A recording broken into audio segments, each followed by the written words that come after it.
Oh, that, yes, I'm sorry. For us, so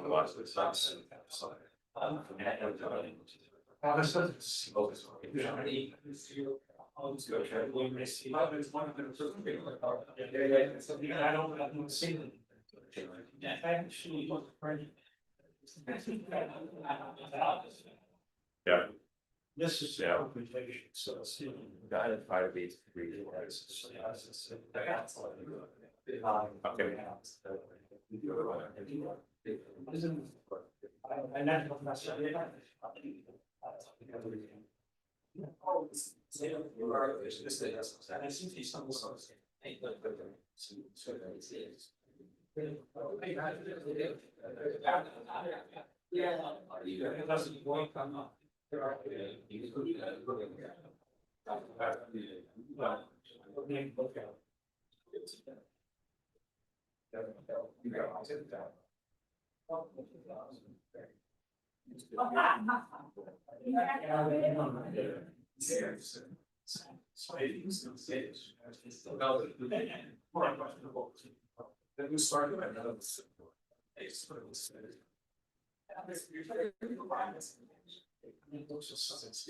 So, I used to be.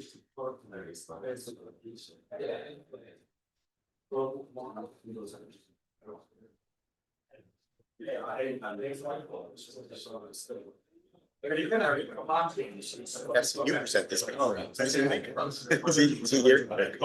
You know, yeah. Oh, well, is he gonna watch that too? Yeah, probably. Good. So you're gonna tell us why our paper's all wrong. We use a national price. That's gonna be my question. Yeah, so we do all. That's the national. We have to redo all that. You can use money in this. Yeah. Different. Oh, yeah. But this is like the new project you guys have. Well, that, yeah, but it's pretty much the same thing as you've done in Neil's update. And now we can do all the way down to July, so that's still. Five categories. Yeah, yeah. I've never seen it. Yeah, no, this, yeah, no, it's, and it's, you know, we have the real, you know, we have real time data. Every month, so, yeah. Fun to do. Yeah, really, yeah. So Wednesday. Here's then gonna go. I go macro session, I think. That's probably great. Oh, really? Oh, okay. Yeah, cause I may skip out tomorrow morning. I go to. Inequality, there's a cheap inflation paper I want to see on Wednesday. Yeah. Yeah, exactly. Yeah. Now, where, what you had this paper, it says, but not any acceptance or can be rejected. What you got? Yes. Okay, that makes me try, I mean, seriously, I was probably Did you meet in Burlington? Wondering if there's some overlap. What you're doing is they're trying to estimate market lab. You're trying to estimate you're sort of. Yeah, but we don't really see that. Yeah, exactly. That's why I'm saying there's a way, you know, hook up and do something like that. Put you in.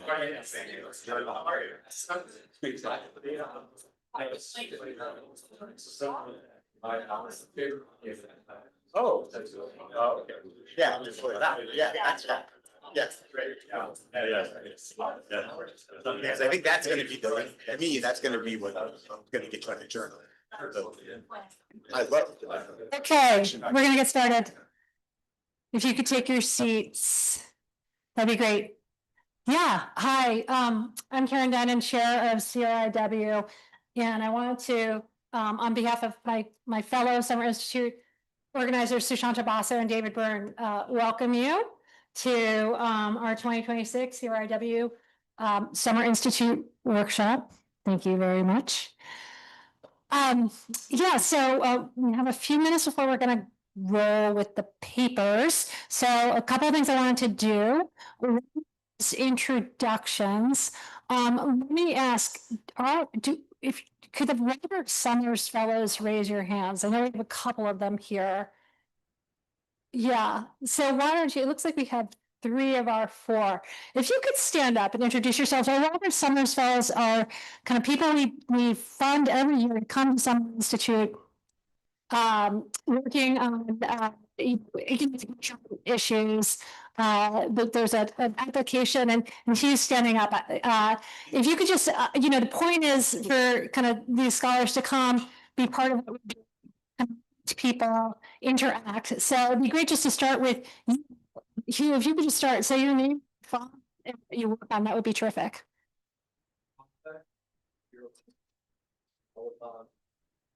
Press and living conditions, but a lot of press releases. People see a press release. Great, thank you. And yeah, Ben?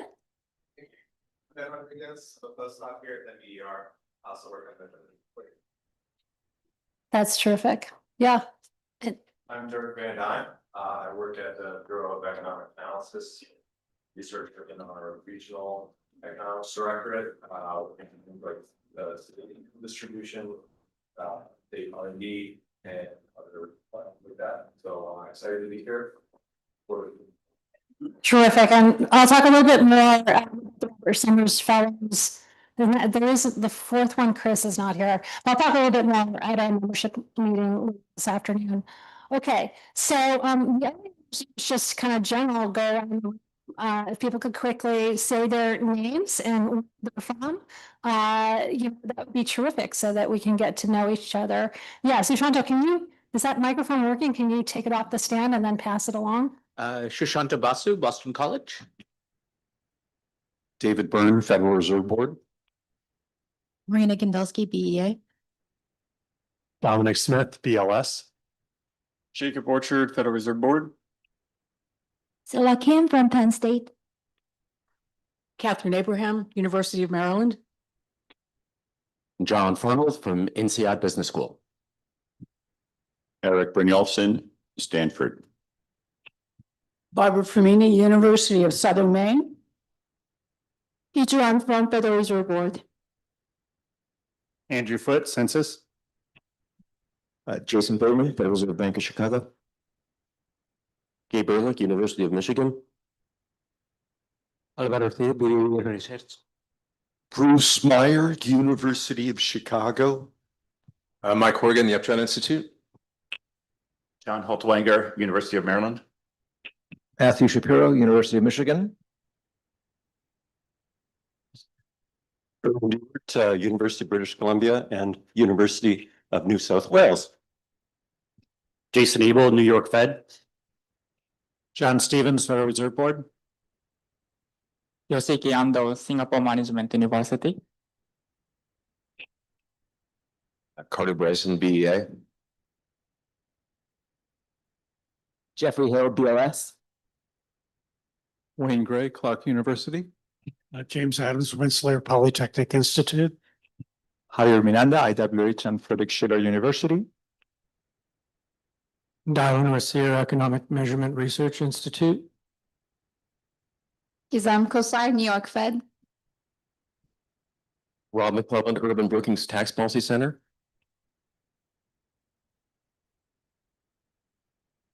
Fritz Ford, Harvard. Abe Dunn, BEA. Bjorn Patke, Boston Fed. Tom Crosley, University of Michigan. Galen McKenzie, Bank of Canada. Chris Getz, US Census Bureau. Jeff Thompson, Boston Fed. David Johnston, International Association for Research and Income and Wealth. Arlo Wicks, Federal Reserve Board.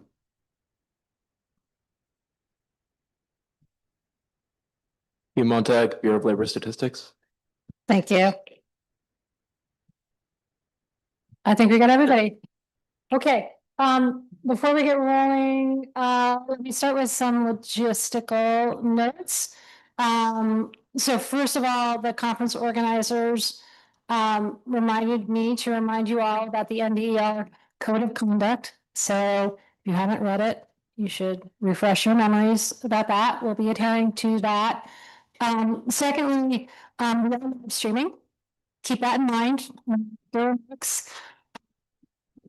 also means is that you should kind of speak into the microphone, like, or before you kind of ask a question, you should kind of get a microphone so you can speak into it. Eric? Is it also recorded or just live stream? Like, can we look at them later? Okay. Okay, you can look at it later. It'll be on YouTube after the live stream. Okay, do we have other tech notes? If your slides aren't on this computer, make sure you get it to our tech assistant so we can get it on the computer before you speak. Is there anything else I should remind people of? Use the mic as much as possible. That would be great. Each paper, the presenter is going to have 20 minutes. Then we're going to have 10 minutes for the discussant, and then 10 minutes for open discussion. And I'm going to be coming. So I've got an iPad. If you're presenting, I've got an iPad. It's going to show you your timing, and I'll be able to cards too to remind you. But sticking strictly to that. Okay. So with that, let's get started. Who's presenting the first? Okay, we have a tag team. Matthew Shapiro and John Halterwanger are presenting the list from the Reset project. So let's get rolling.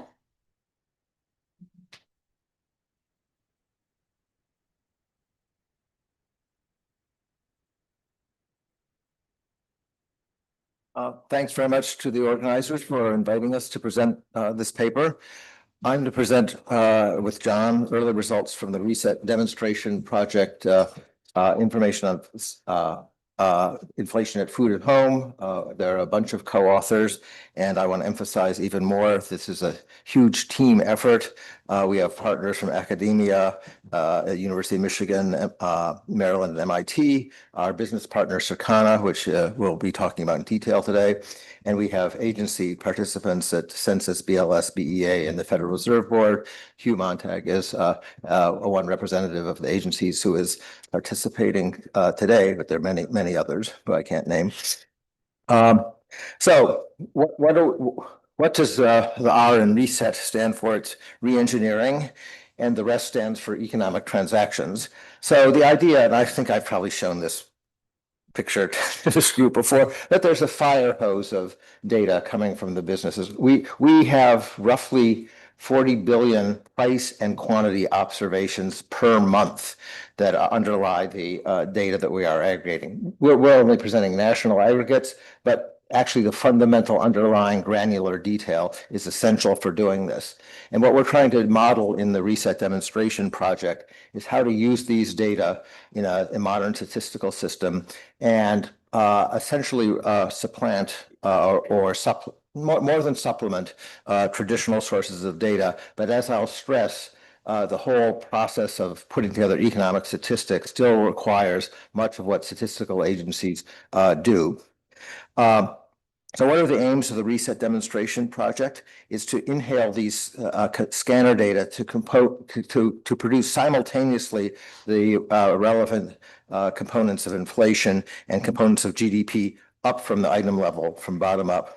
And the idea is, to, as I just said, to replace the current data collection, at least, with a system that actually uses these data to their full effect.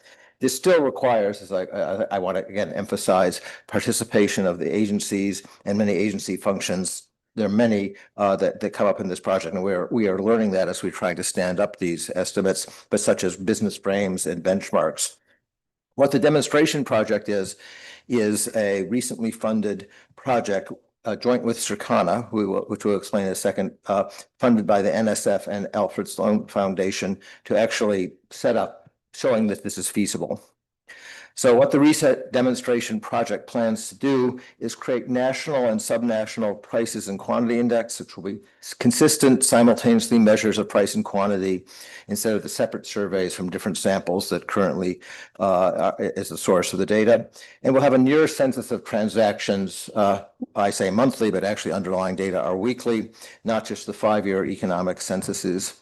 The Circana coverage, and Circana will explain in more detail as we go along, is our partner, has a near universe of transactions for roughly 2/3 of consumer goods. This includes food at home, consumer packaged goods, things like paper goods that you would buy in grocery stores and pharmacies, and general merchandise, tech, and notably tech apparel and TVs, things like that. It basically excludes vehicles, gasoline, furniture, and prescription drugs. We aim to stand up in this demonstration project monthly releases that have roughly the same feel and cadence of the corresponding BLS census and BEA releases. And we'll have the same timeliness of CPI and GDP. Actually, our data are available a couple of days in advance of the official releases. We respect the confidentiality of the sources of the data, which are firms in this case, and no individual firm data are exposed to the researchers. Those are aggregated by Circana. So what we call the full reset is to take full advantage of this granular price data and quantity data. So that's the simultaneous and consistent measures of price and quantity. So we'll get improved price measurement, which includes superlative price measurement done at high frequency using the granular data. But also when it's confronted with these data at the item level, one has to confront the turnover that is associated with quality change. So we have to deal with systematic turnover. And that basically means doing quality change for a quality adjustment for all goods, not just tech goods or dynamic goods. And this will better capture the dynamism of the economy. The demonstration project will cover about 65% of consumer goods, which is about 18% of the CPI. And the research approach is not limited to goods. Many services, anything which is essentially scanned, could be used, treated with this methodology. So that's the full reset. What is this paper doing? This is doing prices only, but it's still using quantities in important ways, as John will emphasize. We are currently doing matched model indices. We are not dealing with turnover. That's not crazy for food and grocery stores and other outlets. What it covers is food at home, which is 8% of the CPI. So let me turn it over to John, who'll talk about the infrastructure and some of our results.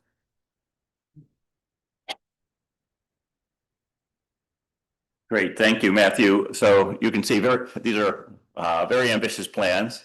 What I'm going to tell you is where we are now. So we actually started to work on the Circana platform in late December, early January of this year. The first extract we've gotten was for up through November 2025. We're actually working through the data through June 2026 now, but this paper uses that first extract to sort of show you the methodology. I'll talk a little bit at the end about where we are in terms of the current processing. So as Matthew said, it's sort of fantastic data, just amazing coverage of a large a portion of consumer goods, literally billions of observations. And again, today I'm going to focus on the food at home.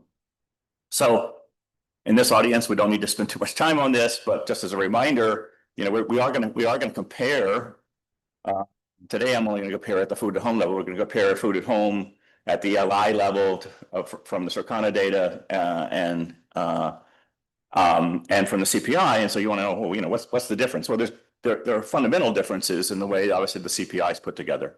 And the CPI has periodic sampling of items with an item rotation process. It uses a two-stage aggregation, which we're also going to explore. It uses a geometric index at lower levels. It uses an arithmetic index at upper levels. At that upper level, it's using expenditure shares for the key source data is the CEX, the Consumer Expenditure Survey. They're lagged weights. So basically, under the current procedure, they're 2-year lag. So in 2026, for example, the weights are from 2024.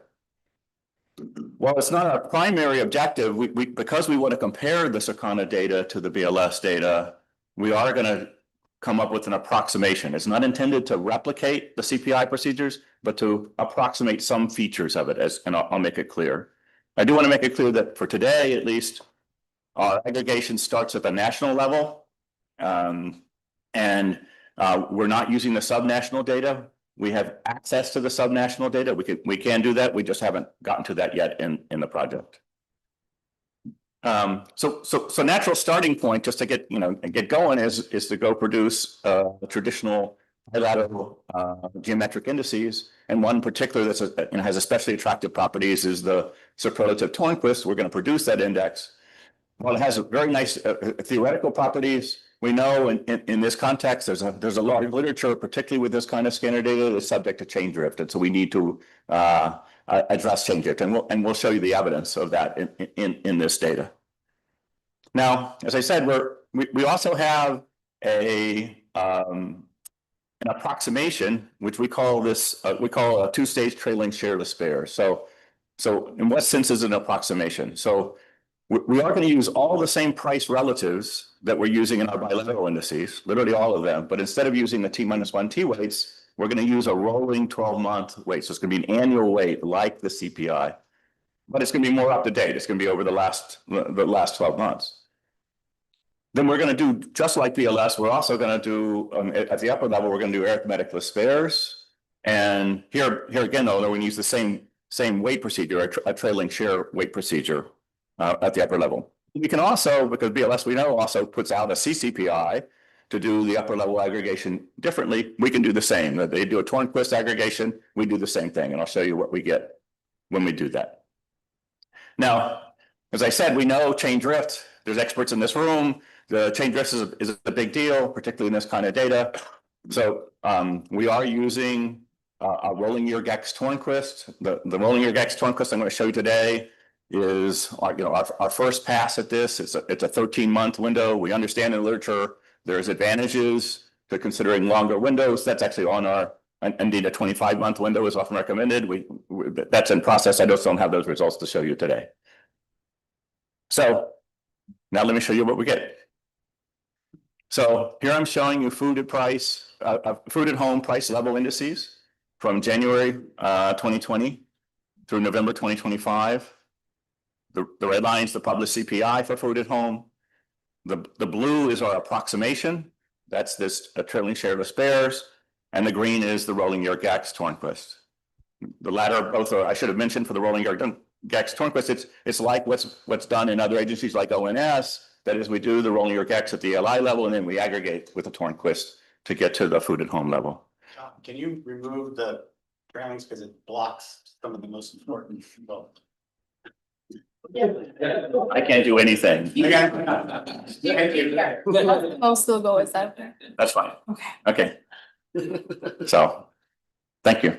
So again, you say a big success, at least in terms of approximating the CPI. But we want to dig a little bit deeper, and there it's useful to go look at inflation rates. And indeed, much of I seem to have lost the.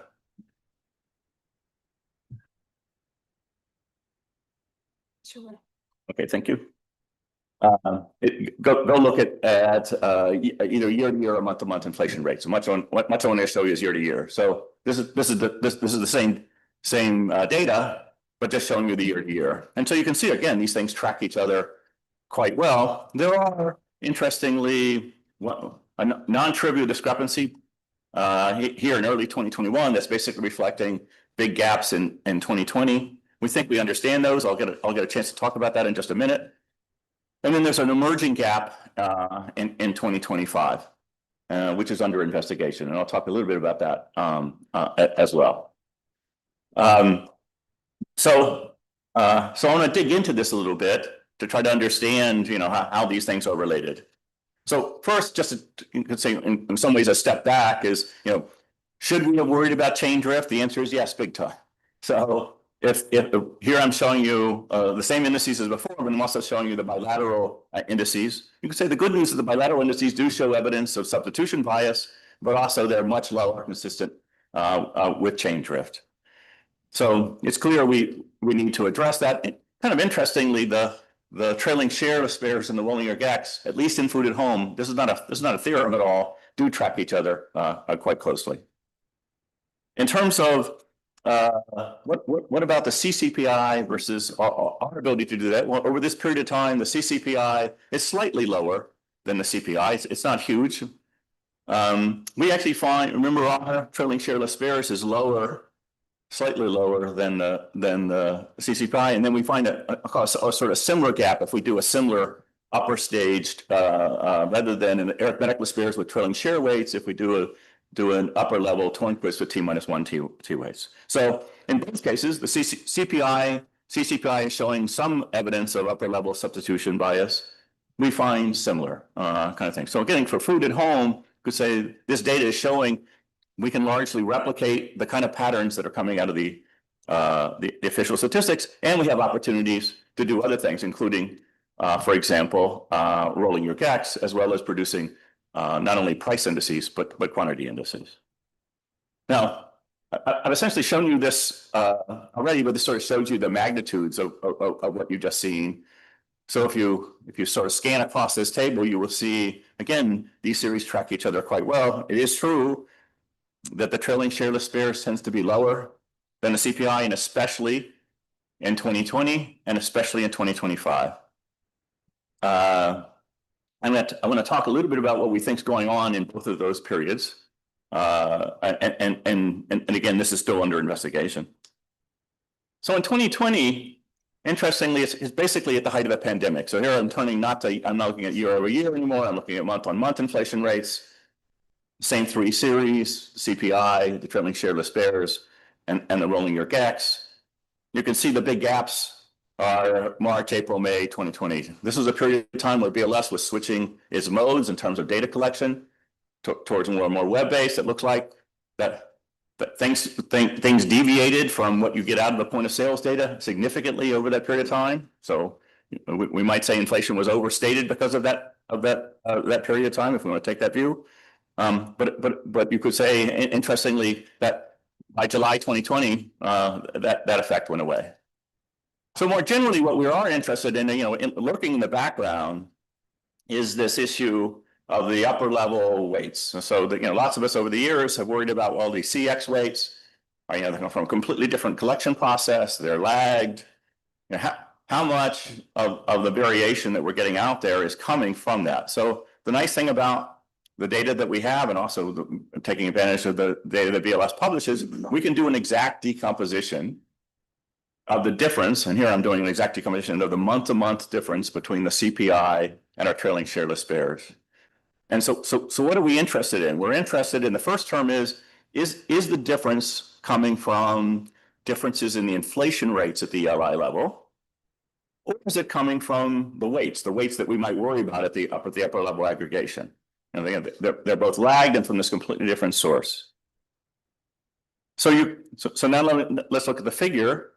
So the red line is the actual gap between the CPI and the trailing shareless spares. And you can see again in 2020, pretty big spike right in the first part of the period that's associated with what I just showed you before. And then remember, there's this emerging gap in 2025. Again, some pretty big gaps, especially in 2025.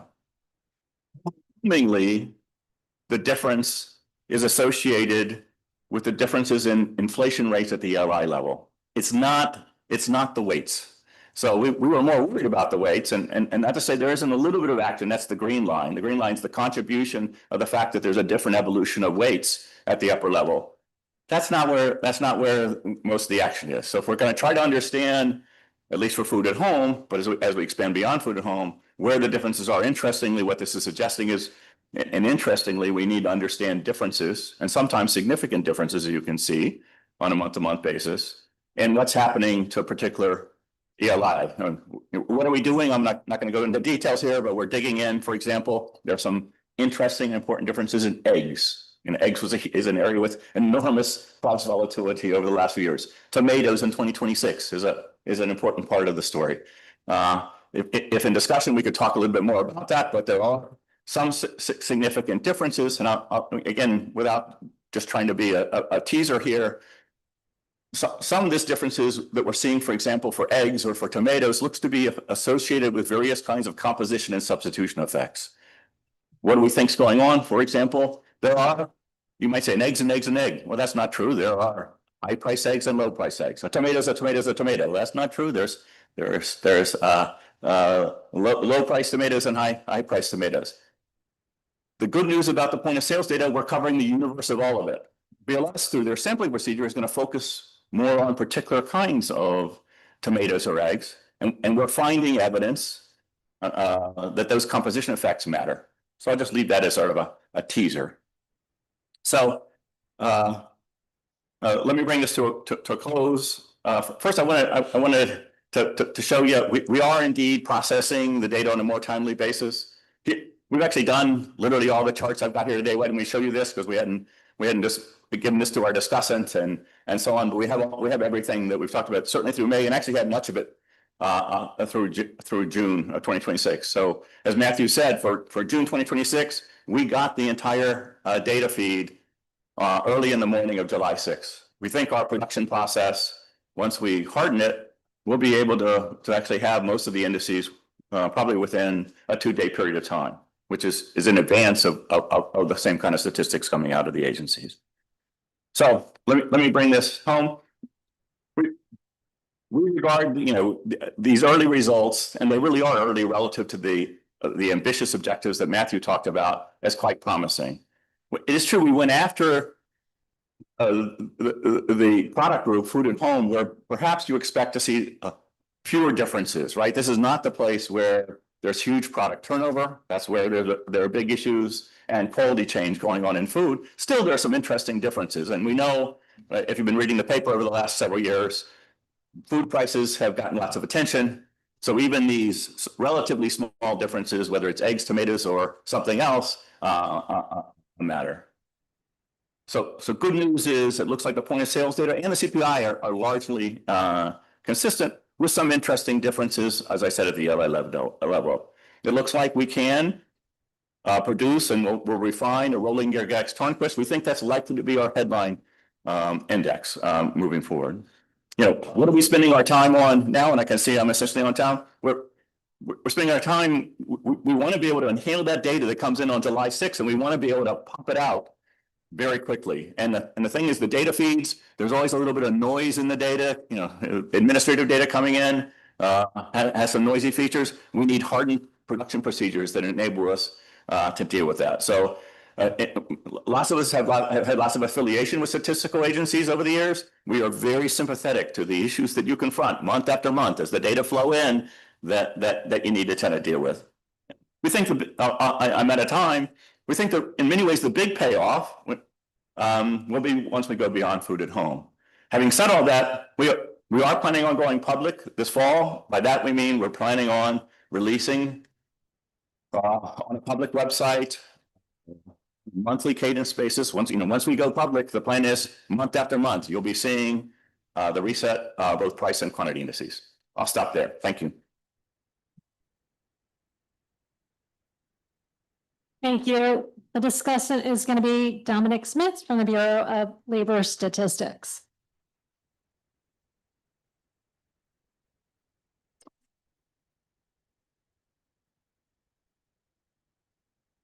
Oh, sorry.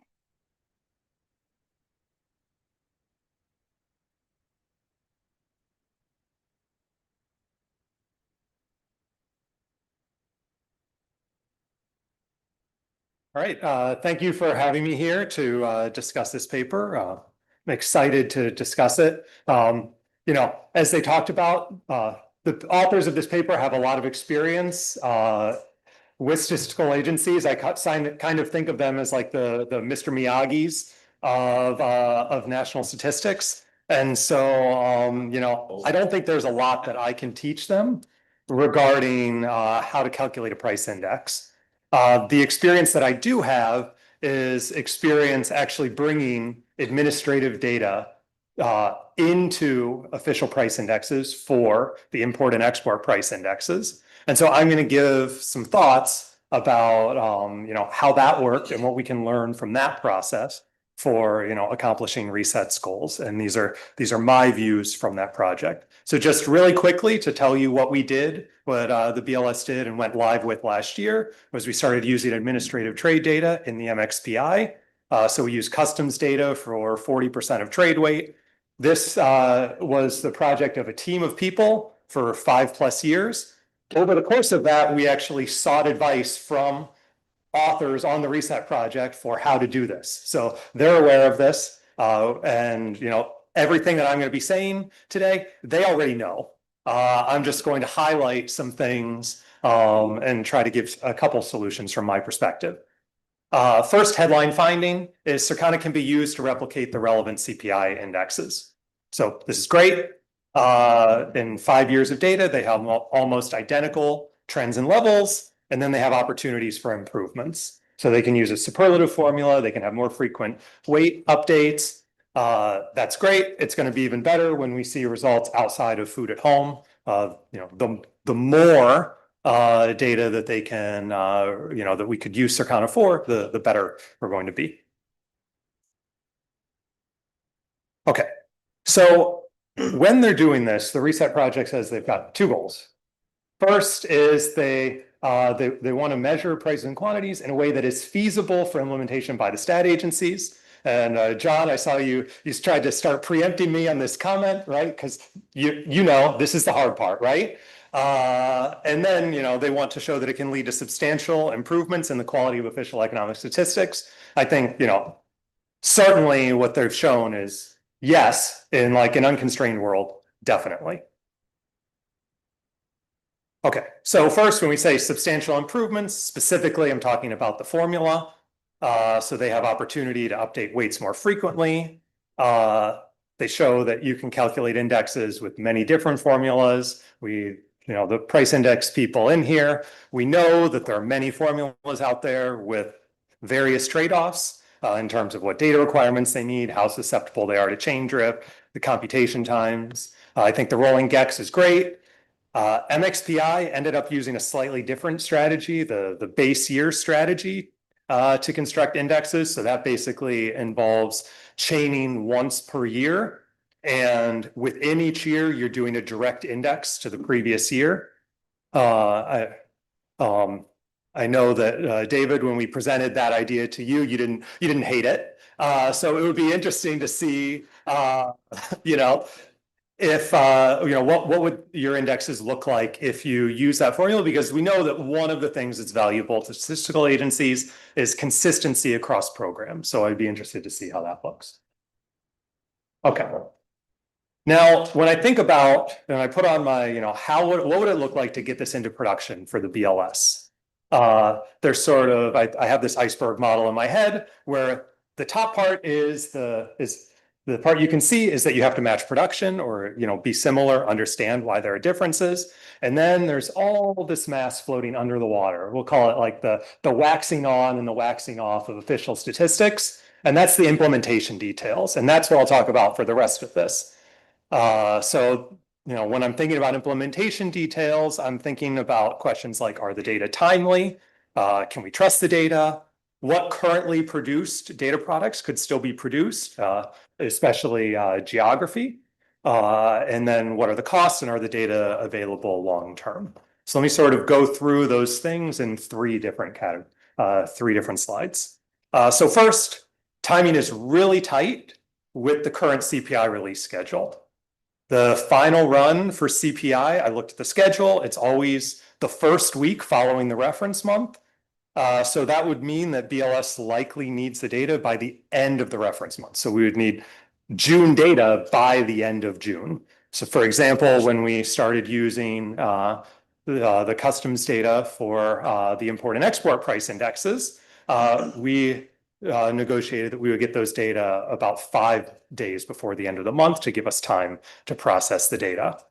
What that means is that I think it's unlikely that we would be able to base Circana indexes on an entire month of data. We'd probably have to base them on the first 1 to 3 weeks of the month. That's actually what MXPI, what we do with the import and export price indexes is in the initial release, we use data from the first 3-ish weeks of the month. But then when the data are revised, we use data for the full month. We don't revise the CPI currently. And so you would kind of, you'd be saying, well, these data are going to be based on the first 3 months. Now, what I really liked that I heard in John's presentation is they said they had the data on July 6th. So we're not that far off, right? We probably need a few days earlier because, if we're going to publish the data, say on July 15th, there's time to draft press releases and things like that, and that can be compressed. So we're close, but we probably need the data a couple days earlier. But this seems like it might be surmountable, but it would be interesting to see what does Circana data look like with the data that could actually be used in production, which would probably at least get rid of that last week. Second part that I wanted to talk about is, can the data be trusted? One of the big things that I have in mind here is an outlier, is a strategy to deal with outliers. So you're going to get data that come in with large price movements. One of the conversations I was having over the weekend, I was talking to some family about June 4th, 1974, which was the night that the Cleveland Indians decided to sell beer for 10 cents, which was an 85% discount. And I was thinking about, well, what would that look like if that price quote came into the CPI? Well, somebody would get that price quote and they would say, that's a big decrease. And maybe they would have read the newspaper and they would have seen that the Cleveland Indians had to forfeit a game because there were riots on the field. And so they would be like, yeah, I guess that's a good quote. But otherwise, they call the company up. I was actually doing that for 6 of the last 12 months, was calling companies up, and you'd say, well, was there anything, we saw that you had this big price decrease. Was there anything different about the beer that night? Or, were you selling the same good for a lower price so that we'd know whether it included in the index? When this happens in Circana data, who determines what to suppress, especially when the stat agencies or the researchers don't have access to the underlying raw data? Is that a decision that's being made by, a private company, or and what sort of pressure are they going to face to make different decisions? With the MXPI, we essentially get the raw data from Customs and Border Protection, and then the BLS makes all those decisions. Now, I think the advantage with the Circana data is you can't call up a company probably, but you do have real-time prices and quantities. And so you can do something like what the ONS does, where they look to see, well, prices decrease. Did quantity increase by a lot? Are we still on the demand curve for this product? And so I think that is likely the outlier strategy that we're going to end up seeing here, with maybe some sort of reviewing the item history. And so I think the processing pipeline is going to look something like raw data processed by Circana.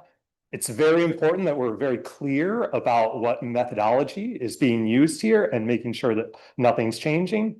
Now, I highlighted in the middle here that Circana would pass product location average prices to the BLS and other stat agencies. I was very excited to hear that, geography is on your radar, right? I mean, when you move to an alternative data source with all these observations, you want to increase the number of indexes that are being published. That's what we were able to do with the MXPI. That's what we'd hope to do here. You wouldn't want to just do aggregate things. And then the BLS would process things, hopefully be able to communicate with Circana. And then, of course, there are other agencies.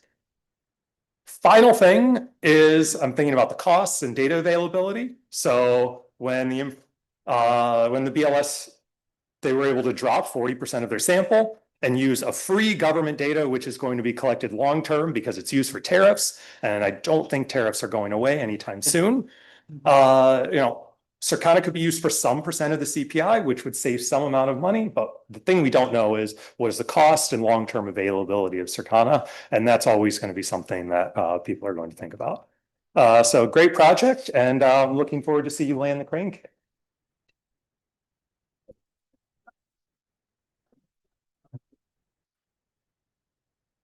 Thanks, great, thank you. So we have about 10 minutes for open discussion. If you have a question, just raise your hand and wait for the microphone. Yeah, Erwin, can you pass the mic back, Matthew? I will wait. Thanks. Yeah, just some reflections on the use of rolling year decks. At the first stage of aggregation, it can be problematic because there's so much product turnover that if you have a long window, there's hardly any matched products at the end relative to the beginning. And so my advice would be to try to break things up into 2 stages. At the first stage, estimating linear preferences actually works well. And other methods that are based on linear preferences, like hedonics, Giri-Kamas, also seem to work fairly well. And then you can move into rolling your gex at the second stage of aggregation. So that's just my thoughts.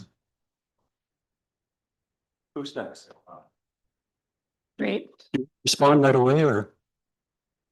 We'll see if we have other questions. Yeah, John Stevens. So I'm quite supportive of this, but I am curious what you think the agency should do as a form of insurance. So if, you know, Circana is a good partner now, if there's a leadership change or a merger down the road, what does BLS need to do to make sure that if the contract were to get broken or go away, how would what would they need to do to be able to come back and resume collection? I'm just worried about potential disruptions down the road. Thank you. Hichu. Thank you. Great presentation and great discussion. So I have two questions. One is Circana data is available weekly, and also it comes with 1 week lag. So I was wondering whether, you can take advantage of this high frequency nature, to, extrapolate to, monthly CPI to, weekly perhaps, because it could help nowcast or forecast inflation, and also retail sales, because the quantity data covers, about 2/3 of the retail sales in the basket.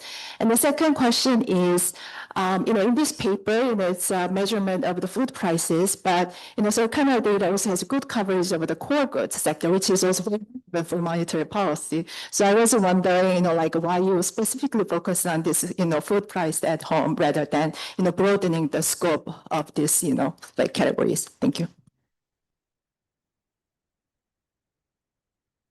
Yeah. Wayne.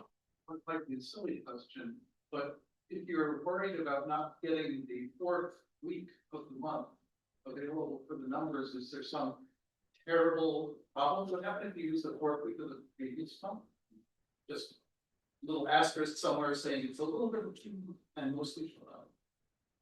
That's what we did in the MXCI.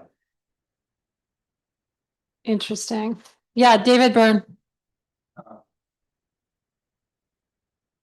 You didn't mention how you constructed your items, and I'm wondering whether you're distinguishing items at different outlets as different items. And if not, then perhaps a lesson for the BLS is you don't need to do that if your indexes are so close.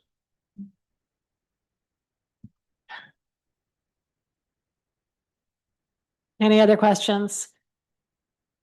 Okay, I'm going to turn things back to the authors. You guys have plenty of time, so please feel free to address both the issues raised by the discussant and also all these good questions that came up.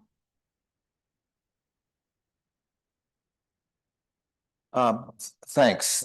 Great comments and great, thanks, Dominic, and thanks to the audience for really helpful comments. And we are worrying about many of these things. I won't be able to touch on them all.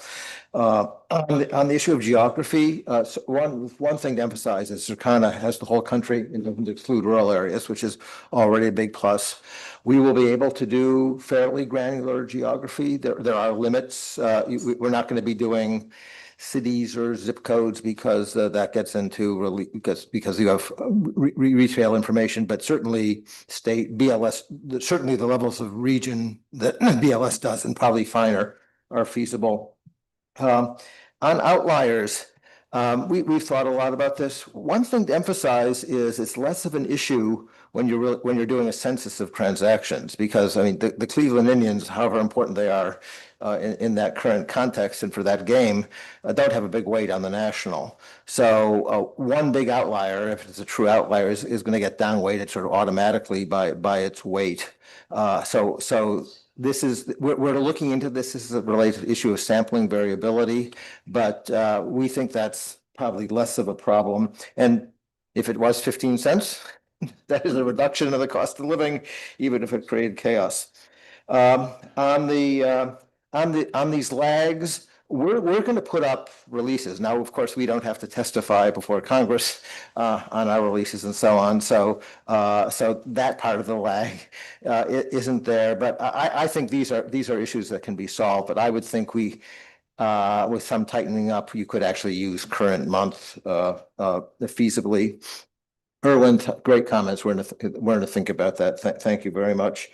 Let me take two questions together. One is the cost question. How much is this going to cost?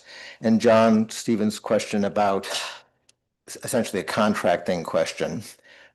These are big problems, and it's ones which frankly, the Reset Demonstration Project doesn't aim to solve.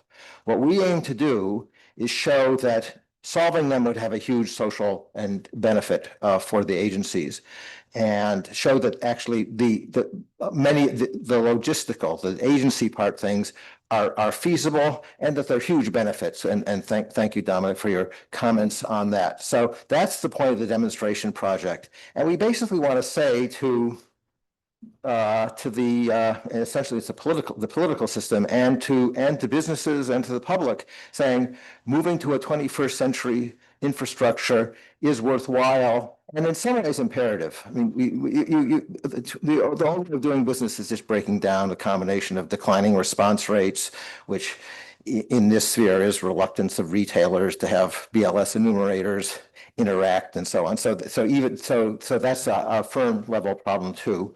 And the increased costs using these data, which are out there, they're actually, the data are in the information system of firms. So we're going to show that it's feasible to do and that it's valuable to do. And we hope that mandates solving essentially a procurement problem and an agency problem, that the government is well set up to do these. There are various ways that could be done. We think that's beyond the scope of the project. We have thoughts on that, but we think the benefits are substantial, and that we hope that the political and contracting system can address those. Matthew, can you just say, are there any, on that last point, are there other countries who have moved forward with this without a mandate or changing the law, where you just get the private sector voluntarily saying this is fantastic, we want to be part of it, like China has done? Yes, the much more on just getting the prices. Frankly, getting the prices and the quantities is actually more sensitive, because the prices are essentially public. To do the full reset, you need the quantities, which are of course more sensitive business information. So doing the full reset is more challenging because it has more sensitive information that is required. That said, Australia is a notable example. Australia is a much smaller economy with a more concentrated retail sector, and with let's just say a different relationship between businesses and the government. So it is feasible. I don't think mandating it.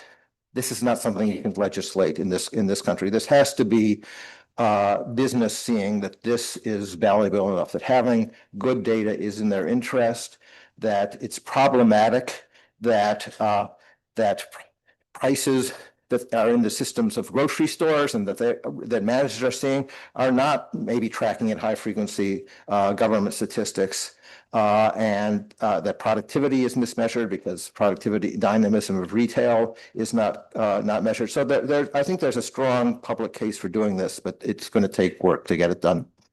Thanks. Thanks. We are ready to roll with our next paper, which is Rethinking Inflation Inequality, Evidence from National Accounts. Marina is going to present. I think, Marina, you kind of lost your voice a bit, but if you hold the mic really close, you don't have to speak that loudly.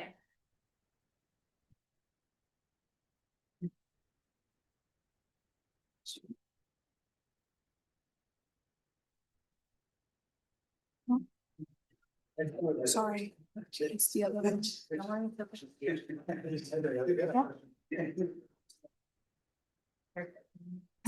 Okay.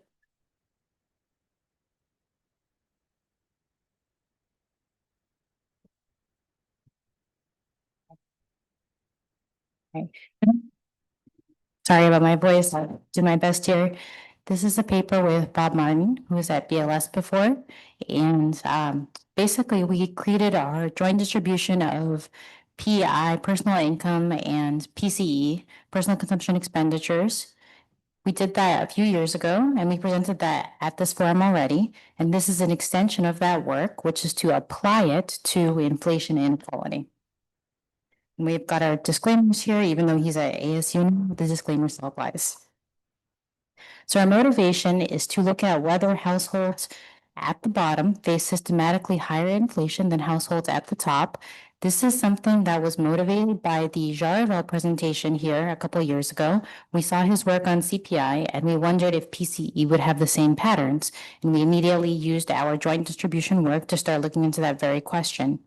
We saw that in Jarvel's work, there was a substantial gap between inflation at the bottom of the distribution. He was using, I believe, quintile level data and comparing it to the top of the distribution. And this has been an issue that, especially since his work, has picked up a lot of steam in the media and in the press.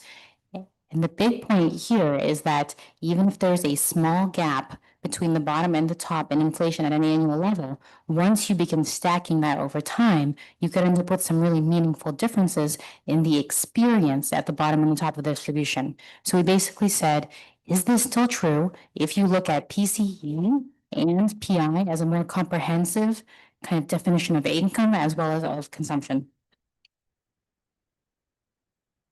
So we constructed this index that we call ISPCE-PX, so income stratified PCE price indices for 2000 to 2023, which aligns with our joint distribution that we have currently. And we use disposable personal income as our income measure. And we found that we actually have a completely different story, both from a dynamic perspective, which I'll show you the different time periods, and cross-sectionally.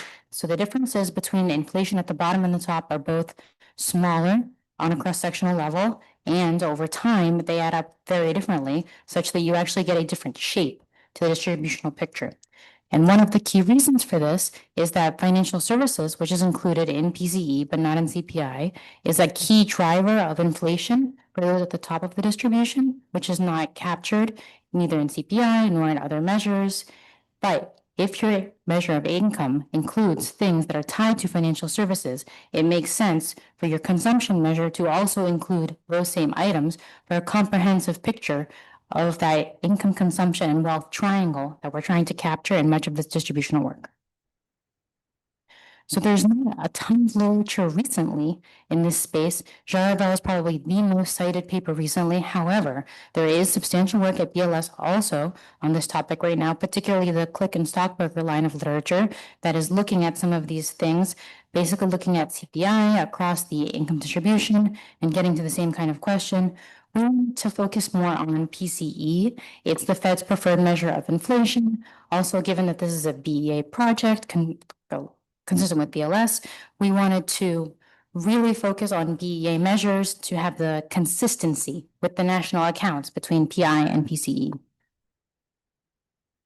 So because I've presented this methodology here, I think a couple of times, I'm just going to briefly summarize it instead of going into a lot of detail. But basically, our measure of personal income is constructed by allocating as many granular components as possible to households using the CPS data, and we allocate them, say like wages as part of the NBER totals to the people reporting wages in the CPS. That's a little bit more challenging for the imputed components of personal income that don't have a microdata equivalent, but that's the basic premise of allocate as granularly as possible every component of personal income, which includes labor income, interest, dividends, transfers, including means tested transfers. It includes Medicare and Medicaid. It includes imputed financial services, employer sponsored insurance, and many things of that type that you would think of as making up the overall picture of national accounts rather than, say, a household balance sheet. On the PCE side, we do the exact same thing. We take the PCE components and we allocate them to households in the Consumer Expenditure Survey. We do this based on much work from the BLS already on this topic, mapping the PCE to DCE households. And we add those things together by using multiple imputation with predictive mean matching in order to create consumption values for households in the CPS. So this is our price index construction. And basically, it's very simple. We didn't do anything revolutionary here. We use the Fisher formula So we have, Group G's expenditure share for product I in year T. We use the PCE price index for product I. And then we use 150 detailed product categories and that James Fisher, which is already in the BEA product methodology. So right away, the composition of the distribution. This table is one of the most striking descriptive results to come out of this paper right away. This is very broad categories of PCE, and the columns are at the quintile level with inflation on the right. So what this is basically telling you is that when you look at PCE in aggregate within the distribution, the composition is not as different as your priors might lead you to expect across the distribution. Something like gas, it represents 3% for the bottom quintile and 2.4% for the top quintile. So you don't have the case, looking at it with this lens, where say households at the bottom spend 20% of their income on gas, while households at the top spend 5%. That is not the case when you have a measure of consumption like PCE. The place that you have a really big discrepancy in that sort of basket, as you might call it, is in the financial services, where you see 4.5% at the bottom and 11% at the top. It also has some of the highest inflation, 3.4% annually, which shows you that the whole exercise comes down to the relationship between the difference in the consumption across the distribution mixed with the inflation of that item. So in order to have something impactful, you need it both to be different across the distribution and for the inflation to be significantly higher than the overall inflation. Otherwise, even if you have some item like, say, yachts, where the poor spend no money, but say they're very small in the share of the basket overall, that's not going to be meaningful, even if their inflation went up 300% in the last 20 years. I can move this.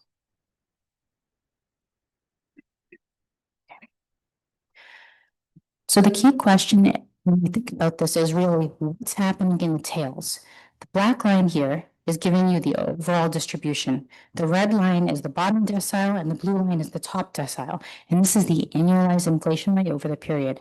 So what you see is that in the first half of the period, up until basically the financial crisis, that the inflation for the bottom decile is significantly higher for the distribution overall. The top is lower. That is the pattern in Jarvell's paper. That is the pattern that people expect to see.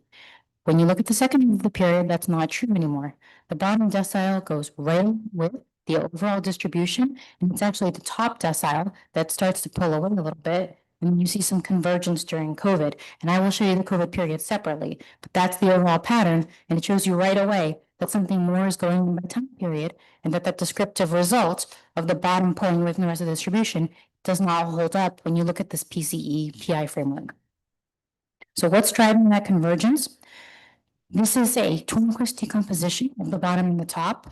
And basically, for the first half of the period, which is that first stacked bar, you see that everything is above zero. So all of those things are contributing positively to the gap between the bottom and the top in inflation. And then in the second half of the period, the light blue, the financial services and insurance, is going up so fast that it is contributing negatively to the gap. The gap is decreasing. So while you have kind of your goods contributing positively to the gap between the bottom and the top in both periods, the financial services is so large that it completely attenuates that pattern for the second half of the period. So why does that matter? Basically, these are the services that are imputed charges for payment processing, account maintenance, credit provision, investment management, captured in CPI surveys, but the overall category here is driven by FISM and portfolio management. And so at the start of the period, we had high fees and interest rates. During the financial crisis, prices fell along with returns. And then in the latter half of the period, opposite interest rates and returns to investments surged. So there was quite a lot going on in this category, which is more comprehensive than just, is my stock market portfolio going up? That's actually maybe only 20% of the category. A lot of it has to do with these other things. So it's not entirely that, which is probably what we think of mentally when we think of financial services for the top of the distribution. But because this is national accounts, it's far more comprehensive than that.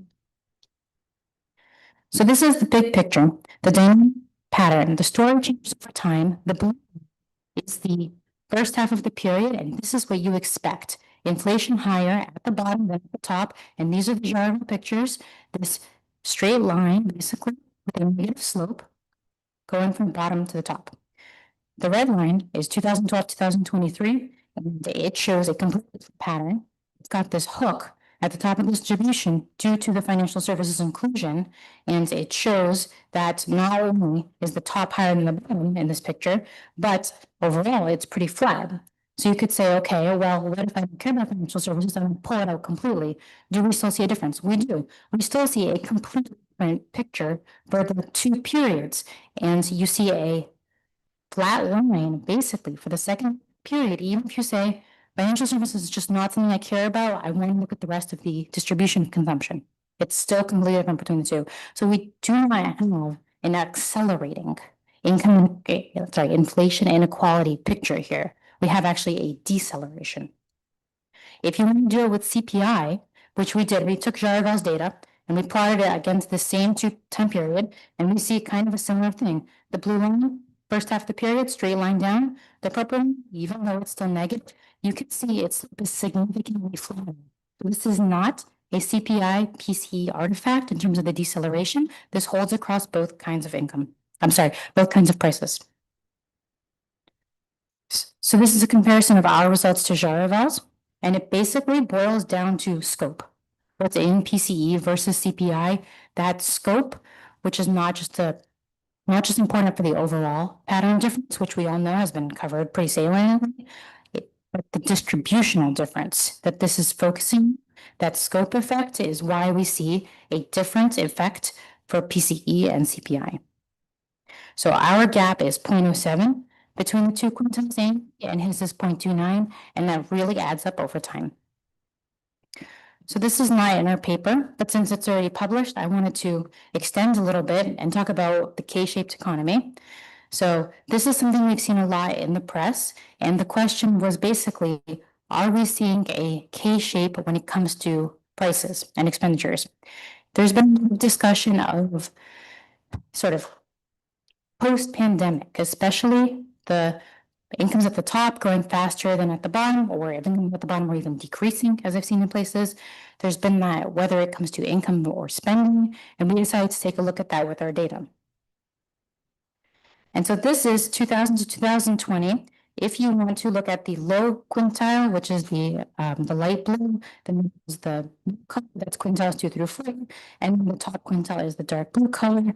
And basically, income is growing for disposable personal income for all groups the entire period. You're certainly not seeing a bifurcation happening with that. And then the second picture is PCE. You see a little bit of a bifurcation here, where the top is growing slightly higher than the bottom. That's been true since the early 2000s, but I think you'll agree that with volatility, those trends are parallel. There's certainly okay happening, at least as far as we can observe here. So our focus on the recent period is, why are people saying there is a K? And this is just something that I did as an analysis in the last few weeks to kind of look at the more recent literature and say, like, if you want to apply our measure, what is it good for? Like, why do we care if PCE looks different than CPI? Is it telling us something different about the economy? And so if you apply it here, you can look at the top picture, and that is non-cash PCE, and then the orange is cash PCE, and the blue is all PCE. So why this matters, depends on what's included. You have a different picture of what is happening with prices. So for cash PCE, these are expenditures that households pay out of pocket.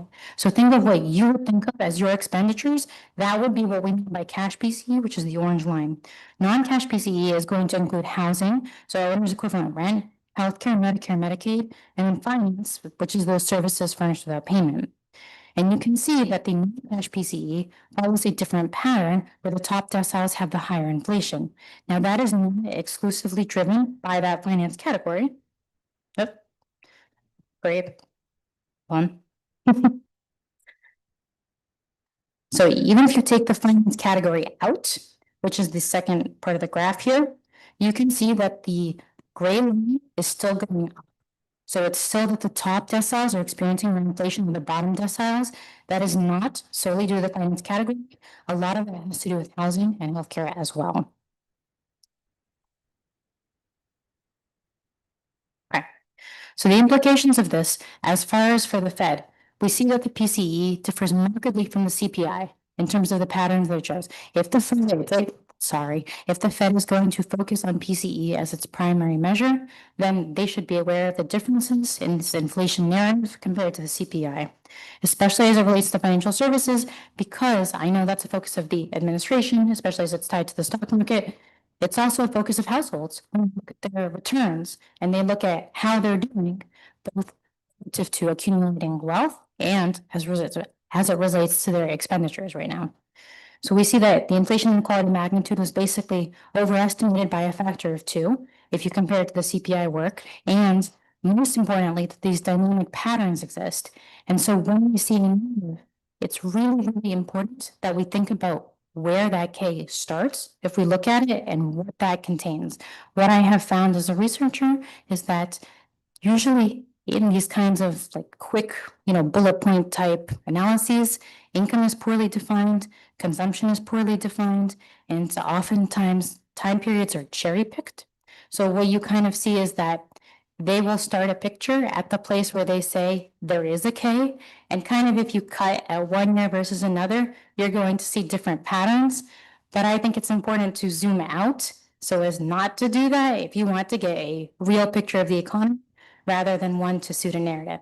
If I started this picture in 2023, it's possible that I would see a slight K like this, but it's not likely that that would hold up if I continue into 2024 and 2025. So when we have the data, that we will actually extend our analysis, but it's really important to take the step back. And I mention this especially because I've seen graphs that start in the 90s as far as this K.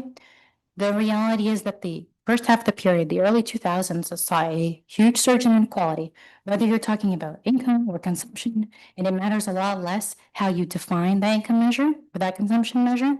But then what happened after the financial crisis so fundamentally changed the patterns that it just doesn't hold up very much. So when you move that line that delineates your starting period, you're going to get kind of different pictures. And I think that's really important for people to consider when they look at these kinds of analyses. And that's it. I wanted to take 1 second to show you our new website, which we have redesigned here. And basically, we have put all of our stuff, including all these supplemental products, on our distributional landing page. So we've got our nowcast here, which is the 2025 estimates of personal income at the quintile level. We have our new state estimates that now go through 2024. We have this income stratified PCE price index, which shows you the by year actual decile inflation. And this chart shows you how it differs from the average. So you can see the bottom having higher than the top here. And then for the second period, the top having higher than the bottom. And it's basically one more cut of the data that gives you a quick shot to show you these dynamic patterns. Go back here. We also have our growth incidence curves that make this basically same point. The distribution of personal saving, which gives you how much the households are saving by quintile, which is made from the same, by decile, made from the same data set, basically reflecting my previous presentation here, that savings is negative at the bottom, becomes around 0 around that middle income quintile period, and then high at the top. We have our OCD measures here as well, so that you can compare with definitions, what we're doing as far as the dark blue being BEA measures, the light blue being the OECD measures, which is a very good robustness check of, yes, we're using personal income. How well does that hold up at an international comparability standpoint by SNA standards? And then finally, we have a new income distribution analysis tool, which allows you to make your own graphs. So you can choose the income distribution metric. Say you want personal income, you can go to it and then choose any number of measures that you want here. And it will graph it for you. So you can do this at the national level. You can also do this at the state level, the same kind of thing. To your time series graph, you can select multiple states.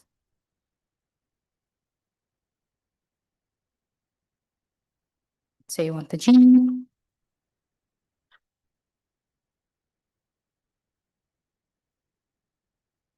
Sorry, I just clicked something here. And there it is.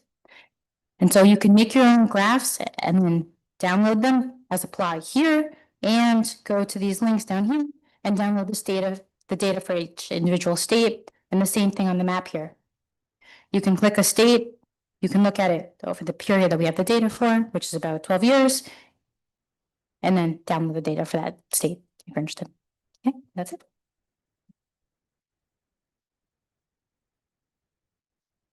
Thanks, Marina. Our discussant is going to be Jake Orchard from the Federal Reserve Board.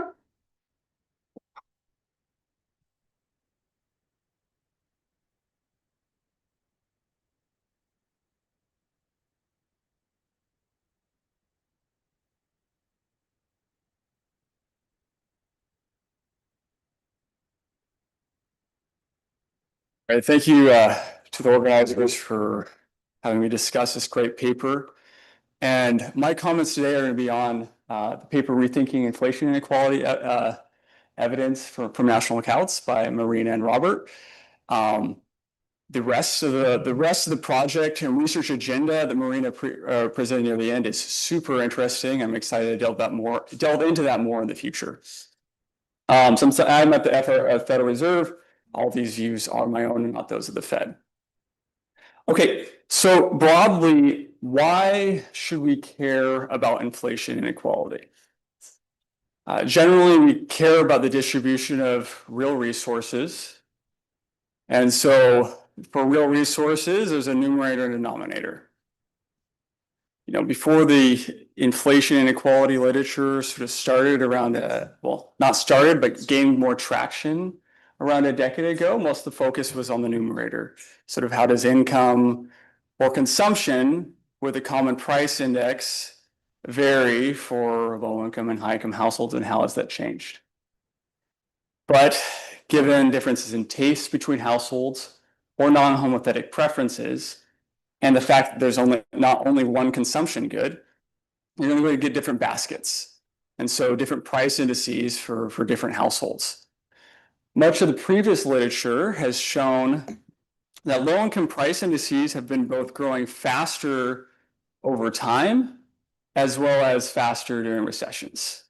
And this magnifies both trend income inequality, as well as business cycle and income inequality that other literature has found.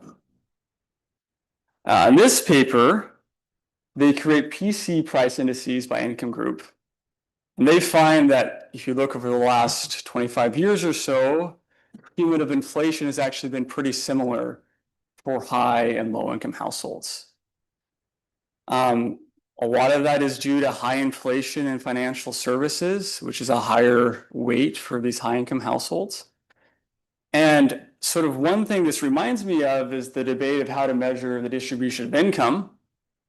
You know, the numerator, and now we're debating about what should go into P. And depending on the scope of what the price index should be, we're getting different answers. Another result that is common for whether or not you measure price indices using in PCE world or CPI world is that inflation inequality has been moderating over the last 10 years or so under both methods. I would be curious, Marina showed the graph that showed how inflation inequality sort of expanded during the Great Recession. So I'd be curious to see how much of that moderation between the first 10 years and the next 10 years is due just to the Great Recession being in those first 10 years and not in the second 10 years. But that's I think a very interesting result that is doesn't matter if you're in CPI world or PCE world, the inflation inequality has been moderating more recently. An additional contribution that may have actually been in a previous paper rather than should be in a future paper is that by creating these PC price indices, they also created PC by income group, which is a contribution in and of itself. Okay, so we have different results for inflation inequality for using a sort of a CPI definition of a price index or PC definition. So which one should we focus on? So sort of taking some measure of income inequality, what should the inflation inequality look like? So CPI, P includes only prices for items paid out of pocket by households. Under PC, P also includes consumption items attributed to the household, so things like Medicare, Medicaid, nonprofit services, or many financial services. So I think sort of as a user guide for which type of inflation inequality you should use is you should first look at what type of income you're using or what type of consumption you're using and deflate by a price index that is similar in scope. So as an example, portfolio management.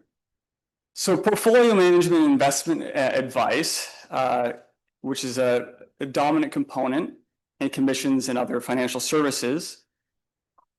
The PC price index for portfolio management comes from the BLS's PPI for that category, which I've graphed here in blue, along with the S&P 500 index. It tracks the S&P 500 index quite well. And one of the reasons for that is that many fees for financial services is based on assets under management. So assets under management goes up, you're paying 1 or 2% of the assets under management as a fee for those financial services. So it's mechanical. When the asset value goes up, so do the prices. So how does that matter for welfare? Well, if a wealthy household consumes a lot of portfolio management, when their price goes up, their wealth also goes up. And so paradoxically, they like it when prices go up. And so if we put portfolio management into P, we also need to put the benefits into Y.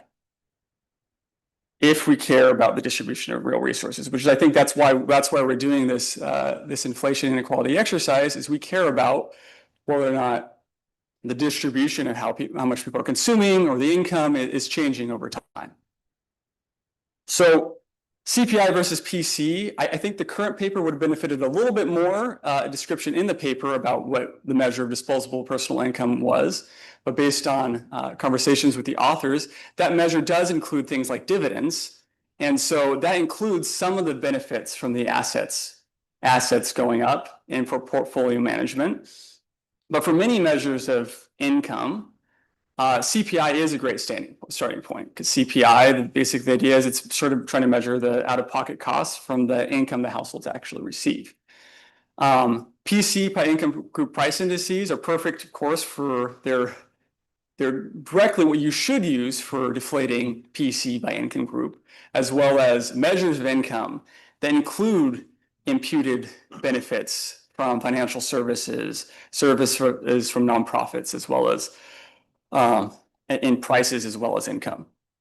You may want to use a different price index entirely if you're thinking about something like wealth, because you could have wealth inequality, and my wealth is potentially quite low because I'm young, but hopefully it'll be higher before the time I retire. And what I am consuming in 20, 30 years in the future might be quite different than what I'm going to consume today. And so in that sense, looking at the price index of the basket I'm buying today might not be the appropriate price index for deflating my wealth. The second critique or general comment is about this idea of, can we add up inflation and inequality over time? And it gets tricky when we look at long time periods when income grows for all groups. So if you look at the census, median income has gone up by about 15% over the last 20 or so odd years, but the BEA's measure of disposable personal income, because it's a broader basket that includes more things in income, that has grown quite substantially, more like 70% for most income groups. And so if you look at low-income households today and compare them to low-income households 26 years ago, the basket they're consuming is potentially quite a bit different. And so the fact that they had higher inflation back in 2001 may not translate to lower welfare today. And Ezra Oberfeld has a really great example of that, where he has an example where low-income household in his model, low-income households always have higher inflation than high-income households. And yet you could get a case where welfare is growing constantly for both the low-income households and the high-income households, because the low-income households keep upgrading towards and their basket becomes more and more like the high income household's basket was yesterday. And so they benefit from the lower inflation that these luxuries that the high income households was purchasing, because now they're buying the luxuries. And so I think looking at inflation inequality, real income inequality, it's relatively straightforward. You look at a short time period like the business cycle, but once you get into longer time periods, it can be a bit more complicated, and we potentially shouldn't just add it up.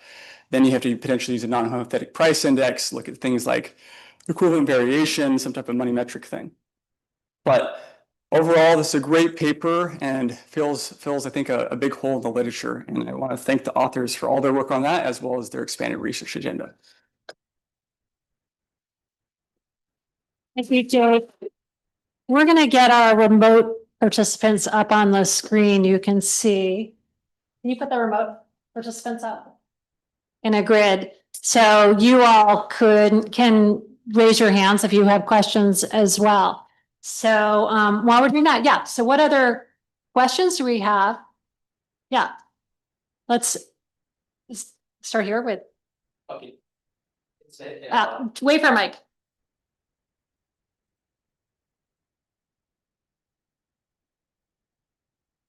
For the paper, I was wondering which extent to analyze the inflation quality we can find not only the particular distribution, but the life cycle, because this can change a lot. So this measure. Need your comments were in that line. Thanks. Yeah, super interesting paper and presentation. So one first question is, so on the role of financial services, it's true that including the dividends and other things in the income side seems important. Maybe an alternative would be to think of some kind of quality correction. So if indeed some of the fees go up mechanically with returns, maybe you could correct this directly in the price index for financial services. Another point on the dynamics, so we highlighted that post 2012, the results are different. So my recollection is that with the distributional CPI and then all the data is online, so everyone can check. Most of the flattening is actually during the COVID periods, because there you have like very different shocks related to vehicles, gas, etc. And so if you go only up to 2019, the difference is actually 41 basis point for the whole period, not 29 basis points. So I think it would be really good to clarify the dynamics of specifically the COVID crisis. And I guess more broadly, I think it would be interesting to maybe to discuss a bit more these relative advantages and disadvantages of CPI versus PCE, because I think you frame things a bit like the CPI measures are biased, but probably it really depends on the application, and CPI is the official product for many things that we index. So it would be good to maybe hear some of your thoughts on that as well. Okay, thanks. We're going to go over to David Johnson. Remote participants, I've been told that if you want to show up on our screen, your cameras should be on. So if you have a question, make sure your camera is on.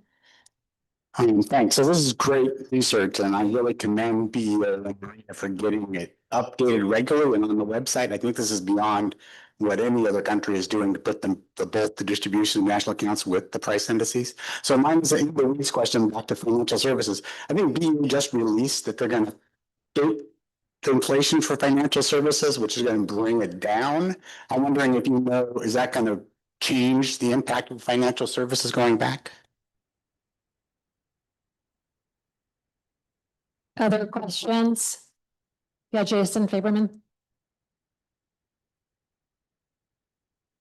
So I guess I want to kind of push on the financial services aspect a little more. It's probably related to Jake's comments is, given everything that was discussed about financial services, it seems like, especially from kind of the Fed perspective, a lot of the issues, it's good. It seems like it's important to include, but it's also going to bring about measurement issues. And I'm wondering how much of those measurement issues are analogous to the same issues we have on the housing side when we think about measuring owner-occupied rents and how we get it from the existing housing data and stock data? Because it seems like you're gonna have similar issues in thinking about kind of the value of the asset growing as wealth in terms of disentangling it from prices in a very similar manner. So I'm kind of wondering how much in both concerns and we have in thinking about financial services, and also what can we kind of get in terms of improving its measurement? Yeah, Dominic. Okay, so it seemed like you had this assumption throughout that every income level has the same price relative. And I'm wondering whether that and your results are driven by financial services and healthcare. And I'm wondering whether that common price relative in different income quartiles is whether you think that's a good assumption in those specific categories. Marina, you and I have talked about this before. Can you talk more about kind of age mapping into income? I think a lot of people have said things that are kind of adjacent to this remark, but we've got this older population. Probably a lot of them are low income, even if they're not low wealth. The share of the population that's the older population is moving over time. So I'm just curious to have you talk more about kind of whether that's what's going on in that lower part of the income distribution for older households. And I guess also, is it just even feasible for you to do an analysis like this for just say working age households? Do we have other questions? Yeah. So Marina, let's go back to you. Let's get you a microphone. Okay, fine. Go back up there. Yeah, you have several minutes. Yes.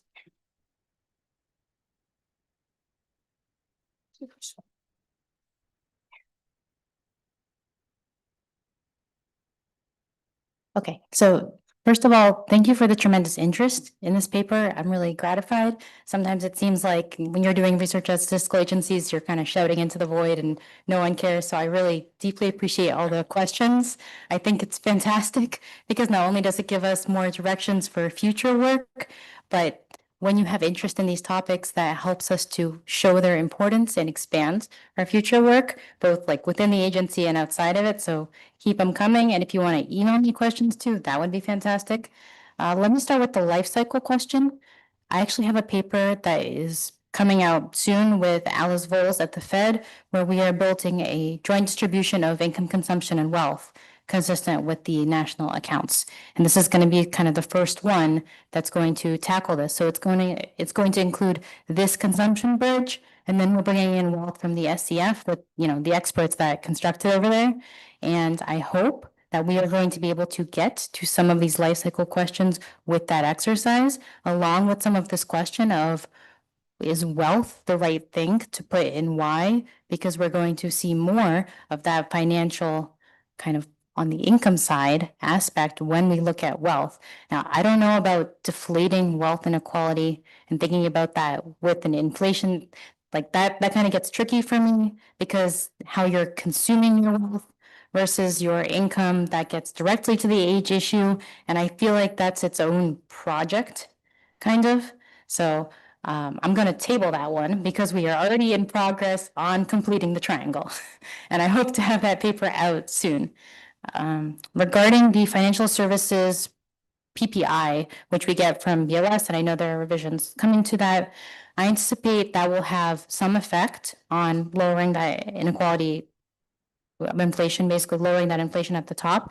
However, like I showed you guys the chart without the financial services and insurance, you still have the completely different pattern in the second half of the period. Now, thank you for coming, Xavier. Obviously, your work inspired this whole project, and we're very grateful. So as far as that, I think that the COVID period did show some flattening, but I did 2012 to 2019, and it did look different from 2000 to 2012, even before you tack on COVID. So there's a little bit of a mixed bag, because once you start getting into the recovery, which we do have now 3 years of it on our data, you're still seeing that effect even in the COVID recovery and not just in the crisis. It kind of picks up where 2019 left off in our So it's not solely the COVID period, but we did break it out and you're still seeing a flattening there. Okay, let's see. Regarding CPI versus PCE overall, this is a really good question. I think as far as what we're doing, if you want, I broke it. If you want national accounts, you have to go with PCE for the reason of like consistency of concepts. Even if you think about something like owner occupied housing, how it's treated both on the income side and the consumption side, right? It's going to balance. And there's other things like that. Like you think of how capital gains is not in personal income, right? Again, your income side and consumption side have to balance. And so it's the appropriate one for this question. Is PCE better than CPI overall? No, they're measuring two different things. I think that both are valuable. What we wanted to add with this project was that there were basically only analyses of CPI. And this is, I view it as a complement, certainly not a substitute, because I think that CPI is an absolutely invaluable tool that we have that we should pay a lot of attention to. Okay, what have I missed? Housing asset prices growing. Yes, I want to show you one slide here. This is the decomposition of financial services. And I want to show you that in the total category of financial services and insurance, we have things growing at very different rates. But this sort of portfolio aspect that we're talking so much about these asset prices in, that is only one part of it. And if you look at FISM, you have the 7%, 2012 to 2023. So these asset prices are not driving this whole effect. In fact, I think they are only 20 to 25% of this category overall. So while they're important, even if we stripped that out of the category entirely, we would still see a significant effect coming from this category. And I'm seeing if I missed anything else. I think I got it. Okay, is there anything else? I'm good. Great. Thank you. So thanks to our presenters and discussants for the first session. We now have 16 minutes for a break. Please come back promptly at 10:40 so we can continue on schedule. Okay. Sure, of course. Just let me show you. Yeah, it's not, maybe it's easy to find. That's not the item level. It's complicated. Sort of a 4 weeks. Yeah, that's right. That just- That's Reset. That's right. That's what we can certainly go disaggregate from that. And by the way, we, on the comparison to that electronic process, but no, I just did, I should have said that. At least in my head, but I'm like to get your thoughts about it. I thought we could partly overcome that with some Adonic technique. So actually, that's what I thought we were gonna do, and the Adonic technique, because we. Yeah.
Okay, can folks take their seats, please? We're gonna get started.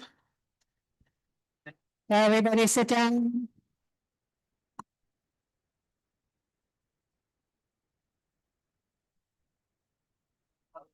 Okay.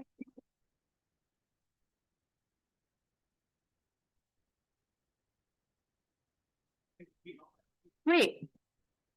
Right, so to start our second block of papers, we're going to start with Sila Kim, who is presenting Geospatial Heterogeneity and Inflation, a Market Concentration Story. And I'll have a timer up there. All right, so thank you to the organizers for including our paper to the session. It's such a great pleasure to be a part of the program today. My name is Sila Kim, and I will be talking about geospatial heterogeneity and inflation through a market concentration story. This is joint work with Michael Navarrete, who's at the Federal Reserve Bank of Atlanta. So we'd like to disclaim that the views of the paper do represent those of the author, not those of the Federal Reserve System. And also we are using the Nielsen IQ data, same disclaimer applies for the Nielsen IQ. And we'd like to appreciate the reset team, many of whom are attending the session today, as this paper started through the team. And also we have benefited a lot of guidance and infrastructure from the team. So we know that inflation is one of the key economic indicators for economic growth, stability, as well as household well-being. However, in practice, it is typically measured at the national level, and official statistics are mostly offered for the subset of rich or large metropolitan areas at most. And such aggregation may mask important local variations, though understanding spatial heterogeneity, particularly by different income level, might be important for understanding real economic consequences. If inflations vary across rich and poor regions, then just comparing nominal incomes would not be necessarily translated into comparing real purchasing powers. And such inflation disparities across regions may mislead, may mismeasure real income inequality and also mislead policy implications. And such an issue might be most salient for the context of food inflation, given that food markets are highly localized and segmented. At the same time, as we saw earlier, food is one of the items in which, food is one of the items which takes a disproportionately higher expenditure share amongst low-income households. So following this, we'd like to have two questions in the paper. First, do inflation rates vary systematically across regions having different income levels? If that's the case, how is it related to local retailer market structure and potentially market power of retailers? So to answer these questions, first, we used detailed level of data from the Nielsen IQ and document style aspects around food inflation and retailer market structure. So in this data, we find the following set of interesting and new results where food inflation tend to vary a lot across regions, but in a very systematic way. So if you compare poor income areas as opposed to rich area, we find that the poorest income decile experienced higher inflation rate on average than the richest decile. And if you accumulate such gap over 2006 through 2020, it can amount to 8.8 percentage point, which is quite substantial. At the same time, when it comes to retail and market structure, that also varies a lot across regions. And we find that in poor income areas, although there are fewer retailers, the composition varies in the sense that there is a higher share of larger retailers as well as greater market concentration within these regions. And then second, we like to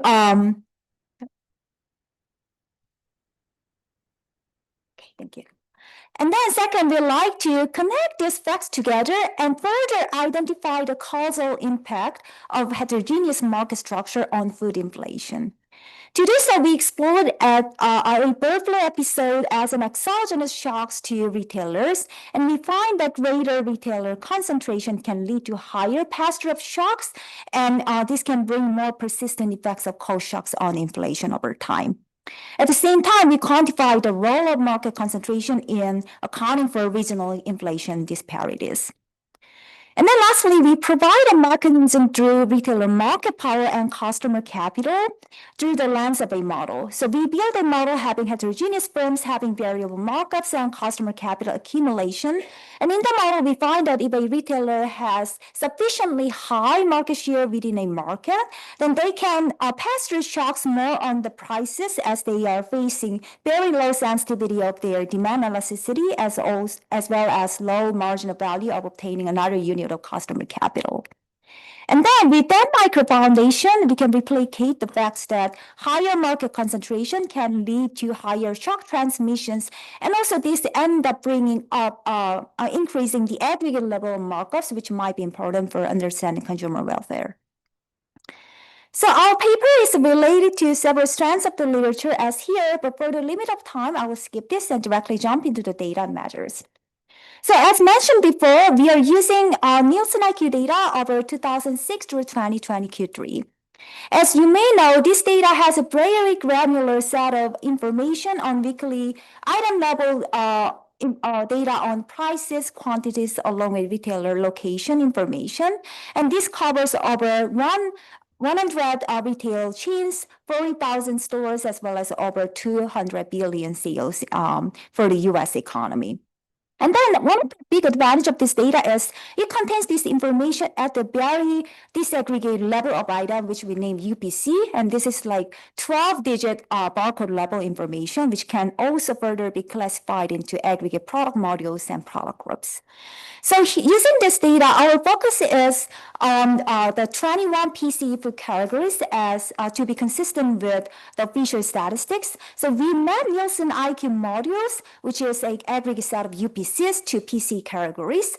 And also we are focusing on the MSA level data here. So we assign MSAs to income decile based on the average BA income per capita. So that would be our baseline unit of analysis. And we also classify retailers by their size. So we define large retailers as a top decile based on their national sales or store count distribution. Furthermore, we check robustness tests using census BDS data, although our baseline results are all based on Nielsen IQ today. Okay, so with that, first, we construct price indexes based on the geometric loss periods, again, to be consistent with the official statistics. And then we construct this at the level of MSA for each of the 21 PC food category. So we use the price relatives at the UPC level and then use the lag sales weights to construct this at the level of MSA and food item. But we know that there are some pitfalls around using the geometric loss periods index. One of them is substitution bias is missing to capture here, so that we also confirm robustness by using other types of indexes, including Turnquist or some other demand-based indexes. And also at the same time, given that we are using the MSA level analysis, this may mask a lot of heterogeneity going on. One of the things is the consumption basket composition could be different across regions. And this is well documented in the literature, showing that consumption baskets vary across high versus low income households. And then we may wonder, such differences in consumption baskets can also generate substantial dispersion in price indexes and inflation level across regions. So in order to rule that out, we impose a common goods rules where we restrict our sample to the set of UPCs appearing in all 10 income deciles at a given time. On top of that, we apply common expenditure rates across these common goods to understand this is not the major driving facts if we ever see any inflation disparities across regions. Okay, so now given that, let me talk about the set of key findings. So first, I'm showing you the inflation for aggregate food constructed for each income decile, and I'm plotting 3 deciles here, top, medium, and bottom, constructed in Nielsen. And these are the 3 solid lines, as you can see. And if you compare across these 3 lines, you can see that food price has been growing faster in poorer areas, and on average, we have 0.46 percentage point higher inflation in poorest decile relative to the richest one. And if you accumulate this over this whole entire period, that will amount to 8.8 percentage point. And then the dashed line is the official statistics coming from PCA, and then you can see that the national index at this aggregate level is indeed closer to the richest decile. We also confirm find that this is not mainly driven by consumption basket composition differences across regions, as I mentioned, either through the common good rules and also common good and weight rules. And also this pattern is robust across all other disaggregated 21 food categories, as well as alternative price indexes that I mentioned. The other thing is we also find there's a substantial heterogeneity in retail market structure across different regions. So to see that, we use the following MSA level regression where the main output variable captures some retailer market structure, including total sales in food, the number of chain store, and also the fraction of large retailers as well as market concentration within each MSA. And we regress it on the income per capita to see how these are correlated with the income. And we find that lower income areas tend to have lower sales and fewer retailers, but have higher share of large retailers as well as greater concentration. And this seems to be correlated with the inflation rate as well at this level of MSA. So now we run the regression, regressing the inflation at the MSA level on either income per capita or market concentration within this region. If you see the first two columns, we find that there exists higher food inflation on average in a highly concentrated market or low income areas. But if you indeed include both variables in the third column, it turns out market concentration is the major driver, although concentration is correlated with income per capita. And this holds even after we include further set of controls that may have affected the level of concentration. Okay, so far I have shown some style effects around spatial heterogeneity in inflation and market structure. So furthermore, we like to identify the causal association between market structure and inflation. So to see that, we use a bird flu outbreak that happened in late 2014, which caused substantial price spike in 2015, as you can see from the figure below. And based on the USDA reports, this caused 36 million layers lost around 2015, and there were substantial geospatial variations in the shock impact. So we like to use this information and construct the following triple diff and diff estimation analysis. So we first use the MSA level X inflation and then try to run it on the two diff terms. One is for the treated MSAs based on the USDA reports, and the other one is the post-dummy indicating post-shock period. And we use 2 years before and after the shock for this analysis. On top of that, in order to see how this impacts varies across MSAs having different degrees of market concentration, we further interact this with the MSA level concentration, which is measured prior to the shock. And thus, the coefficient associated with the triple interaction term should capture these differential effects attributed to having different degrees of market concentration. And we further track these responses right after the shock, which we name inflationary period, and then subsequent period in which shock fans out and price starts to revert back, which we call deflationary period. So first, we find that, from the triple interaction term here, there's a pass-through of shock on inflation, but that is mostly pronounced in areas having higher concentration, and the higher concentration, the more pass-through we can expect. If we further compare this into these two sub-periods that I mentioned, during the inflationary period, which is the middle column, we find that the shock pass-through, the pronounced shock pass-through is mostly coming from this period, which is really amplified in regions having higher concentration. But if you look at the last column, even after the shock fans out, when the prices revert back to the original level, that is not as much as the MSAs having low market concentration. So this indicates that there's a higher pass-through of shocks on regions having higher concentration, but that seems to be more persistent over time.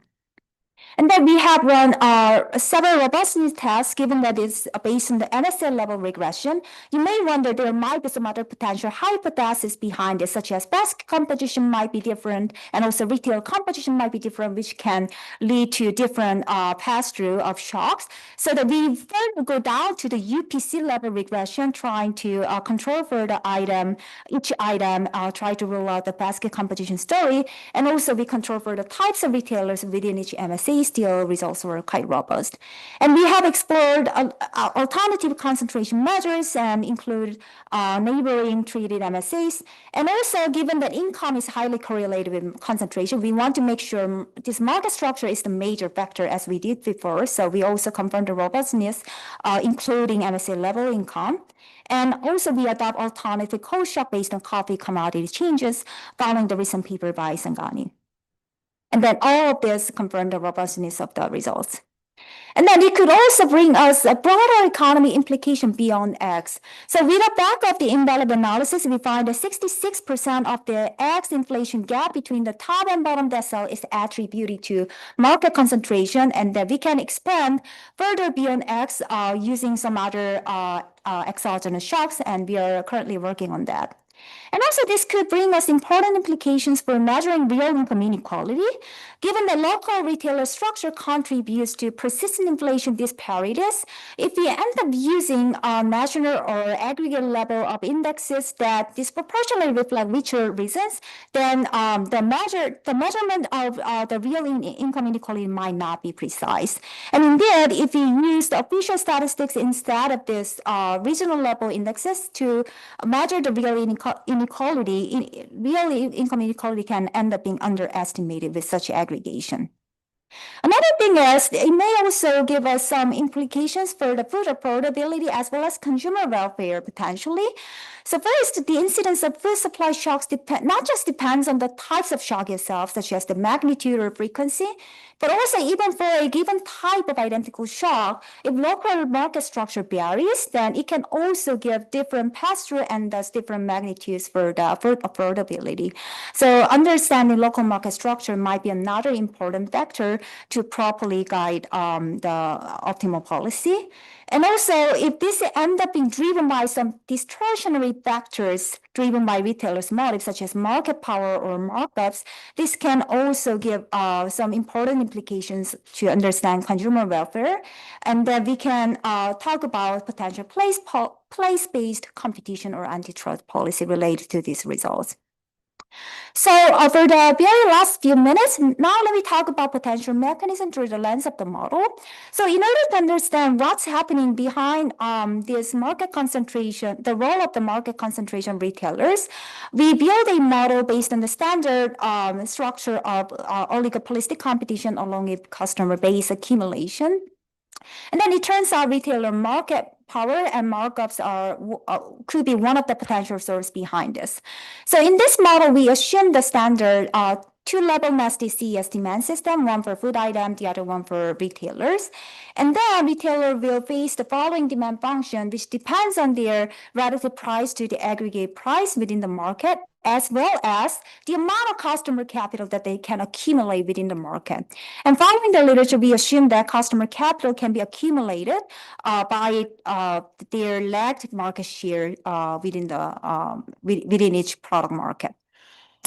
And then, just for the short of time, let me briefly summarize the model findings based on this setup. So first, we find that firm level markups are an increasing function of firm level market share as in the standard model.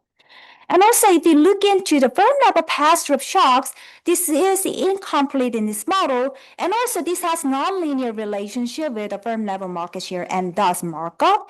But it is an increasing function with firm market share and markup if a firm has sufficiently high market share within the market. And the intuition behind this is as follows. So there's a trade-off when firms decide to pass through shocks on their prices or not. On one hand, they would like to charge higher price by passing through this and increase their markup. But that will be at the expense of losing their customer base and market share, because this will also affect their relative price that they have amongst other firms available in the market. However, if a firm has very sufficiently high market share already in the market, then latter factor not be as dominant as the former factor, so that it can still have an aggressive pass-through of shocks by facing less sensitivity of demand and also having very low marginal value of accumulating one more unit of customer base. So that's why we can expect to have higher pass-through once firm obtain sufficiently high market share within the market. And that can be shown in the following figure, where we simulate the model for 3 types of economy having different degrees of market concentration. And the first figure, we compare the pass-through of firms on their prices amongst the largest firms in each economy who share the same fundamentals and therefore in the same way, but their relative market share just differs by this economy having different degrees of market concentration. And you see that the pass-through is the most pronounced for the largest firms who belong to the very highly concentrated market. And that can end up generating higher pass-through on aggregate level of prices, as well as at the end, we can find that it will also create impacts on aggregate level markups. So if a market has very high concentration through this mechanism and incentive of the large firms, it can also generate higher aggregate level markups, which might be important for consumer welfare at the end. Okay, so let me wrap up based on these findings. So this paper tried to understand geospatial heterogeneity in inflation and retailer market structure and how they are associated with each other. We find that there's a systematic pattern of such heterogeneity in a way that poor areas tend to have higher food inflation on average, and also they tend to have more concentrated market structure. And based on the bird flu episode, we find that market concentration can play a causal role on food inflation, and we can speak that through the lens of retailer market power and customer capital. And eventually this can help us understand more broader economic implications for inflation measurement, food affordability, as well as competition policy. That's all I have for today. Thank you so much, and I look forward to the discussion.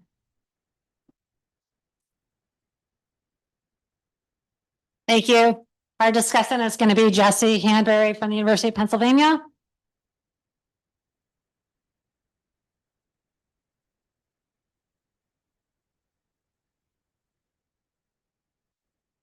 Sorry. First, thank you so much to the organizers for inviting me to discuss this paper today.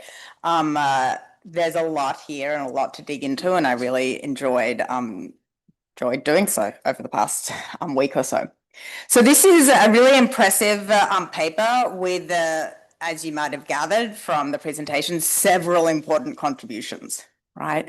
So the first is there's this new measurement of income-specific or income-specific, place-specific price indices and concentration indices, and then looking at how they vary with market income.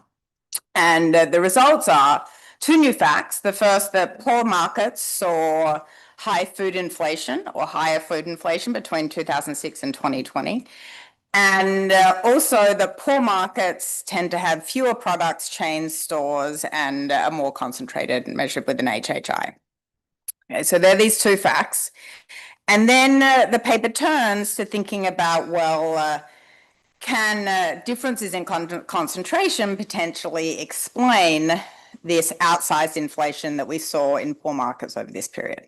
Okay, and the way they approach that is first with this causal evidence, where they link price dynamics to market concentration. Okay, so they assess the differential impact of this avian influenza on egg prices across different markets. And what they find is they find that more concentrated markets, or retailers in more concentrated markets, pass the shock through more when prices are going up. And then they might pass the reverse shock through less. And this is going to be crucial in potentially the generation of this outsized long run inflation. Okay, so I'll have comments on that later on.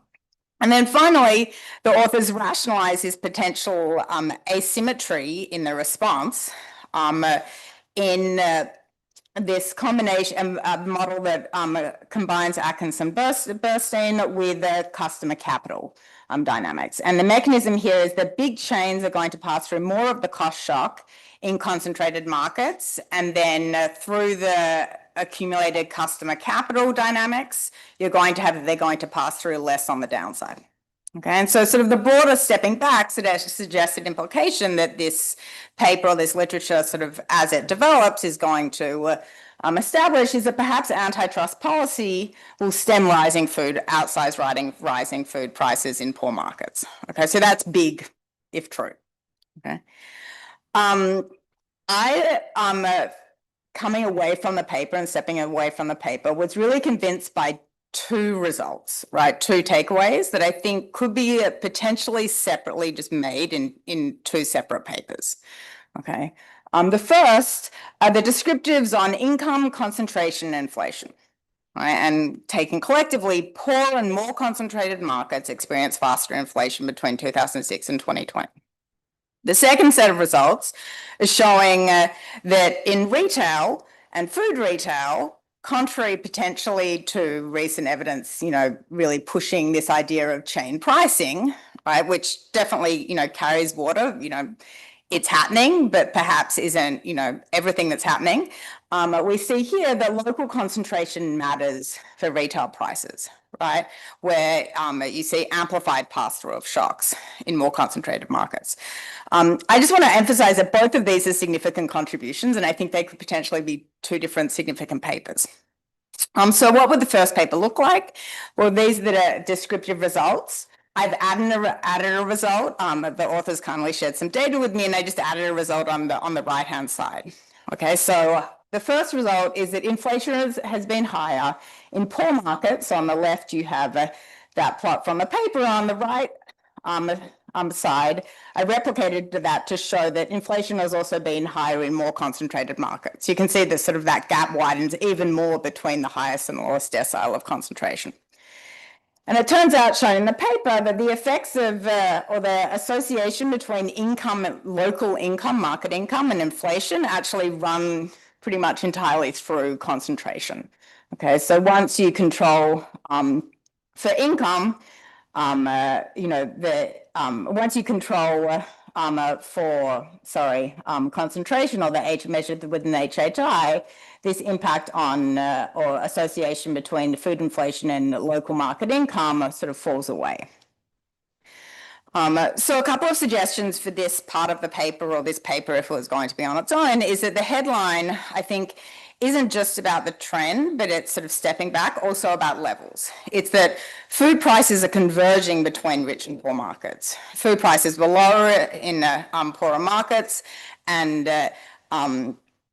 this trend is the convergence, right? And this trend is potentially what's new here. I would suggest quickly checking that the results don't hinge on chain bias, which is, I think, going to be more exacerbated in thin samples. And what you have is the poor markets here, particularly the bottom decile, which is where a lot of this action is happening. The poor markets are very small. You don't see many sales in them. Okay, so you've got these poor small markets where that chain bias could be exacerbated. Then the paper has two results that suggest why we might be seeing this convergence. I ran a decomposition. It turns out that it gets the same back of the envelope, 66%, that the authors got in a different part of the paper. That's just coincidence. But the paper has a result that implies that 66% of the convergence persists once you look at common goods with fixed expenditure weights. What does this mean? It's not driven by what people buy or in what quantities. Okay. What it could be driven by is where people shop. Right, and that could be driven by this fact that poorer markets have fewer chains than large chain shares dominate. Okay, but here we want to make sure that, is it about changing prices and the stores in these poor markets changing prices differentially, which is what the paper is proposing, or is it the households are switching between stores less or differentially? Okay, so what I'd like to see is how much of the gap and the convergence survives retail or fixed effects, which will control for that. Okay, now let's turn to the other part of the paper, which is about concentration and pass-through. Okay, so my take is that the asymmetry is not as strong as perhaps, it's not necessarily super strong yet. Okay, the impact of cost shocks is amplified in concentrated markets, but the prices end approximately the same level. Okay, can this amplification on its own explain higher long-run inflation in concentrated markets? No, right? What you need is the asymmetry, right? So I think, you know, you could, the authors could potentially sharpen the asymmetric pass-through results with a continuous treatment using wholesale egg prices. They could estimate with levels instead of logs, where sort of the base level that you're starting from is going to matter. Or they could just see if there are actually differential trends in concentration. Is concentration changing over time in a way that would explain the gap through the lens of their model? Okay, and as an aside on the model, if there is an asymmetric pass-through, then this beautiful economics of customer capital, which I really enjoyed reading about, and I would like to see another paper sort of directly testing the HMS data, isn't going to be necessary to replicate the results of the paper. And then finally, just a couple of points on concentration, on measurement, particularly given the room we're in. Is the DMA the right market to be thinking about when we're thinking about the substitution patterns captured by the model? Okay, so you could have two DMAs with the exact same Herfindahl index, but given the spatial distribution of stores, the number of or the concentration in their drive time region could be quite different. Okay, so I'd suggest that the authors switch to a county or smaller geography. Furthermore, is the RMS data the right data to be measuring a Herfindahl index with? The ideal object would capture shares over every store that the households can actually reach, but we know that the RMS is a voluntary panel of chains and that non-participants in the RMS, particularly dollar stores and Walmart, are more important for poor individuals and smaller markets. The authors anticipate this and they run robustness with census statistics, but I also think they could rebuild the concentration indexes with the HMS data, which would both deal with the geography question as well as this coverage question. But, you know, to wrap up, I think this is a very ambitious project tackling a question that matters. To poor, more concentrated places experience more inflation. And within it, there's a creative use of a natural experiment to provide causal evidence on retail pass-through that I think makes an independent contribution. I think there's more room to link the two by quantifying the extent that pass-through can explain the outsized inflation. And finally, I was left wondering, are we ever going to be able to understand why poor cities are less concentrated? So that seems to be, for me, the question I was motivated to think about. But I look forward to seeing the next version of this paper or whatever set of papers follows. Thank you.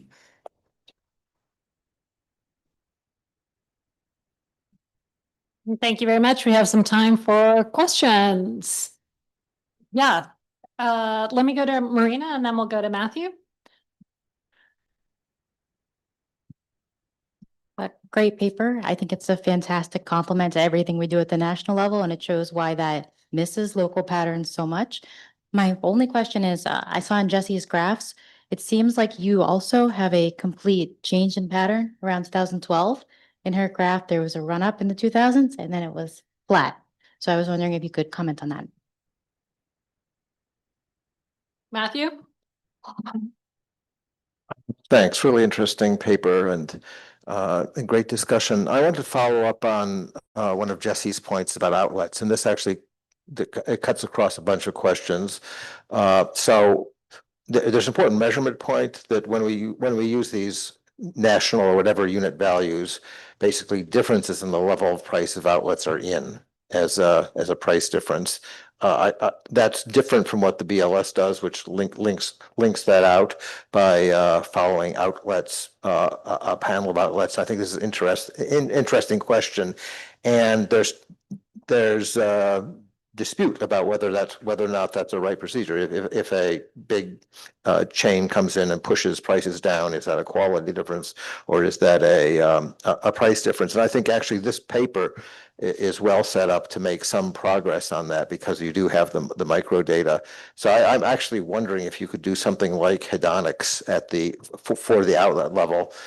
You could bring in separate attributes, but actually there's internal data that you could use without bringing that more data. One measure of quality is just how many goods are provided per outlet. Another is what's the range of prices of goods within narrow categories, saying what that would be that would tell you what the variety is. And I think you could make some progress on this, sorting out whether these price differences are quality differences or not. You can imagine this being very important for the trends in prices. And I was thinking about this for the previous paper. If lower income households are taking advantages of lower price outlets like the Aldi's of the world, that's an opportunity to economize. And again, you could pick up that kind of result in this paper. Thank you. I've got Jason Faberman and then David Johnson after that.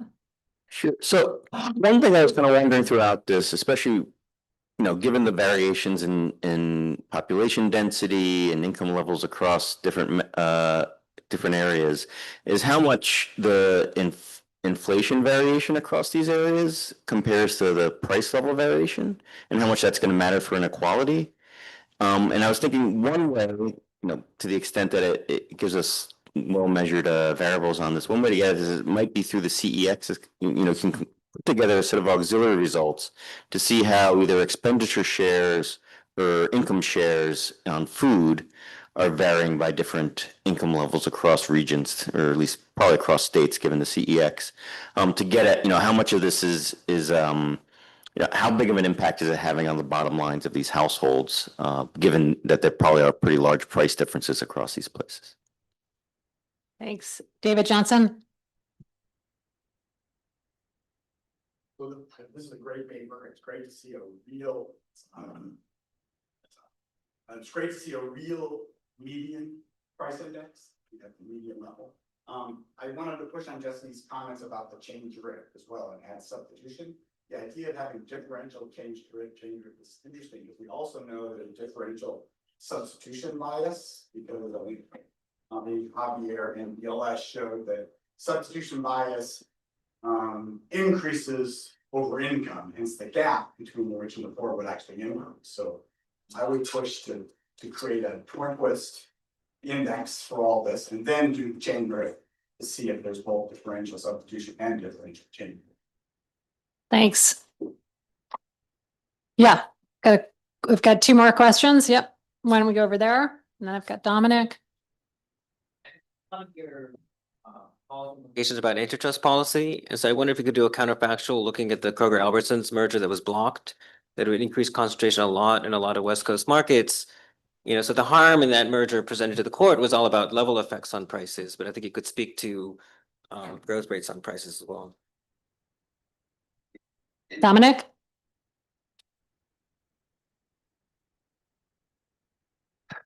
Yeah, so I think that the theoretical relationship between pass-through and HHI is kind of a U shape, right? If you have no HHI, you have perfect pass-through. If you have a lot of HHI. So I was wondering if your regressions could kind of try to capture that U shape, either by segmenting markets by where you are in HHI space or throwing in more terms. Okay, great. Sula, you have 2 minutes to answer all of those questions.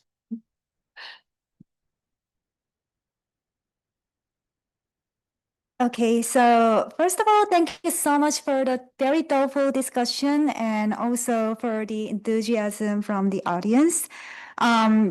So yeah, I definitely agree with the suggestions provided by the Jesse's comments, so we can maybe consider the part of the stylus effects from the causal effects as a separate part, maybe even separate papers. And then I like the idea that we can further look into how much of this channel contribute to food price convergence across regions. We haven't really thought about how to implement it, but we have some data access to this promo data, which can help us access more continuous variations in retail costs from the wholesale data. So that, as you suggested, maybe we can come to the data and then how much of this asymmetry is happening across continuous variation in shocks and how much that would contribute to price level convergence. I think that's a great idea, and then we can further look into it using the data. We can also, change the basis of the regression to understand whether this is coming from the level or the ratio changes in inflation, as in Sangani's paper. And then, yes, I agree that we can also measure this from the side of HMS. We haven't really constructed market concentration, market structure measures using the HomeScan data so that we can also use that data to confirm robustness. Then to Matthew's question, that's a great question. So we've been actually thinking about how much of this is driven by quality differences as opposed to price differences. And at some point, we try to use hedonic prices, which we also build in other part of our projects under Reset TM, but we haven't really implemented it. So that would be measure that we can bring into this project as well to understand whether this is coming from quality differences. And also, we can look into some other variables already available within the set of our data, such as price ranges for a given set of variety. And just know that there are is available and the high quality goods mostly available within the richest area that is not available within the poorest area. So we only have some, rough ideas on that, but we don't know how much of these quality differences accounting for the gap in inflation. It could also amplify this more. And then for the data discussion, so for that reason, there are two constraints you may have based on this measurement: substitution bias, and another thing is chain drift. We already addressed some using other types of indexes for the substitution bias concern. We can also look into how much this is driven by differences in chain drift. And for the next question, yes, we actually look into more this aggregate level of regression by using chain information based on their market share distribution. And indeed, we confirmed that this is quite flattened for the low market share firms, but it really spikes up, and then it is mainly driven by the largest firm at the right tail. So it kind of gives us some U-shape, but actually the left tail is quite flattened than what the model would imply. But we have some evidence to connect to the model implication. Am I done with the time? Okay. Thank you so much. I can chat more offline.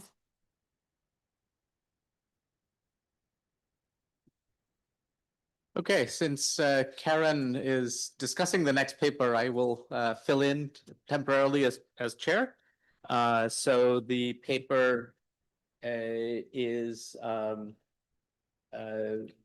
measuring consumption with credit card data, benchmarking and beyond.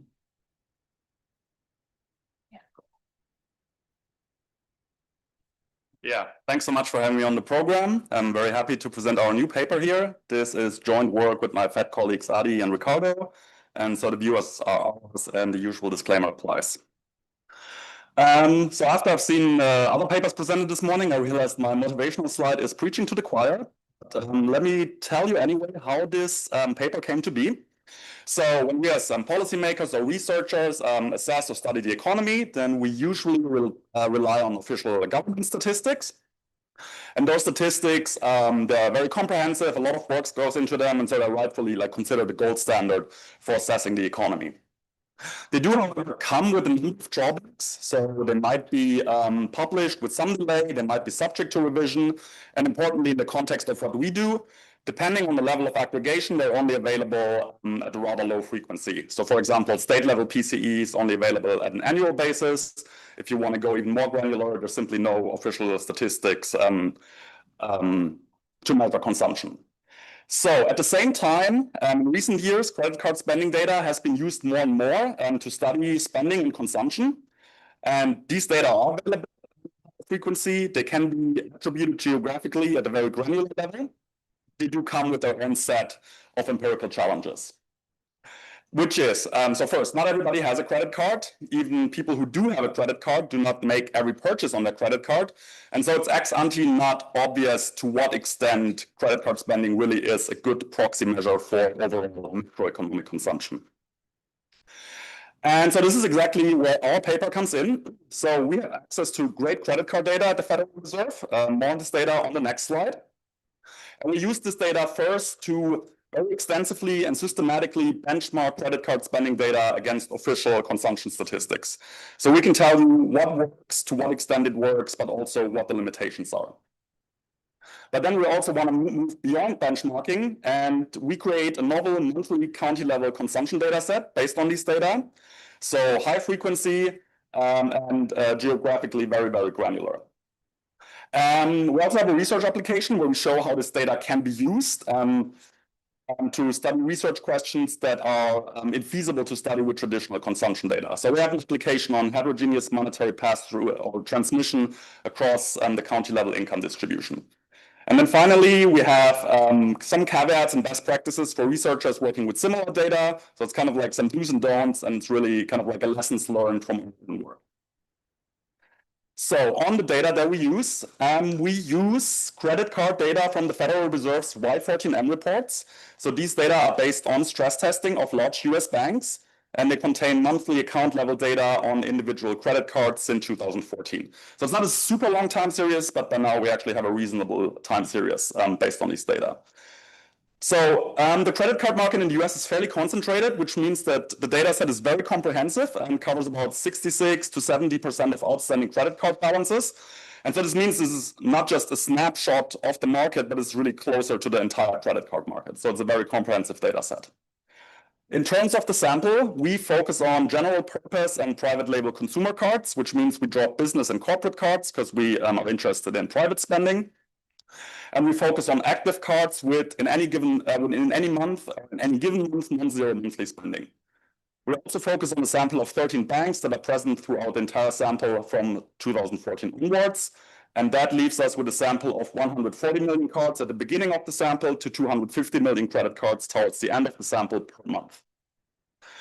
The main value that we're interested in is called purchase volume in the data, and that's simply the dollar magnitude of monthly credit card spending.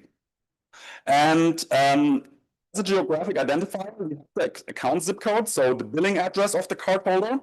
And so this means that our data is residence-based, kind of like where the cardholder lives, and not kind of sales-based where the money is spent. So I live in Washington, D.C. If I go to Boston, spend money here, then that's Washington, D.C. consumption in our data set and not Boston consumption. I should also say, though, one drawback of our data set is we only have the overall amount of spending. We do not see what the money is spent on. So if you get interested in people who spend money on durables, non-durable services, that's not something we can study with our data, but I have some slides on this as well. In terms of our benchmark data, our main benchmark data is PCE, personal consumption expenditures, which is available at the national level at the monthly frequency, state level at an annual frequency. And importantly, in our baseline analysis, we focus on what we call adjusted PCE, where we exclude certain components from the PCE that are either not true out-of-pocket expenditures or are usually not paid for with credit cards. So namely, housing and utilities, motor vehicles, healthcare, financial services, other services, and nonprofit institutions serving households. We also focus to a lesser extent on census retail sales. So it's a bit of a narrower spending data set covering retail or spending on retail goods and services. In the paper, we also benchmark against other private sector data sets. In the presentation, I will focus only on the top two here. So how do we construct our spending measure? We focus on average credit card spending growth, either yearly, monthly, year over year, or annual growth. And what we do is, so in each period, in each geography, we take the amount of average credit card spending in a given month, in a given period, do the same 12 months before, and then calculate a percentage growth rate. You might wonder why we use average credit card spending and not total credit card spending, and I also have a slide on that later in the presentation. We do this at 3 levels of aggregation, at the monthly national level and the annual state level, and these are kind of like our benchmarking data sets where we can benchmark against PCE spending or PCE consumption. And then we also have a monthly county level data set, and that's kind of like the novel data set that we bring to the table. So let me show you how it works. So this graph shows monthly year-over-year consumption growth in the blue line, average credit card spending in our data set. Red dashed line is adjusted PCE, green dashed line is retail sales. And you can see that by and large, it works pretty well, I would say. We're pretty happy with that. So leading up to 2020, you can see the credit card spending growth matches PCE and retail growth very well. Then importantly, the drop, that's obviously the COVID drop in April 2020. We also matched that very well. Then also the recovery and then the normalization post-COVID. If you run a simple time series regression of adjusted PCE growth on credit card spending growth, you get a slope pretty close to 1, adjusted R-square of 92%. So we're pretty happy with that. I think it works very well. Retail sales is a little bit lower, adjusted R-square 71%, but still very reasonable, I would say. So we're not only interested in the monthly national time series, but also in the state level cross-section. Here, we first plot average credit card spending, so in levels, not growth rates, in levels against PCE per capita in levels, because we want to see whether certain states are over or underrepresented in terms of credit card spending. The red line is the regression line, the black dashed line is the 45-degree line.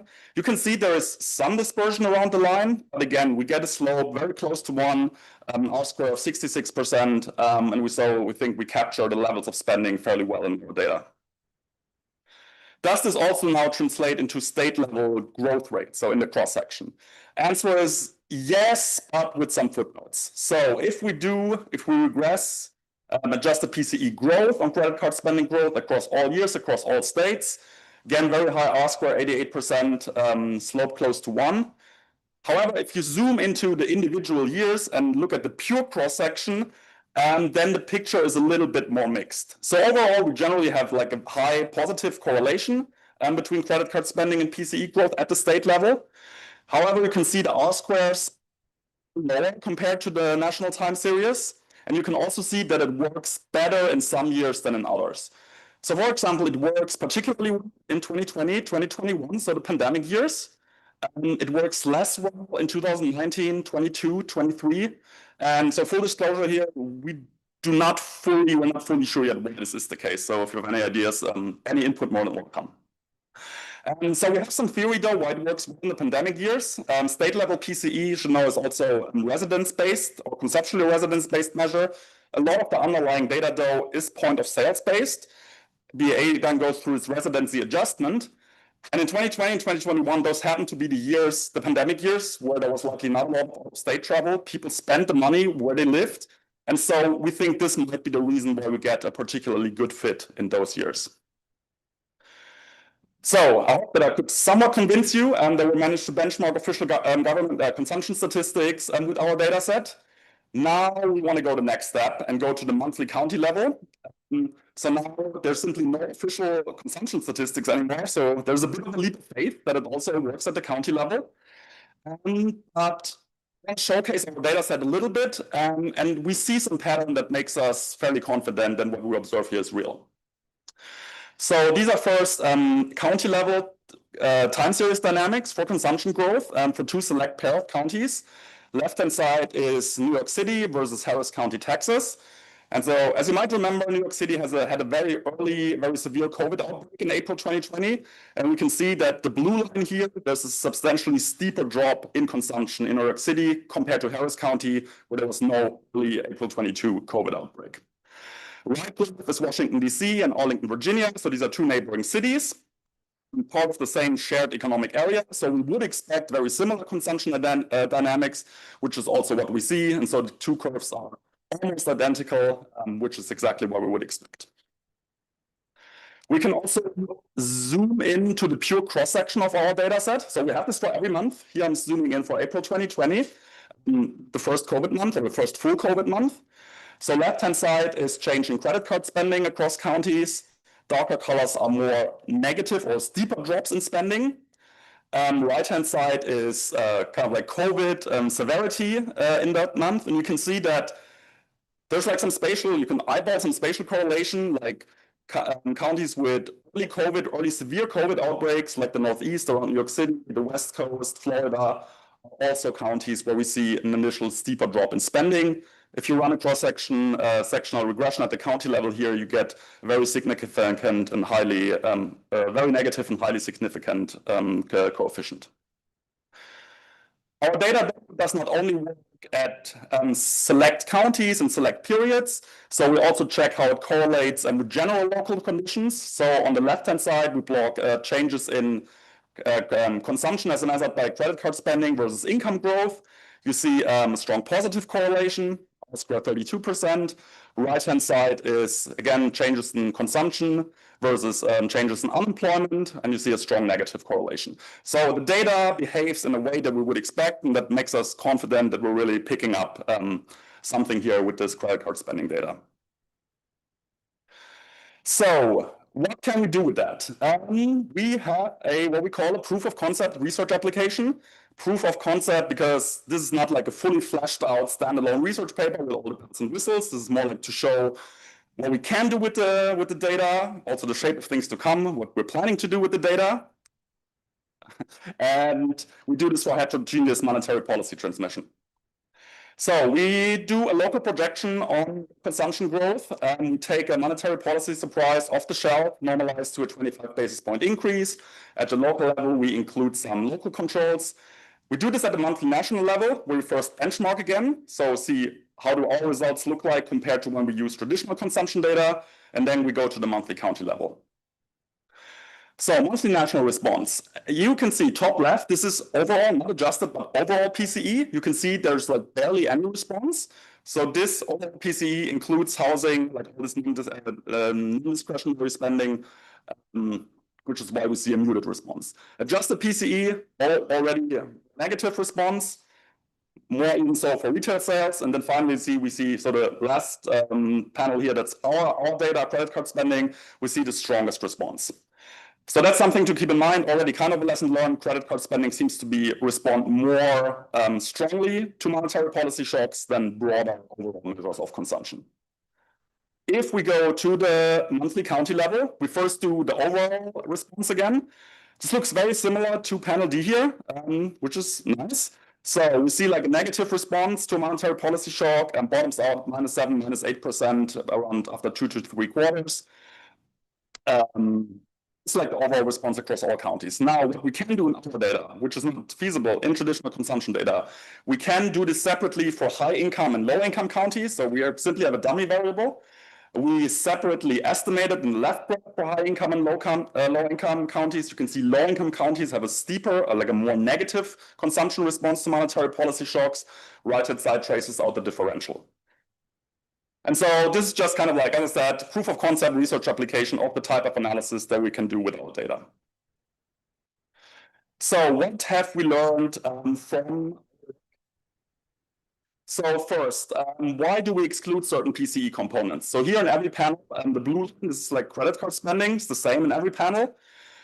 Top left is housing and utility. You can see housing and utility, especially like during COVID and after COVID, there was barely any response. So it just behaves way different than overall PCE and credit card spending. Healthcare is actually not so bad, but you can see there's like a substantial gap towards the end of the sample. So it also behaves somewhat different. Same for financial services and insurance, and also nonprofit serving households. So all these components, which makes sense, they're usually not paid for by credit cards, so they behave very different than credit card spending. So here before I said, why do we use average spending and not total credit card spending to benchmark or to proxy consumption? So here we decompose growth in total credit card spending in our sample into spending on a given card, plus the growth in the number of cards in the sample. So the black line is total spending growth. And the blue bars, this is kind of like I showed you before, this is average credit card spending growth. Red dashed line is again adjusted PCE. What I showed you before, credit card spending growth matches adjusted PCE pretty well in most periods. Now, total credit card spending growth also includes growth in the number of cards in our sample. So this could be the case because there was maybe like a general or secular increase in credit cards as a credit card adoption as a payment instrument. Or it could be the case that banks in our sample gained market shares, but these are both things we do not want to pick up when we measure consumption. So this is the reason why we use growth in average credit card spending and not in total credit card spending. And then finally, I mean, not everybody has access to the Y14M, but many researchers have access to data from individual banks, individual fintechs. And so we wanted to check, so how good or what are the possible biases you could induce when you only have data from an individual bank. I cannot show you individual bank data, that is confidential, but I can show you the dispersion around the mean. So blue line is the same as before. Then we run this separately for each bank in our sample and plot the distribution. Good news is, by and large, the consumption dynamics are fairly similar, even if you use data from individual banks. However, there are quite some periods where there is a non-trivial divergence, depending on which bank you might use.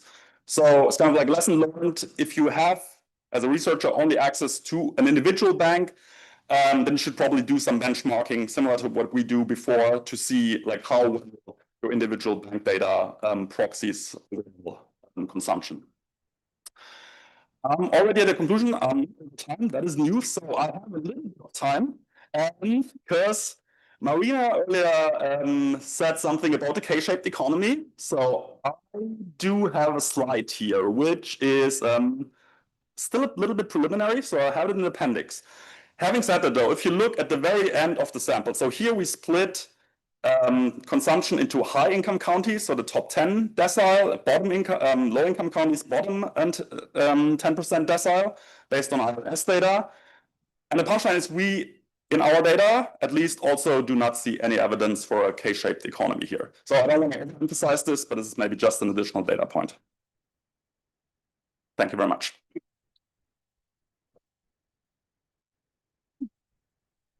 Karen will discuss the paper.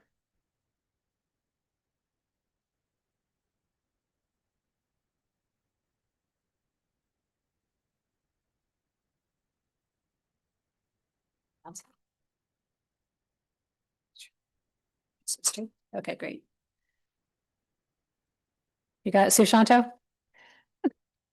One paragraph. Okay. Yeah, so it's a pleasure to be here to discuss this paper. Let me just start by quickly summarizing what they're doing in the paper. So they're introducing this new data set. It's a monthly county level consumption measure from supervisory credit card data, and it covers 2/3 of US card balances. So face value sounds really terrific. They do this extensive validation exercising, benchmarking against different measures at the national level, at the state level, some information at the county level. That's terrific. They show the data has real research uses. They have this application to the heterogeneous effects of monetary policy. So that's really interesting. And then they have a section at the end, which is guidance for researchers. So best practices for researchers using credit card data. All told, this is a paper that is very careful in terms of its treatment of measurement. And I really liked it. There are lots of things that we could discuss. I have lots of questions about this paper, but I'm just going to highlight in my 10 minutes where 3 questions. So first of all, where is the validation coming from?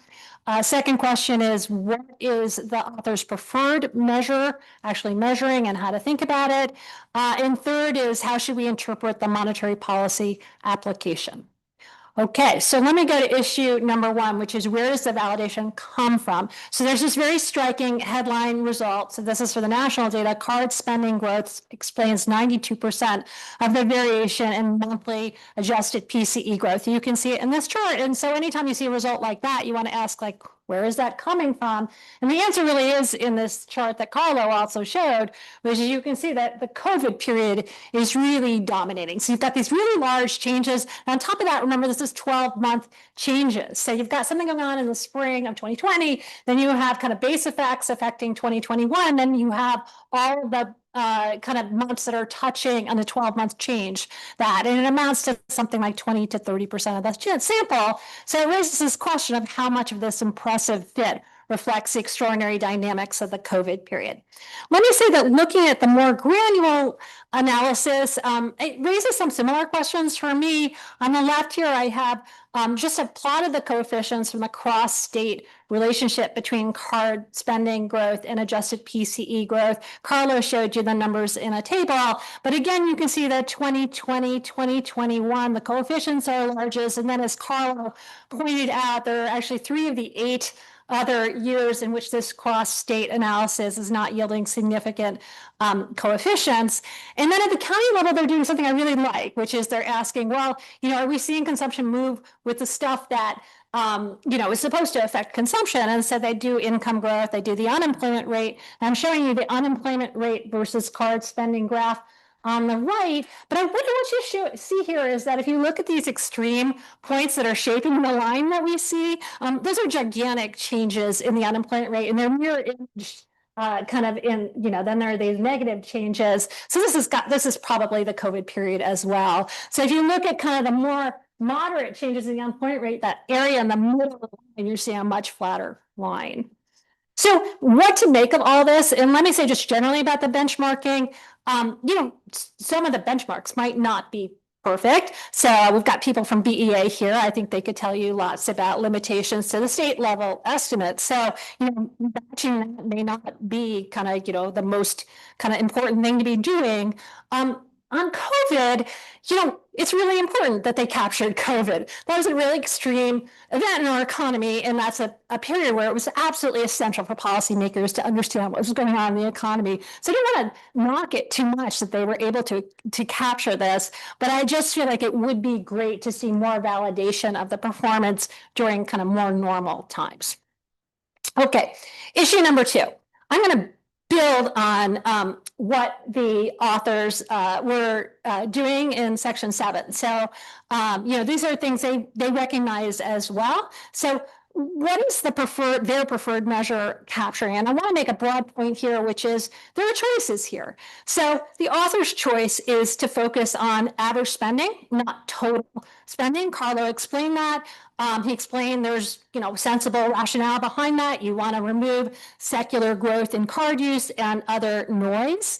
I just want to kind of point out here that sometimes that might be removing signal. So I've kind of circled the 2023 and 2024 data. This is actually a period when you can see the national measure is going off track. It understates actual PCE growth.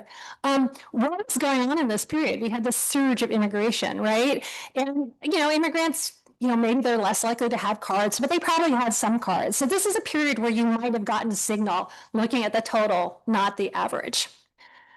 Another choice here, which is that, their preferred measure is average spending across active cards. So it's not the same cards every month because there are cards coming in and out of the sample. Carlo, I don't think he showed this graph, but they do this nice thing in the paper where they decompose into the intensive margin and the extensive margin, which represents kind of the net entry and exit of cards. And just what you see here, the extensive is the yellow here. You can see that in the COVID period, the intensive is what matters. That makes total intuitive sense.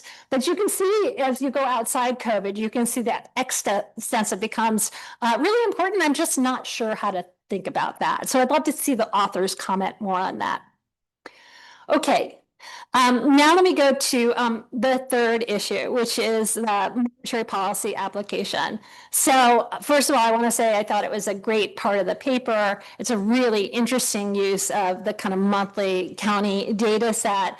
And then kind of there's these great charts that kind of fall out of it.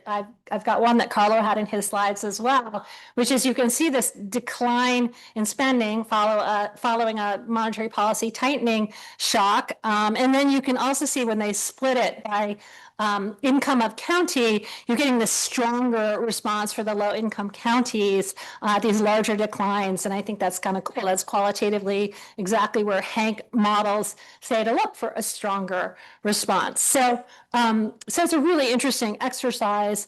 I just kind of the thing that stood out most to me in the results, which is I thought that responses were puzzlingly large. So you have a 25 basis point shock and you get spending, the adjusted spending down 5 to 6% for the national results, 7 to 9% for the county results.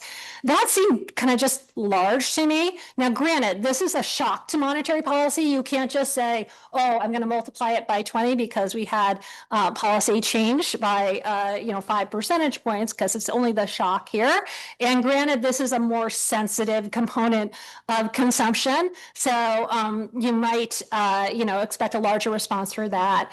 But I just kind of wanted it was just raising questions as to whether something else was loading on your coefficients. And just as a suggestion here, and this is my own graph here, you can see on the right part of the slide, we went on the spending binge on durables. Sometimes people call this the rotation towards durables, right? Kind of during and after that pandemic. And you can see this in the aggregate spending on goods. You can see kind of going way off trend kind of during COVID and the early part after COVID. But then we kind of stopped and we unwound that as we started to go back into services. That kind of undoing of the rotation, that coincides with the tightening of monetary policy. So I just kind of had these questions about whether that could also be loading on your coefficients. You do try to do some stuff in the specification to control for COVID.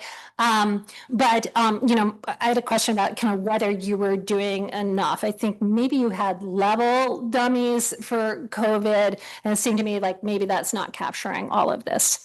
Okay, so those are my 3 big picture comments. Let me just offer some concluding thoughts in my last minute. So first of all, I think this is a really exciting new data product. I just think it's terrific, and I think it's going to have real research uses, despite my quibbles with the monetary policy application. I think it's a really good kind of demonstration of what you might be able to do with these data. And I just think, wow, we've got so much stuff that kind of, there's different county level exposures. This morning, of course, we saw a lot of emphasis on different county level exposures to inflation. And this was like a real story, was inflation was causing this demand destruction, right? And I'd love to see kind of going to that, but we've also got, all this discussion about, who's exposed to AI in terms of the local labor market, and that's going to differ by county. I think that could be interesting to explore. There's already been work exploring kind of different regional exposure to tariffs. You've got oil prices, all those things. So I think that's really cool. Those would be nice opportunities for grad researchers and their collaborators. I know it's a limited group of people who can kind of use the data set. And then I just want to kind of say the measurement analysis, I think, is terrific. I think kind of that last section alone is a reason for people to read the paper. It really is excellent. I would love to see you build on it, and I would love to see kind of other people doing, analysis like that. So thank you. Thank you, Karen. Matthew? Thanks, really interesting. Could I ask a quick question because it's predicated on my comments. When you say credit card, you really mean credit card, not card swipe and not debits. Is that right? So this is the amount of money spent on a credit card in a given month. this is spent on credit cards, not debit cards. Okay. So that's okay. So that's where I want to start from. So I want to point out, you're well aware of this, but for the audience, this is very different data from the transactions data that many of us have used, because it's just credit card, not card swipe, and credit card is only about a quarter of transactions by volume or by number. And I think I think this could be a feature, not a bug for this, because one, it's very different and potentially very interesting for monetary policy. People use their credit cards differently. So about half of us use credit cards. We're Delta point junkies and use them like debit cards and pay off every month. But about half revolve. And so for those people, they're thinking this is not just a purchase, but a borrowing decision. And that could explain some of the results. For the COVID results, I think people tend to borrow for the bigger ticket items like furniture or maybe big trips. So that could explain some results. You could look at this by relating your aggregate thing to different components of spending. And I suspect you'll find higher correlation with components of the published data that people tend to borrow against, or might be big ticket items. I think this is really important for the results on monetary policy, because this is a borrowing decision, and borrowing decisions are presumably interest sensitive. So for the half of the folks that are using this to actually borrow, you might expect very different results. This could explain what Karen pointed out, a big result, because these are interest sensitive components. And I think you can do something about this. I assume you have some kind of outstanding data, so you could probably tell how much of this spending is associated with revolving cards. You could do that at high frequency, time to time. That would be really complicated, but I think you could do something easier and more powerful and probably more reliable by looking across geographies, which zips or whatever your measurement are full, or have people or have high revolving balances versus not. And I would expect those observations to be more interest sensitive. And I think so this could be, I think, one, it might explain your results. Two, it might be very relevant for the transmission of monetary policy, because you can get actually a very high frequency, very granular measurement of interest sensitive spending. So I think this is a very interesting way to pursue.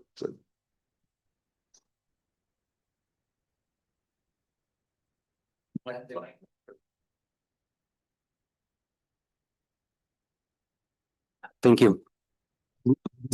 For Spain, and that I think that you cited in our paper.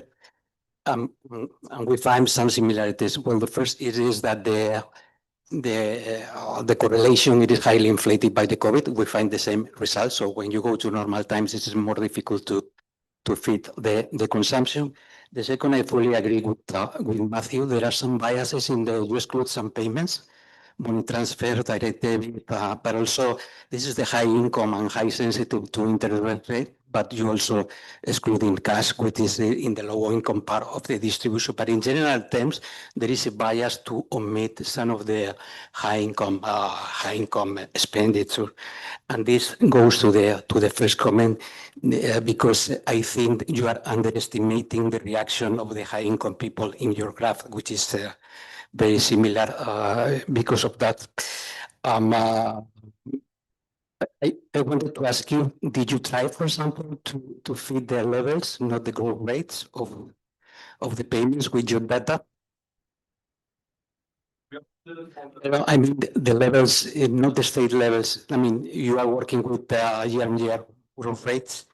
Did you find some correlation in the levels, or you could estimate the level of consumption, not the year-on-year rate? At the national level?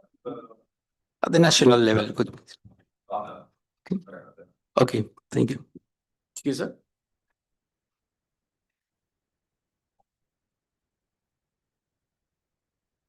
Very interesting paper. I was just wondering about one thing, just about police processing for the violence data. Like, if you were to use something like the consumer data panel, which also has like the account information, it has like zip code, but you also have individual information, so you can kind of take into account the selection and the credit cards and things like that. So I was just wondering, is there any like benefit of using Y14 over CCP?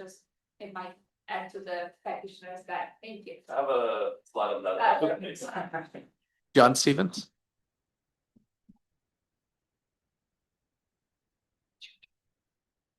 Thank you. I was wondering, given the high rate of business formations post-pandemic, if maybe some of what you're seeing is a failure to fully exclude business card usage, where people are using their personal cards for their new businesses.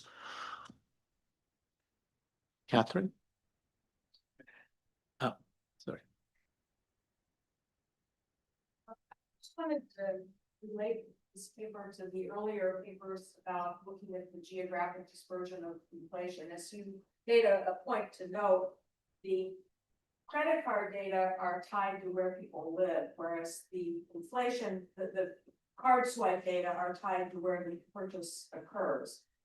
If you're talking about things like grocery store items and so on, that difference probably doesn't matter very much. But as as soon as we're able to expand the use of transactions data to cover other things, it might start to become a more important issue. That the people who are, the things that people buy aren't necessarily bought where they live. They might be bought somewhere else. And so if you're thinking about differences in rates of inflation for high income versus low income people, and you're trying to do that based on what's happening to the prices in the communities where they're looking at the incomes in the communities where purchases are occurring, you might start to run into issues. And maybe so integrating the credit card data with the price data to try to figure out how much of what people are buying are things that they're buying where they live could be really helpful. Kelsey.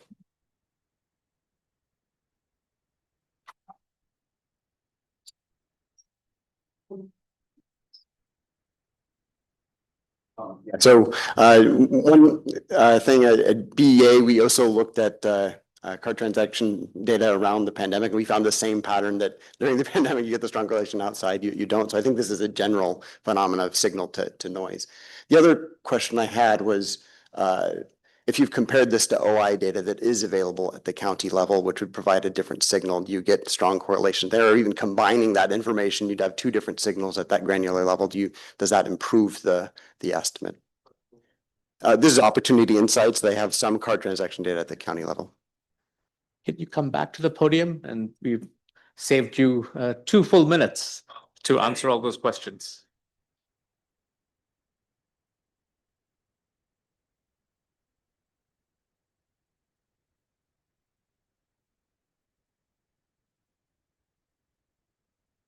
Yeah, thank you so much. Great questions, great comments. There were some questions that I can actually answer with some slides in the appendix, so maybe I'll just focus on these.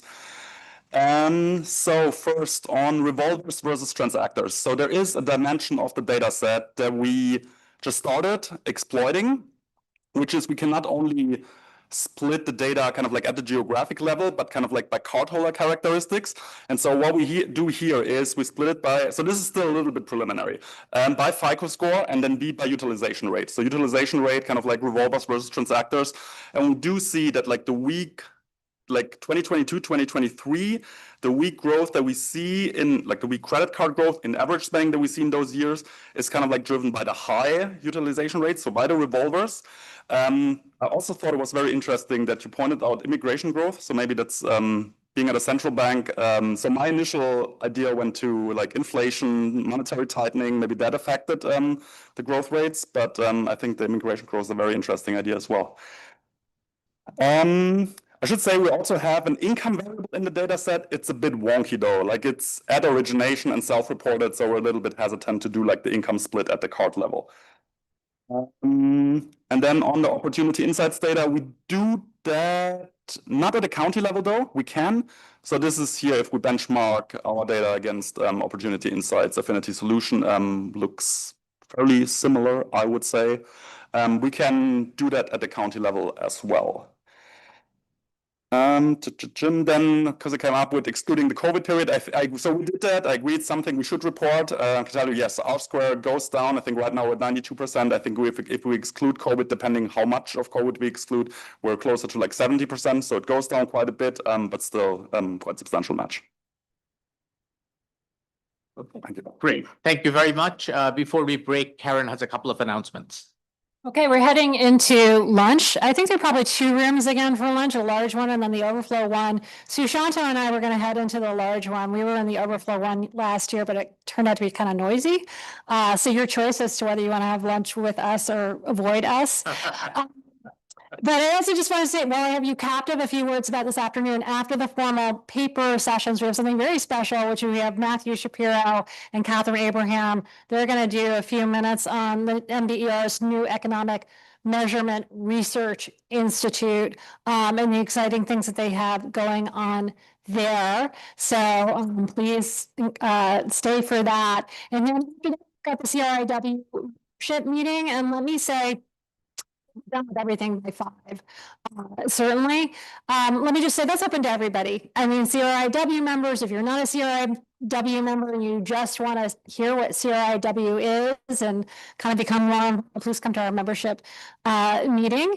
And I guess the last thing is that the NBER does have this nice kind of drinks on the patio. It's a cash bar out on the patio starting at 5:30. So if you're around this evening, it's a really nice way to engage informally. And Dominic can tell us more stories about 10-cent beers. And it sounds like that's a real fun thing to have at a party.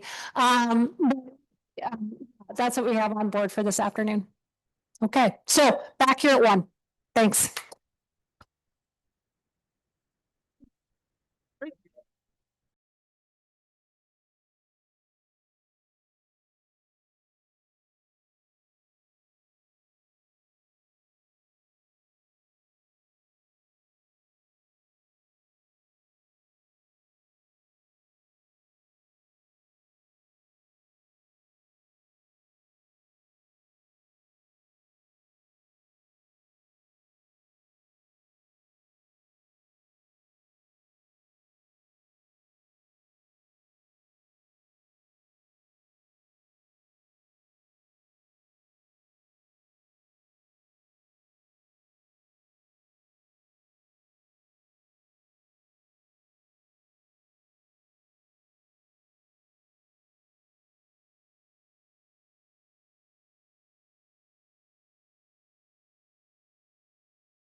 You know, that's fun and interesting.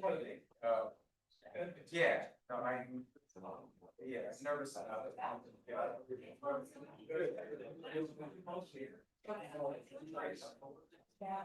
Oh, yeah, you know, you have questions yourself.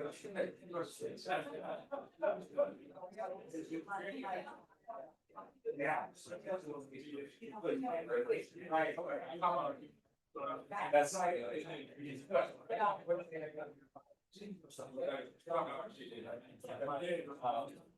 Hey, tomorrow.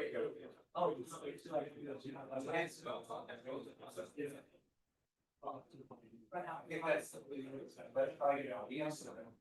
I actually have the powers. After my brain. No, that's what I worry about. Yes, so, how did I ever? And,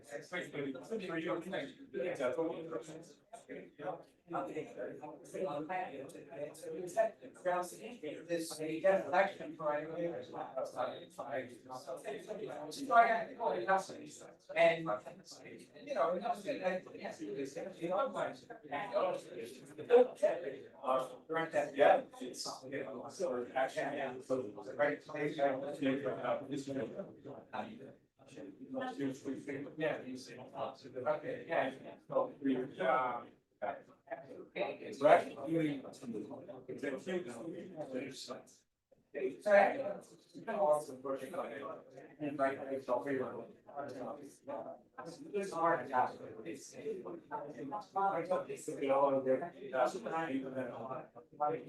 yeah. Yeah, there's gonna be this coming down, okay, great, and I'll also show you cards. Yep. Going also.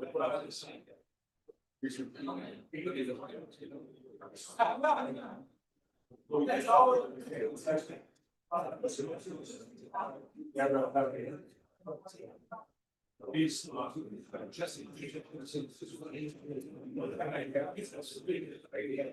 Can you all take your seats so we can start on time?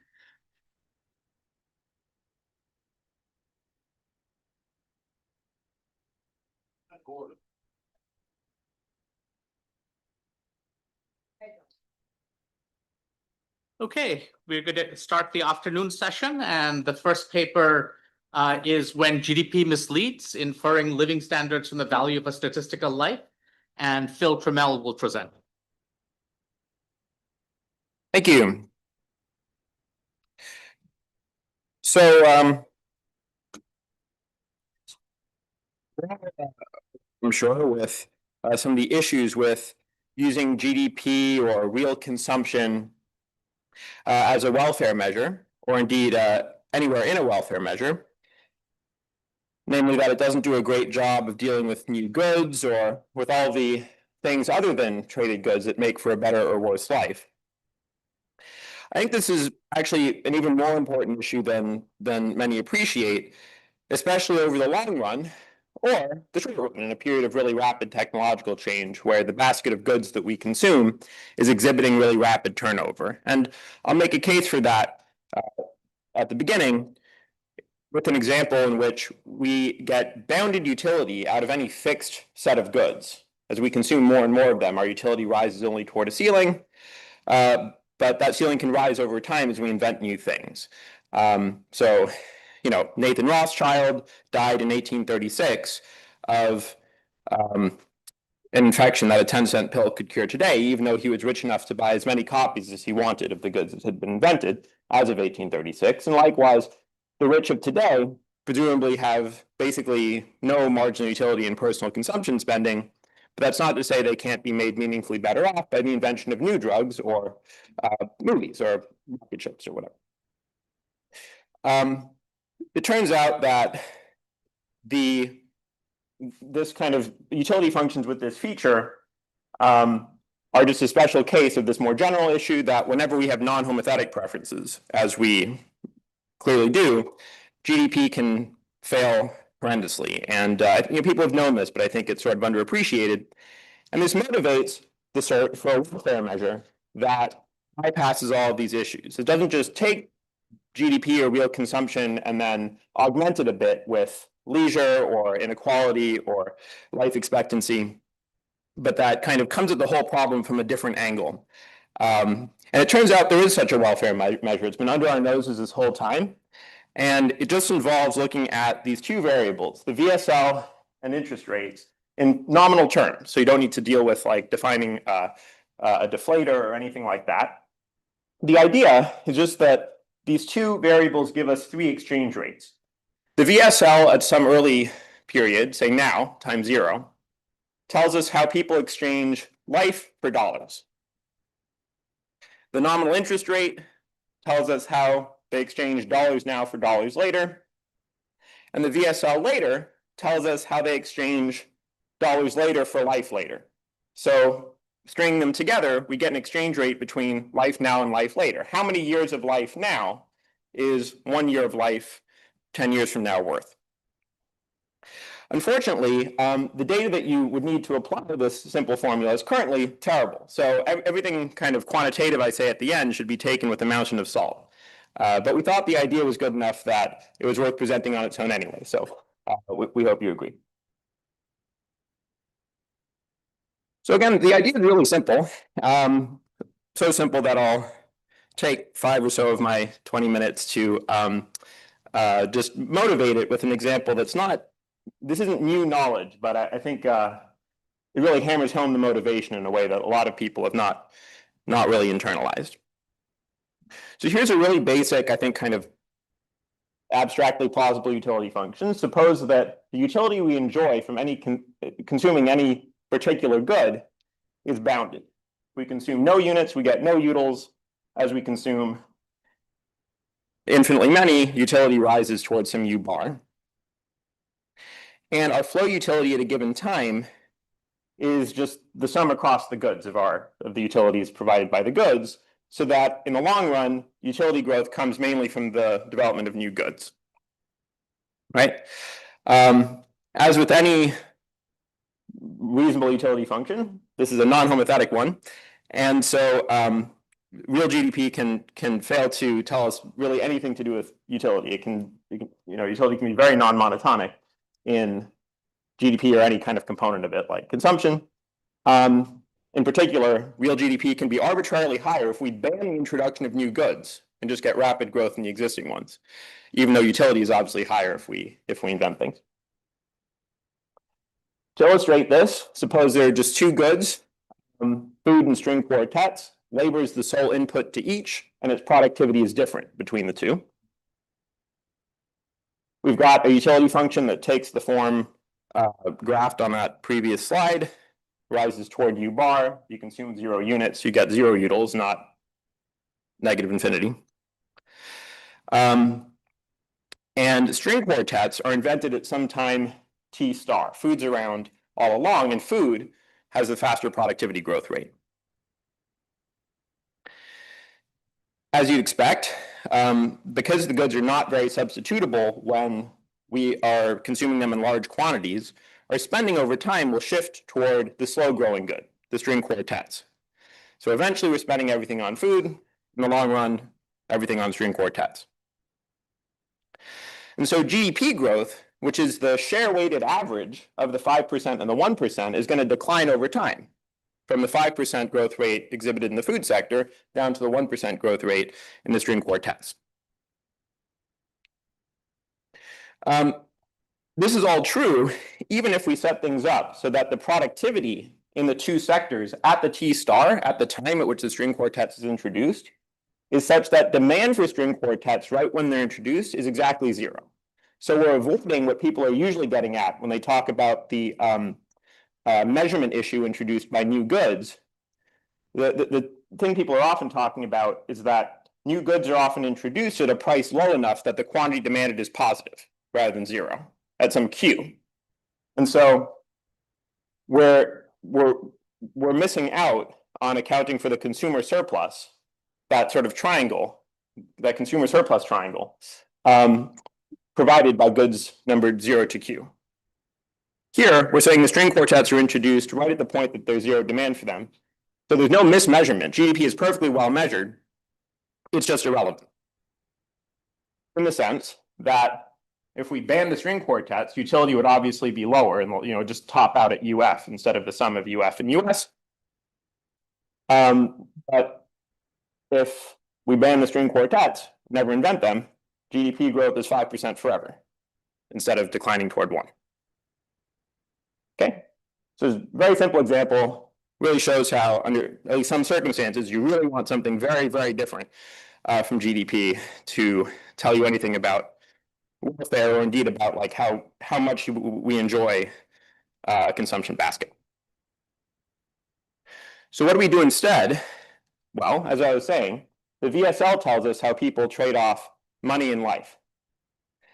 And it includes everything that people might care about in their life. So everything about the basket of goods, no matter how you deal with chain weighting or deflation or anything, and everything else about life as well. And the formula for the VSL is expected lifetime utility. So the expected number of utils you expect to get if you don't die right now, divided by the marginal utility in consumption. Why is that? It's easy to see by multiplying both sides by the MUC and realizing that, let's say, if you're going to be indifferent between spending a bit more on safety and not, how much utility are you losing if you say buy enough safety that your chance of dying this year falls by 1%? How much utility is that costing you? Well, in dollars, it's costing you 1% of the VSL. It's costing that many dollars. Multiply that by the marginal utility of consumption, it's costing that many utils. And how many utils are you getting? Well, you're getting 1% of what I'll call W, expected lifetime utility. Right? So to be indifferent, that equality has to hold. And just flipping around the equal sign. Oh yeah, and this is all in nominal terms, of course, because we're just talking about an exchange rate from life to dollars and from dollars to utils. So there you got it. You've got an expression for W. What is that about? The thing that really matters is the cardinal quantity that's 0 when you're dead. And when W is 2, that means that you should be indifferent between life at W equals 1 for sure and a 50-50 chance of life at W equals 2 and dying. We can observe the VSL over time. In principle, we can observe how much people are willing to pay for safety. And if we had a thermometer that could, we could stick in your head and say how much better off you'd be from year to year if you had an extra $1, we'd be done. We could track W over time. We don't, but we can sort of get the growth rate of the marginal utility in consumption from an investor's Euler equation, right? It's, very familiar. That growth rate should just be the rate of pure time preference minus the nominal interest rate, right? The nominal interest rate is 5%. That's telling you that investors expect utility to be, the marginal utility of consumption to be 5% lower next year, at least before adjusting for the pure time preference. And so here it is. The growth rate of W is just the growth rate of the VSL plus the rate of pure time preference minus the nominal interest rate.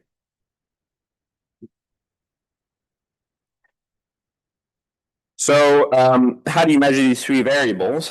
For VSL growth, you want a series of people's willingness to pay for safety. The standard way to get that willingness to pay, that VSL, is to look at how much more you have to pay people to take a similar job, to take some job that's very similar to some other job, except that it's a bit more dangerous. Unfortunately, this literature is full of papers that introduce some new methodology and apply it to a particular population at a particular time. But what we really need is a consistent series. And I think the only paper that offers one is Coster and Kahn 2004, who used the US Census to get results for young American men by decade, because the census is, decade. The people put down how much they're getting paid and what they're doing. And something we do, just because naturally you would be curious if we didn't do it, is tack on to the end of the series the latest VSL number from the Department of Transportation. Though, as John will point out in the discussion, this is produced using a totally different methodology, and it's not really kosher to add it to the series. There is another approach to estimating the VSL, but it relies on, elasticities of the VSL to real consumption. And as the example hopefully hammered home, it's not clear what real consumption even means, and so we want to avoid that. So we say a bit about that in the paper, but I'll just focus on the cost and con approach here. So that's for VSL growth, right? That's one of the three variables. For pure time preference, we'll just assume the conventional rho equals 1%. And for the interest rate, that's sort of determining the risk-free interest rate, which is what we want, determining how investors are seeing their expected margin utility in consumption to fall over time. We'll use the T-bill rate plus 1% to offset the fact that T-bills come with a convenience yield of approximately 1%. But we'll also redo the analysis, taking that away or adding another %. And that'll be equivalent to doing the analysis with a rate of pure time preference that's 1% lower, respectively, or higher. Because rho minus I is what appears in our formula, right? So redoing the analysis with I 1% higher is the same as rho 1% lower. So when you just do that simple calculation, these are the series you get. The central ones in blue, the green and purple are with the 1% adjustments. I'll just point out two things. So the first is that this analysis suggests that utility growth has been much faster than you would get from a conventional approach of saying that utility is, say, log real consumption, and then pegging $1,000 per year of real consumption as the zero utility level. The amount of consumption you need to make life worth living. If you take an approach like that, you say that from 1940 to 1980, utility grew by maybe 70%. This VSL-based approach suggests that it grew by maybe a factor of 9. Now, I think this is unrealistically high.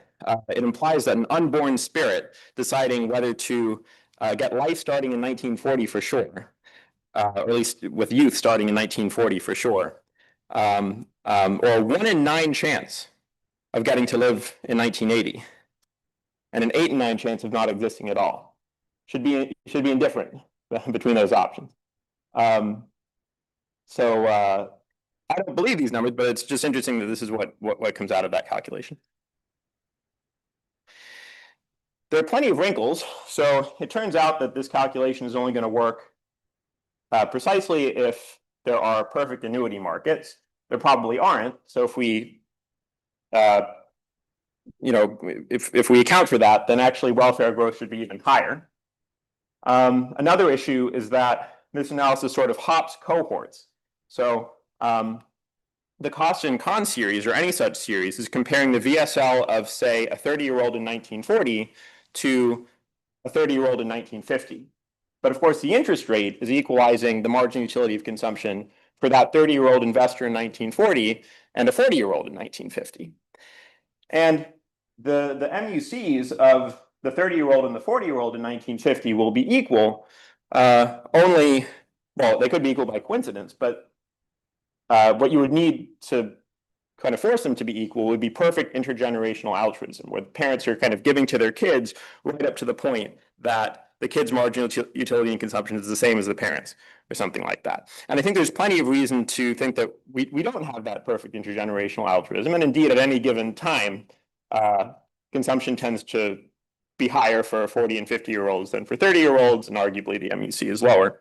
But it turns out adjusting for this would actually make the welfare series higher still. A third wrinkle is that WT is not really tracking expected lifetime utility. It's tracking the gap between how many utils people expect to have alive and what they expect to get while dead. And so changing beliefs in an afterlife or just changing attitudes towards death. You laugh, but I've I spent many nights as a kid quaking out of fear of hell, and I'm sure I'm not the only one. Well, anyway, and the loss, and maybe most important wrinkle is risk. So all that analysis was sort of taking place in a world where the MUC was deterministic and investors were just perfectly predicting what it would be, how it would evolve. In a world with risk, it turns out that your like our estimate of growth in this utility index should be, we should add this covariance term to it, which is a covariance between the VSL and the margin utility and consumption. And that's almost certainly negative, because when the VSL is high, life is good, and consumption is high, and the margin utility of consumption is probably low. But as for how much this should be affecting our estimates, we really have no idea. And there's going to be a big tension between the kind of answer you'll get in a typical macro seminar, in which consumption is relatively stable over time, and so margin utility of consumption is thought to exhibit little variance, and therefore there's not much room for there to be a huge covariance term. And an answer you get from finance, in which you observe from, say, the equity premium, that people's margin utility and consumption is extremely volatile. And so maybe there's a lot of covariance with the VSL as well. In fact, just straightforwardly applying some of these huge variance estimates from the finance literature, you'd imply that this covariance is so high, so large and negative, that that welfare has not, gone up by a factor of 9, but has actually gone down over time. So this can totally overturn all of our results. So in conclusion, I think at least we can say that one of the following must be true. Either utility has grown more quickly than implied by traditional analysis, which I think shouldn't be surprising if it's true, because the traditional analysis sort of mechanically makes utility gains low if you just have bounded utility and consumption at a given time, or strongly diminishing returns at a given time. Then growth in real consumption over time can't raise welfare much, even if, even explosive growth will be found to not raise utility much. Our VSL series is way off. It's grown a lot more slowly than we think. Or the utility level assigned to death has fallen dramatically. Or that covariance term is very negative. And so the finance people are right after all, say, about and the MUC being, exhibiting a lot of variance. So there's your quad lemma.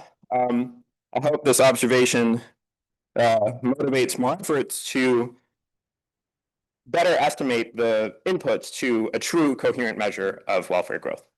Thank you. Terrific. Thank you. John Fernald will discuss the paper.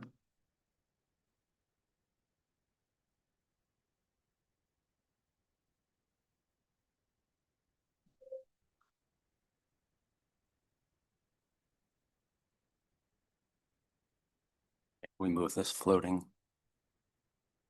It's kind of the farthest it will go. I'm sorry. Oh, okay. Maybe have it there. Yeah. Okay.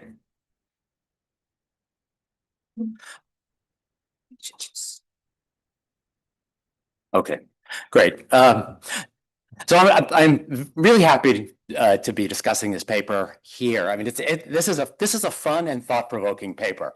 I mean, I learned a lot. I thought a lot. It raises all sorts of really interesting questions.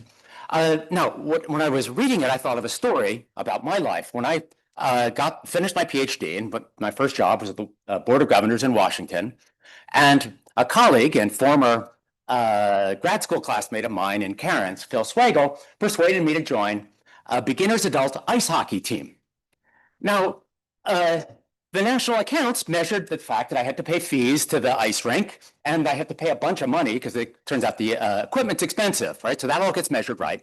But from the point of view of my well-being, this was a new good in my utility function. So I could have, spent that money getting restaurant meals with diminishing marginal utility, but I didn't. I didn't have that decline in marginal utility because I had a new good.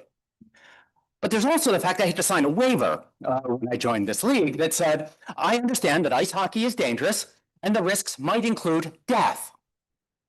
So I was paying with a small probability of death as well. So this paper is dealing with both the new goods and thinking about the fact we make choices all the time that involve trade-offs between risk and mortality risk and other things. So we all know that measured GDP is not a measure of well-being for lots of reasons. I mean, the most one very obvious one that is relevant for this paper is we're not just measuring like what's consumption, but the well-being that we're getting, which is a utility. So like we have log consumption, there's diminishing marginal utility. If with this utility function with a suitable assumption about U bar, you would say, well, real consumption in the national accounts, 1940 on grew sixfold, but with some assumptions about U bar, flow utility went up twice, right? So it's, so we have to worry about that. That's going to be relevant in this paper.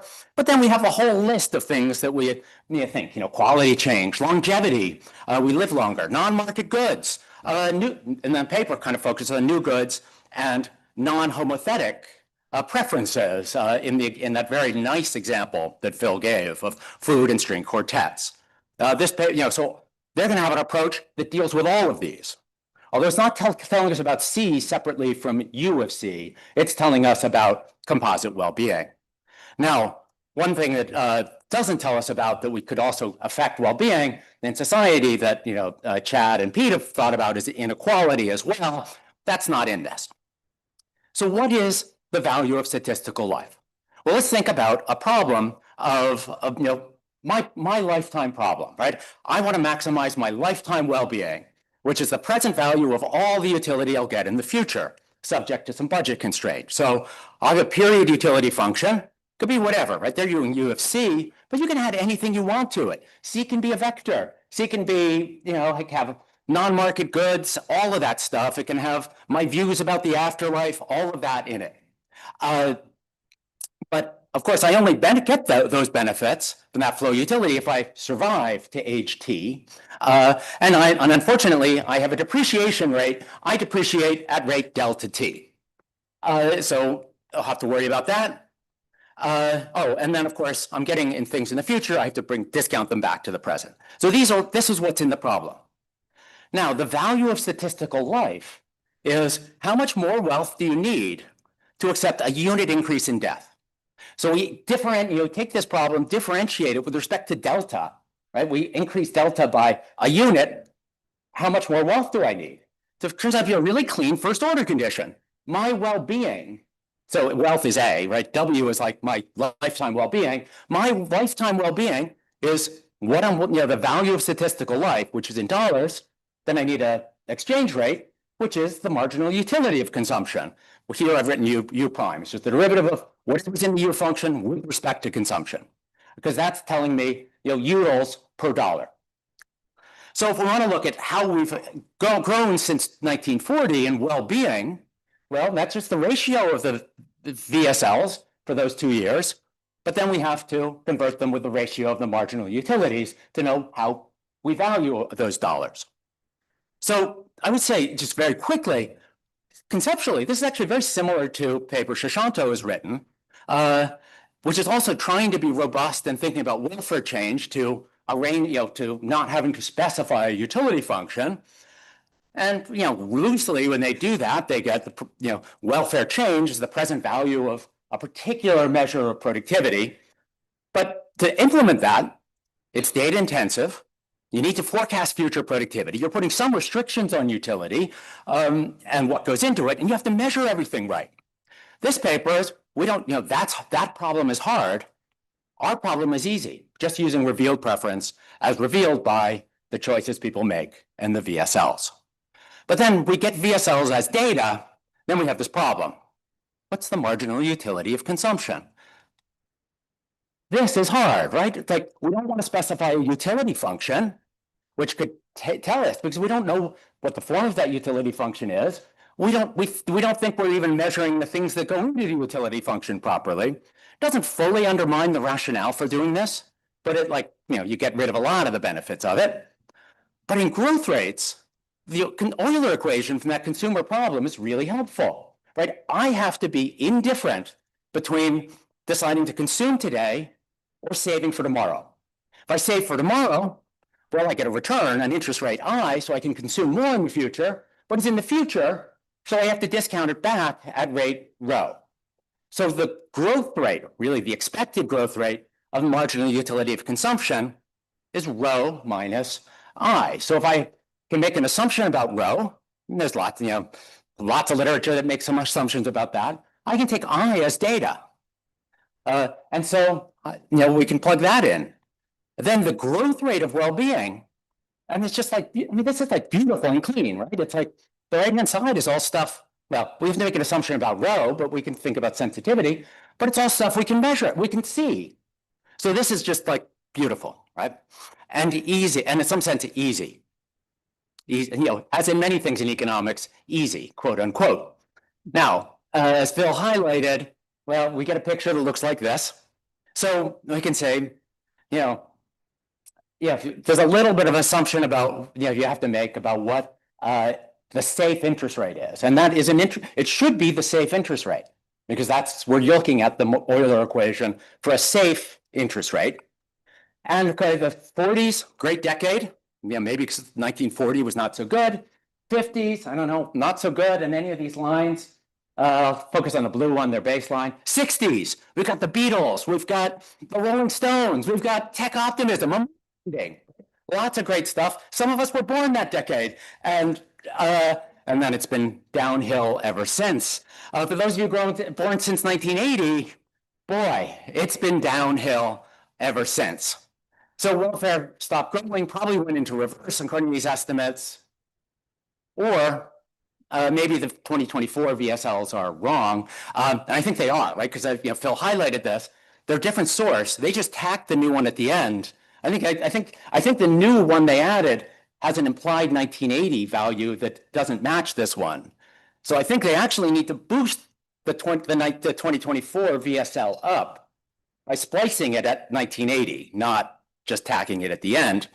But that would make their numbers even bigger, right? When we look, even with all of their lines are higher than what you would get with log utility welfare.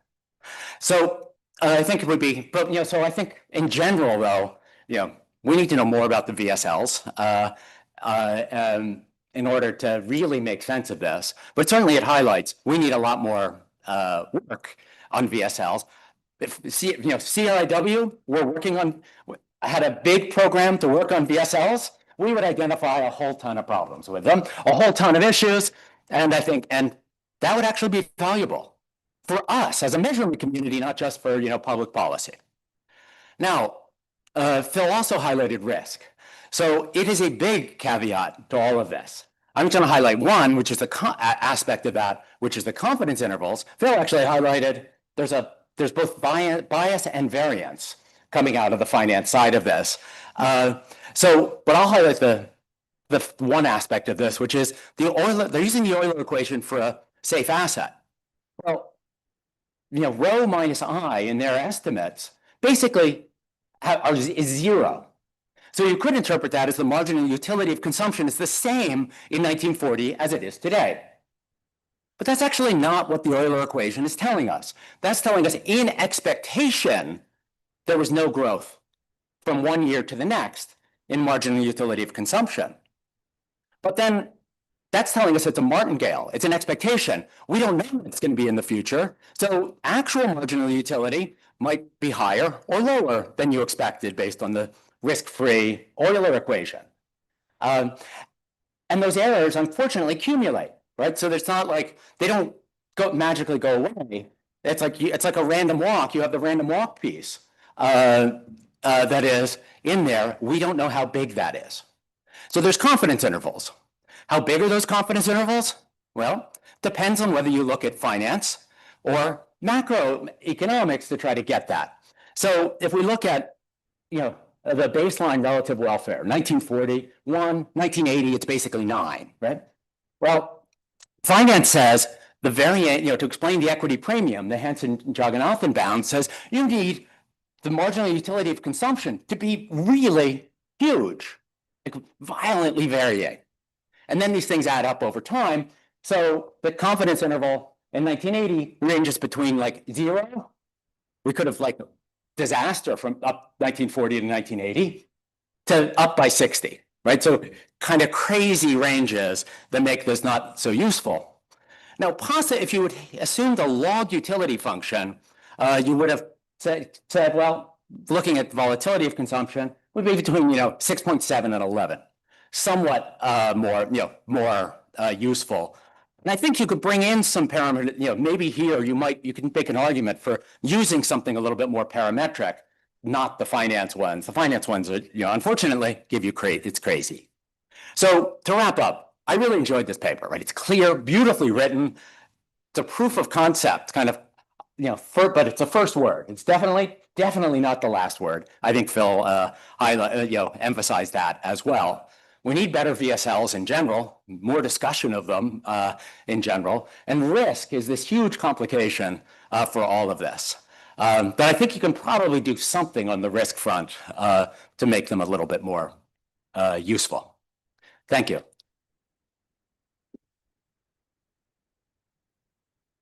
Great. Let's collect some questions and then give Phil some time. Pete.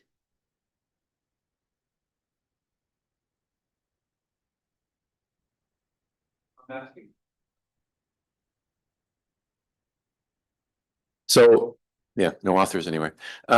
So do we need to know, let's say the 1960 to 1980, where there was an enormous increase in welfare relative to consumption and your baseline estimates. To be useful, do we need to know why? So, for example, if it was increased health, mortality, falling, morbidity falling, and that's worth a ton, that would be relevant for, health investments and doing cost benefit analysis.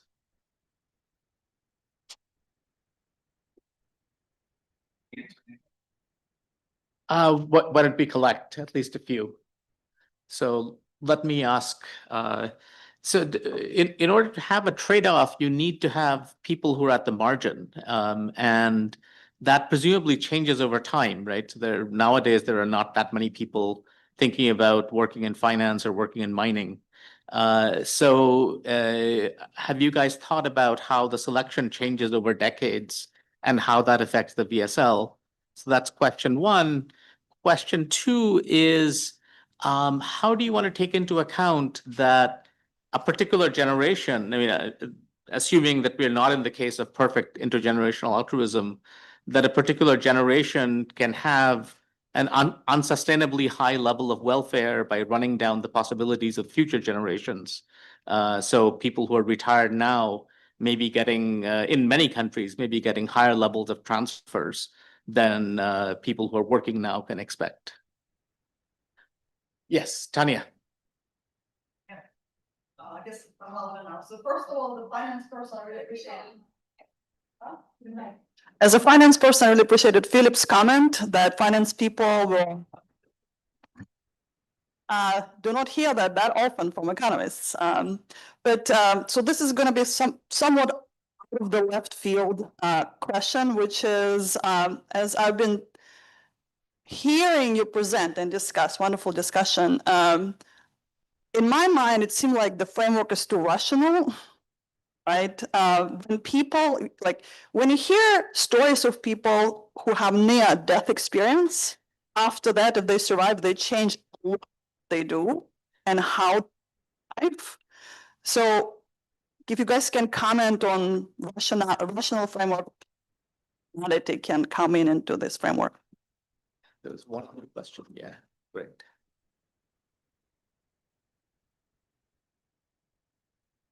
Thought Tanya's question might anticipate mine, but I'll put it slightly differently, which is it's my understanding that you can estimate statistical value of life in a wide variety of different ways. And depending on how you get it, you get a wide variety of different answers.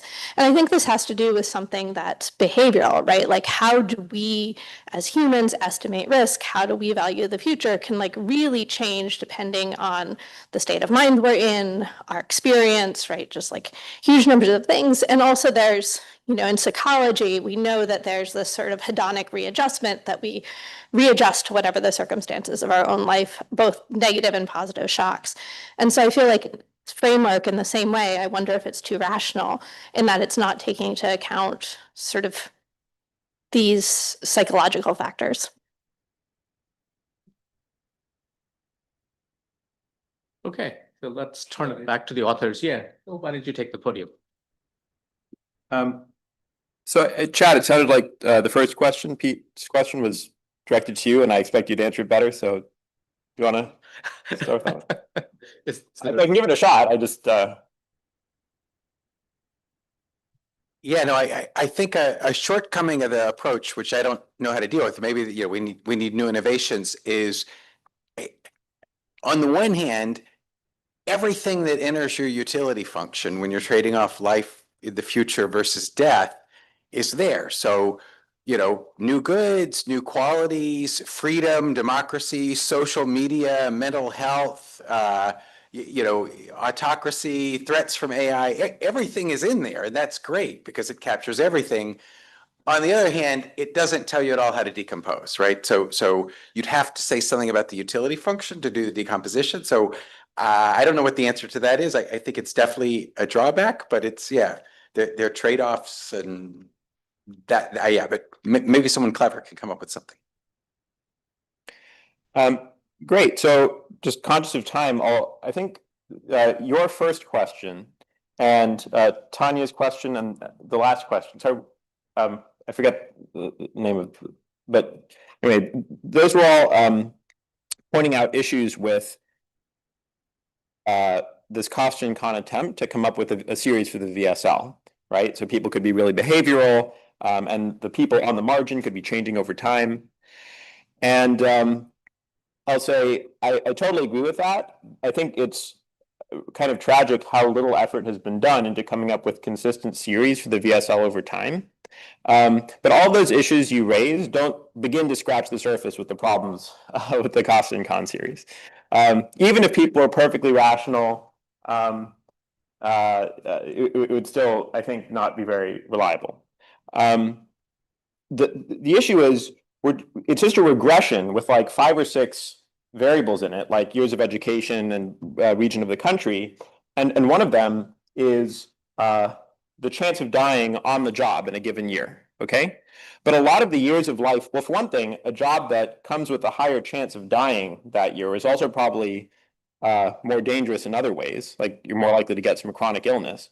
And even in terms of years of life lost, arguably most of the years of life lost from working in like mining versus some comparable job that doesn't come with the risk of black lung, the years of life lost don't come from the like fatalities on the job, but come from like, getting cancer sooner. And that's just one issue out of dozens. So, I mean, to me, this should be a bit of a call to action to come up with better estimates for the VSL, among other things. Yeah, and then on the question that like a particular generation can have unsustainably high welfare by sort of depleting resources and not leaving them for future generations, I think that is a problem, but I don't see the connection to this in particular. I mean, we would just, it would just show up in terms of growing W. And then, I mean, it would mean that like W is growing. If intergenerational altruism is exhibiting a trend, then it would mean if our lack of intergenerational altruism is growing over time, then our estimates of W will be biased ever more downward over time. But if there's no trend in the degree of our imperfect intergenerational altruism, then everything we say should still hold because we're just relying on the growth rates, not the levels of all the relevant variable. This applies to the cost and con stuff too. So like, so one way they try to keep the population constant is by just looking at men, so that if women have different risk attitudes and women are entering the workforce, that doesn't change like who these workers are on the margin. But anyway, obviously the composition of people on the margin between janitorial and construction work can change in all sorts of ways. Anyway, thanks. Great, thank you.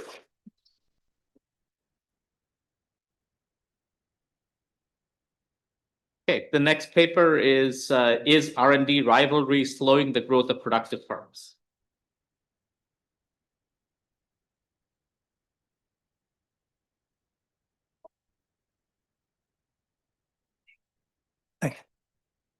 Thank you. Thanks for having me. This is a paper with Yoshiki Ando and Zhupeng Wang, and it uses census data, but the census is very clear and not wanting to take any blame for what we say today.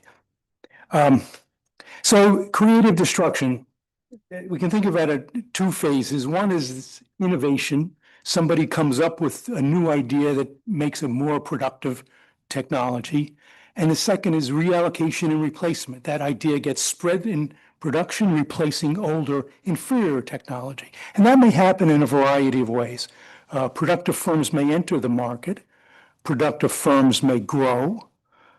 Productivity can diffuse as the technology is shared by licensing or embodied technology or by involuntary spillovers. And less productive firms will shrink and exit. So this process of reallocation is well established and an important component of productivity growth.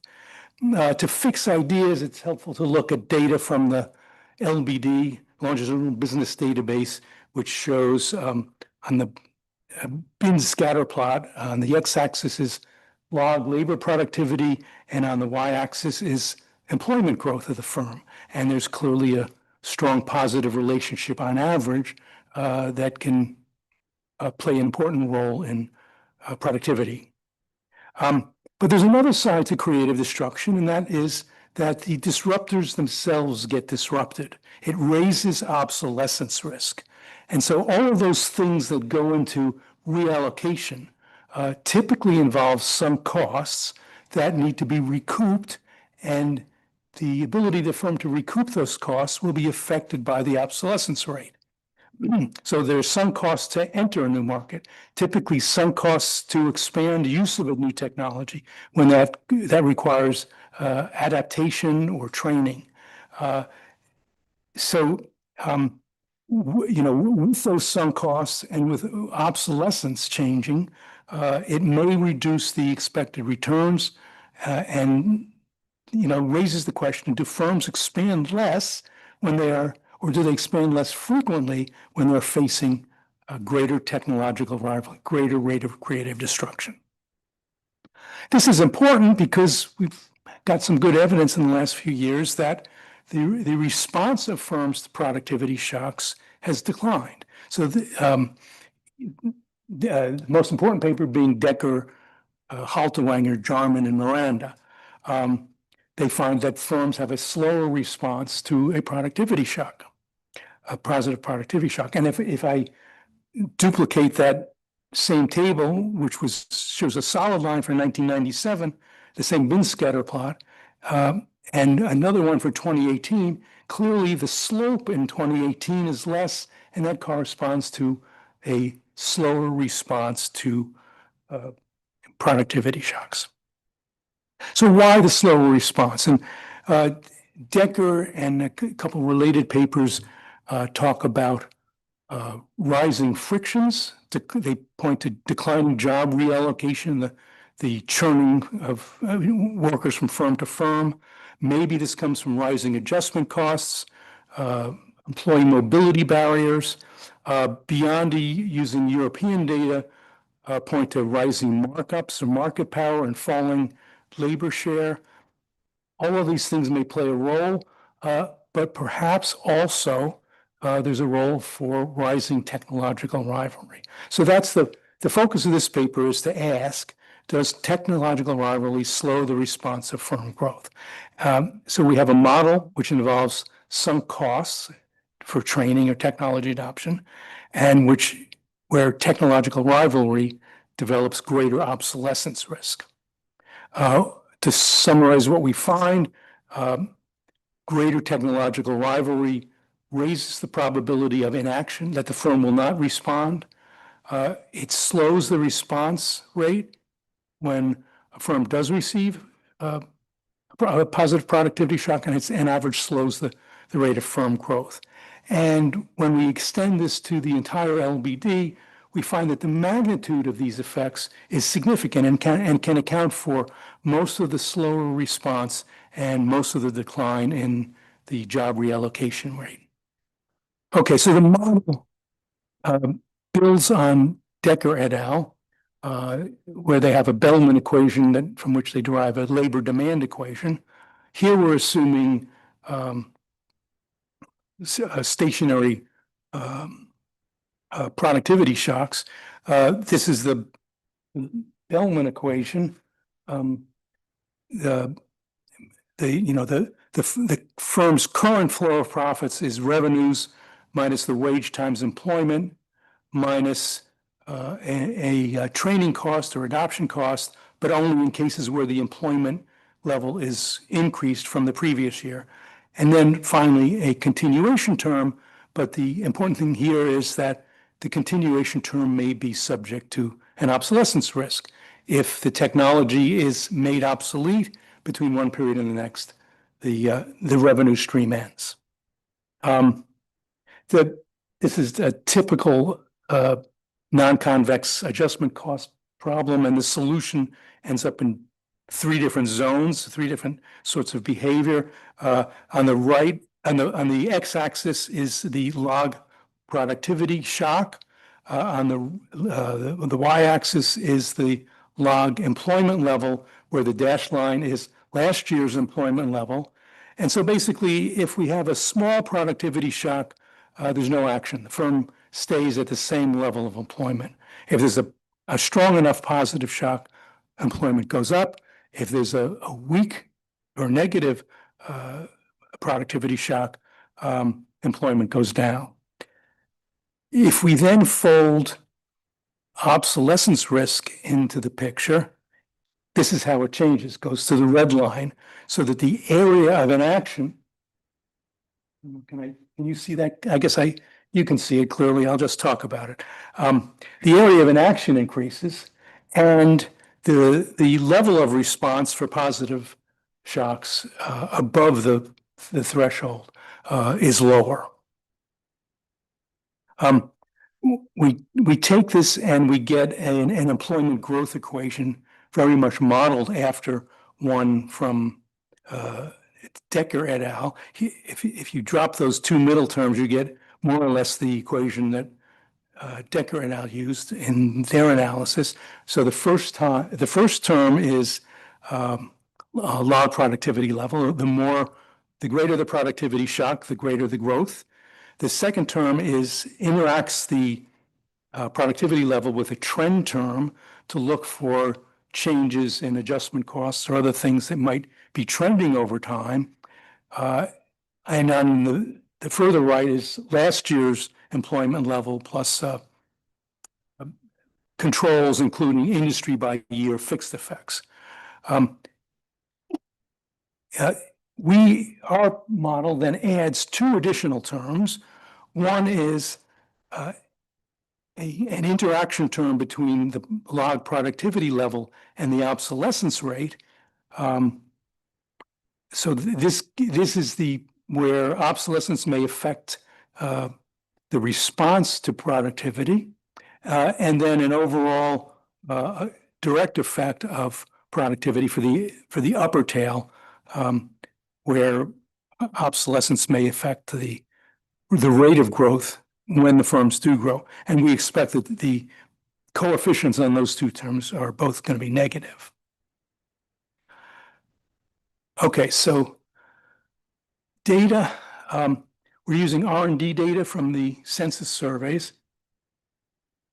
We divided them into 4 subpanels to deal with changes in the data over time. We revised the sample weights for a more consistent samples over time. From the longitudinal business database, we get firm and establishment growth rates and revenue productivity.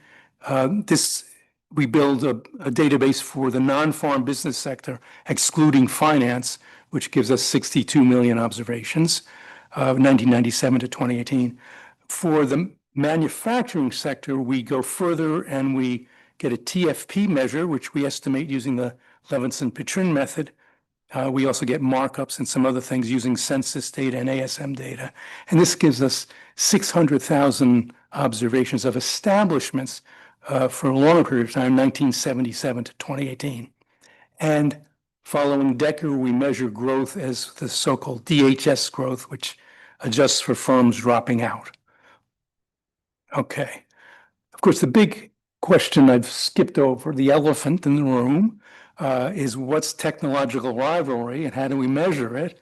The key idea here is that the more that rivals invest in R&D, the greater the focal firm risk of obsolescence is. Now that it doesn't include capture all 10 minutes? Yes. Yeah, okay. All right. The idea is though is that rivals R&D is a proxy for technology risk. And in the simplest form, we just simply sum the rivals in the same makes 6-digit industry and take the hyperbolic sign of that as opposed to log. So this is sort of just a very intuitive proxy.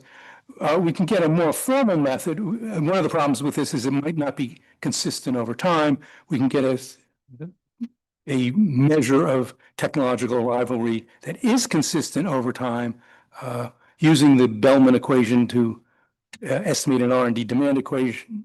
I won't go there, but we get a term Z, which is very similar to the ad hoc proxy, but where we are estimating the coefficients and we can relate that directly to the obsolescence rate. Okay, so here's one of the things we want to look at is how these things change over time. Here is where we run this R&D demand equation. And in the bottom row, you see our estimates of technological rivalry, this Z measure. And you see that at least from the 90s, it's increased quite a bit. That's a significant thing. So it also turns out that this measure correlates with a lot of things that we think of as industry dynamism. So it correlates with the firm startup rate, firm exit rate, lower firm age, lower Hirschman-Herfindahl index, lower CR4, and less persistence of market leaders. So it intuitively captures a level of industry dynamism. Okay, so what do we find? The first thing we find we can't talk about because the census has put a hold on releasing, disclosing results. You can infer whatever you like. My presentation of the empty table you can infer as a signal of my private knowledge. Leave it at that. All right, so we do a couple different regressions. This one is establishment growth for the manufacturing sector. The first column just shows a simple regression, and we do in fact find a highly significant lower response rate, which is the row highlighted in blue. And this corresponds down at the bottom to, at the sample mean, to a slower growth rate of establishments of about 4% per year. We had a trend term, and the trend term is significant also. So there may be some other things going on in addition to rivalry, but that doesn't replace or reduce the response term. We also put some additional controls in, things like markups, market share, non-manufacturing share. And these things don't, basically keep us with a substantial slower response. We can run a similar regression using labor productivity, real revenue over employment for the non-farm business sector. And again, we find a negative response term. So the firms respond less to productivity shocks with greater technological rivalry. We can also instrument the rivalry term because it's based on R&D. We use a method of, the instrument is based on R&D tax information, and we get virtually the same result. So the basic hypothesis that we're seeing some sort of slowdown related to technological rivalry seems there, but how significant is it? So one of the things we wanted to do was to take these numbers and apply them to the entire LBD or our sample. So unfortunately, we can't measure because we can't measure R&D.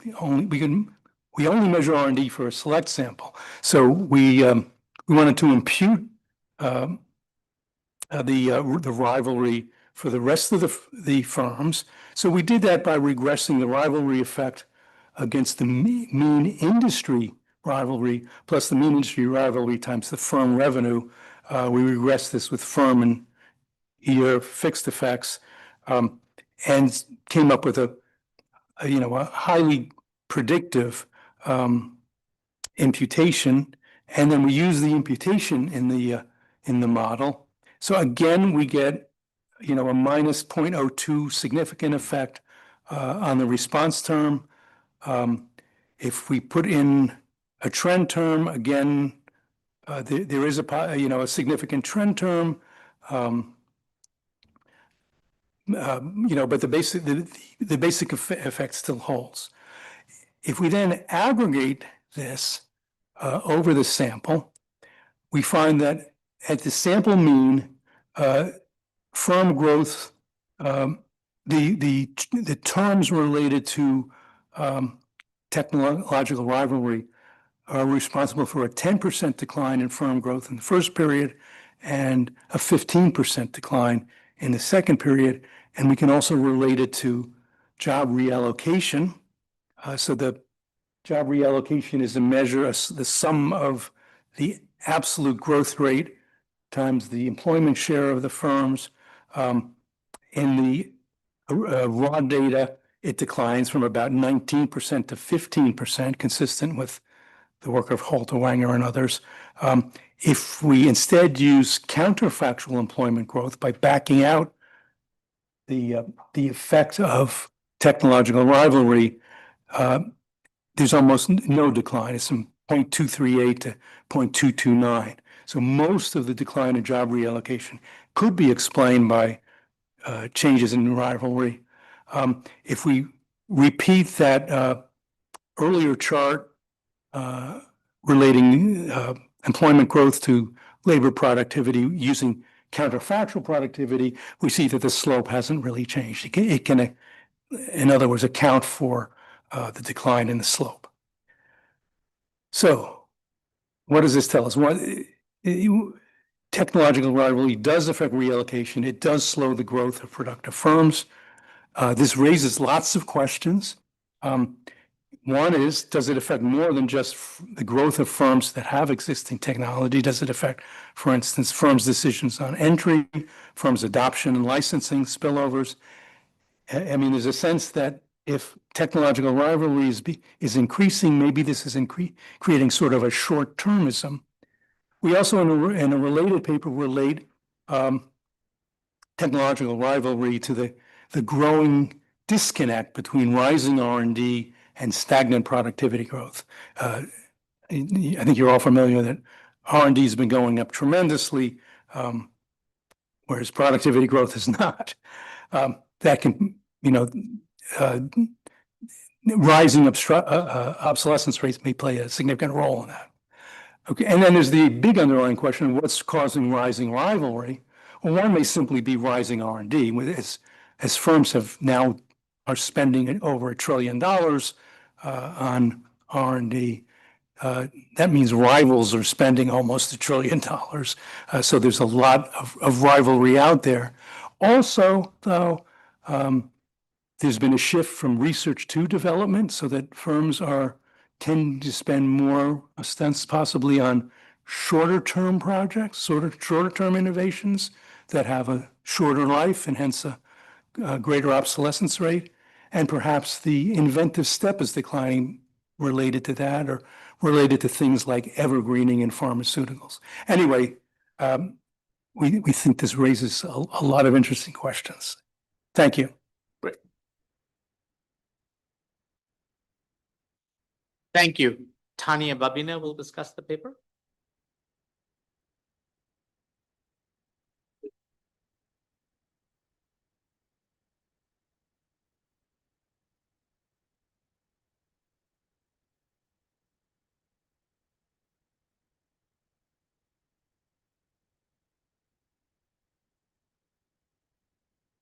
Thank you so much for the opportunity to read and discuss this very interesting paper. At a very high level, this is a big question, interesting question. But as you saw, paper is still early on in its execution. So a lot of my comments will be talking about maybe some logical gaps between reasoning and what the paper shows, try to get this paper into better shape. Okay, so what I felt was useful for me is to clarify what are the logical chain of events that the paper has, right? So just very quick summary, the paper argues that as competitors invest more in R&D, this rival R&D expense, this can lead to a focal firm's obsolescence, meaning its existing innovations, products are not going to be as valuable because these competitors come up with new cool stuff and new technology, new products that make your stuff look worse. So this link is more of an argument, more inferred, doesn't live in a model or anywhere or empirically. I'm going to come back to this. Now, what this means is if your product have shorter life, right? They're now exposed to more obsolescence. You have much shorter period of time to actually scale and expand on your existing innovations because they're just less valuable. And this is pretty clearly outlined in the model. So what else then happens? Well, if you have shorter time to expand, that you should see lower growth of the firm that is losing all of that value from competitor innovations.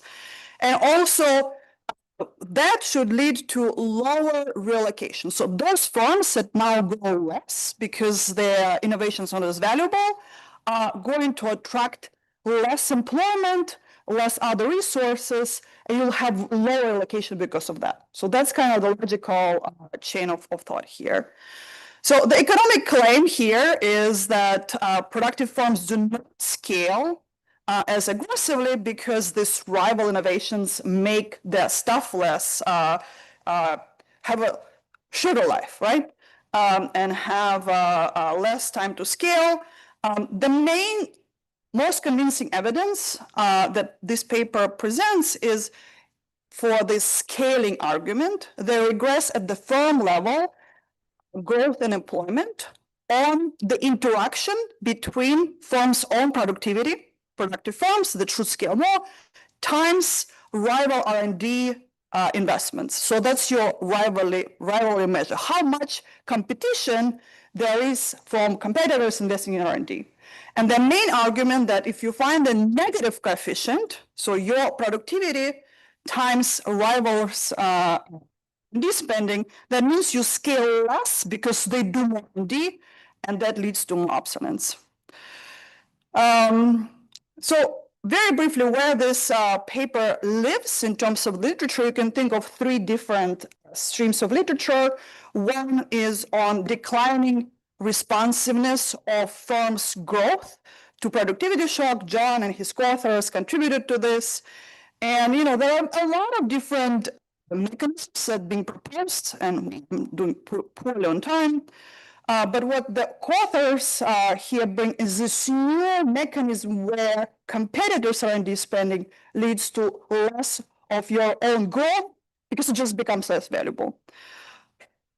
I'm going to skip the rest of it. I think there is definitely contribution to just sum up to show that there is this rival R&D race spending that leads to weaker form response and potentially lower allocation of economic activity that previous papers have documented.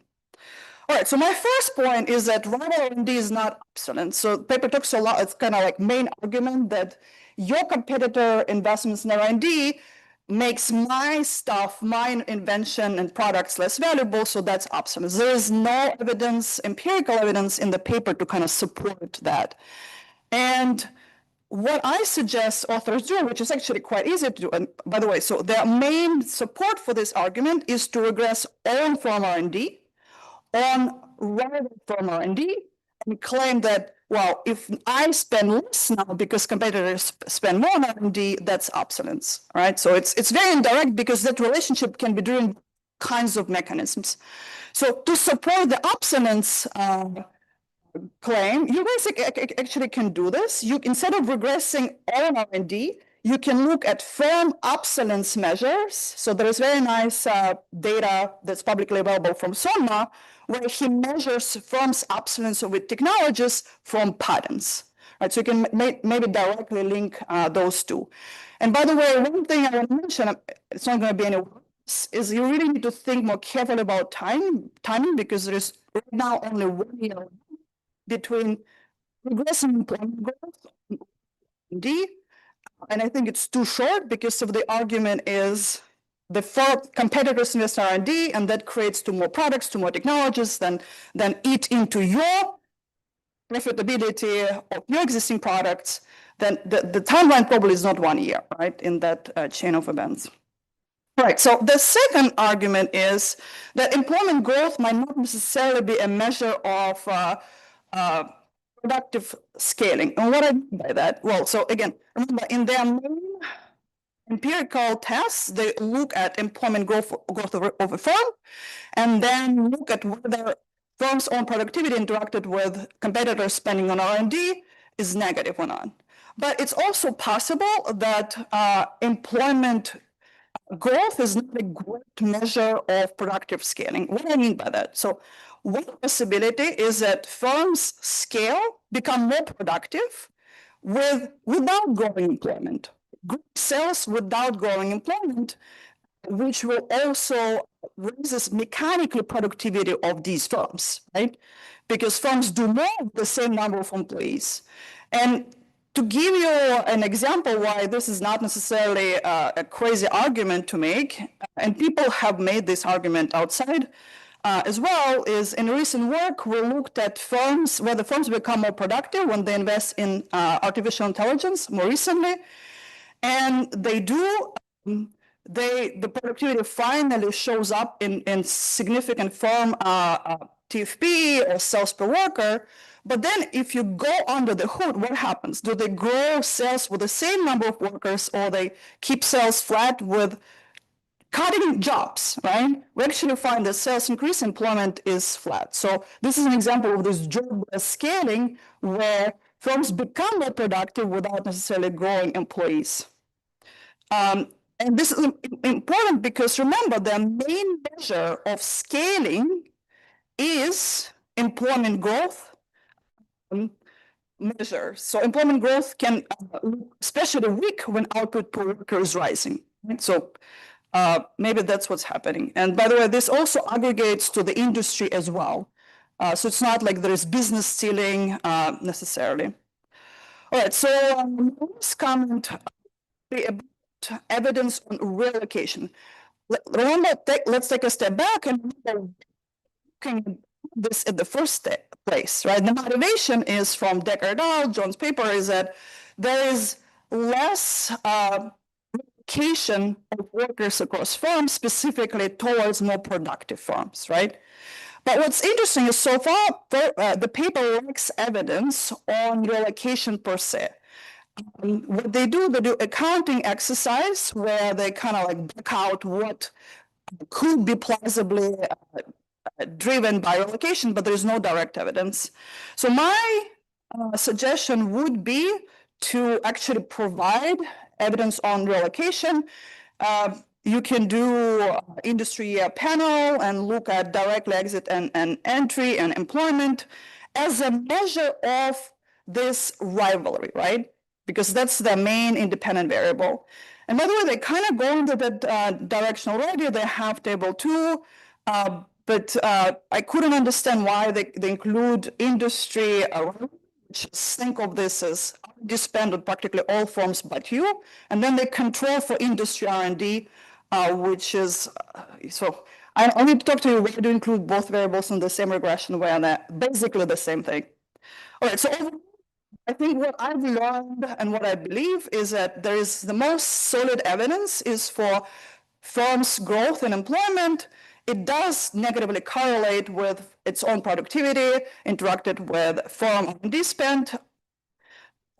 What I want to do to see is I want to see more evidence on parts where there is not yet. So does competitor R&D lead to obsolescence? We don't know, right? That's evidence is missing, and a bunch of other things that I talked. So I think overall this could be a very strong paper on bringing new idea on how investments and spend on R&D can lead to employment growth and relocation.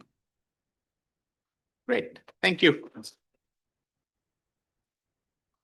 Let's collect some questions. John.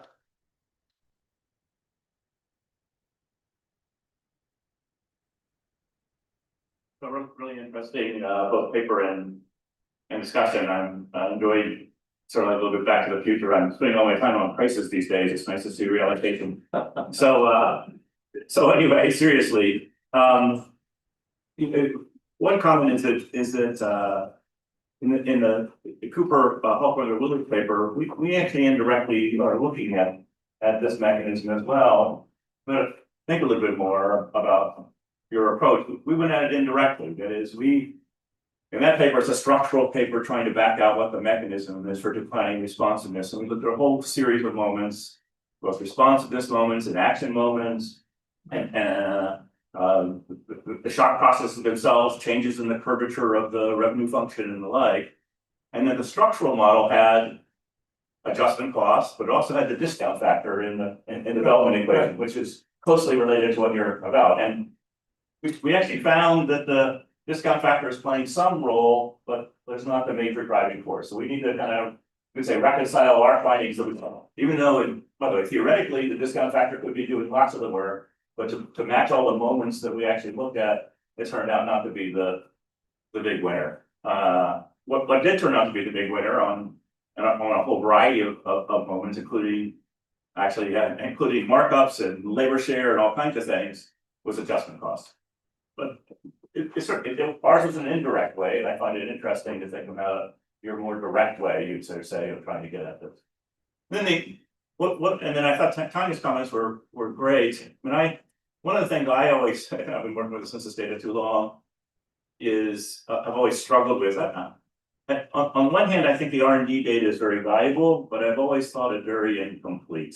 I think you go look to see what young firms are supposedly reporting in terms of R&D and innovative intensive sectors, and it's not showing up there. So, there's this great work, of course, from the intangible capital side. We're looking at intangible capital investment, which is closely related to this kind of innovative activity, is much greater than we're able to capture in the R&D data. So the question is how much is the mismeasurement of innovative activity through an R&D playing a role here? I'm very sympathetic with the approach you're using to do this more directly. Question is, are there other measures other than R&D go after this? I'll stop there.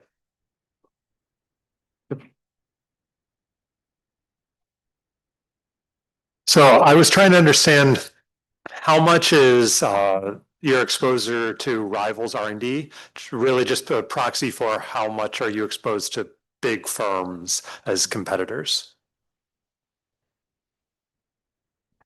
Yes, Sula. So related to the discussion, I just wondering how this firms R&D innovation is just employment growth. First of all, I think should might be about super scaling, as Tanya mentioned. So I think the effect on what you said might be settled in the sense that, rising competitive pressure to a firm, then we can also incentivize firms to do different types of innovation, but using just a current set of existing workers without having further growth. So for example, firms can focus on the existing set of product then it's lower and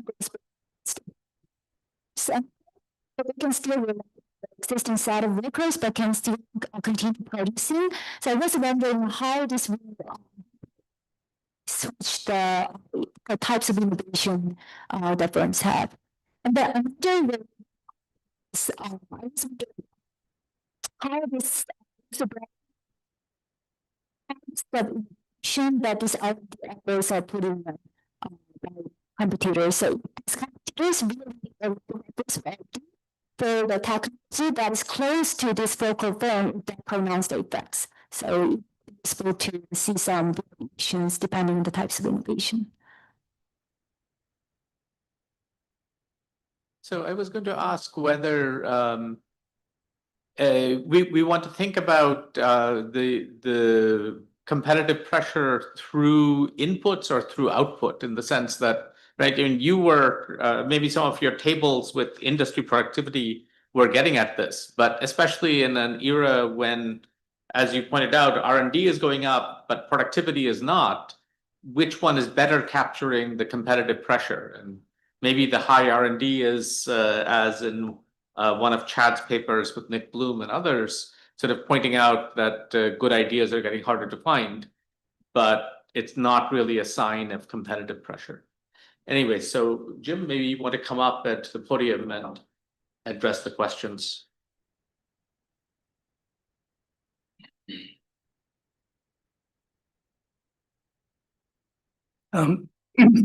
Sorry. Yeah, let me start with the last one, since that's the freshest. So we in a related paper we looked at the productivity of R&D, and we found that it's actually rising substantially. R&D elasticity has gone up, the returns to R&D have gone up sharply, and we also looked at R&D inputs. Could the competition be over engineers and scientists and the like? And we go through a couple of arguments, but we dismiss them. I took my glasses off.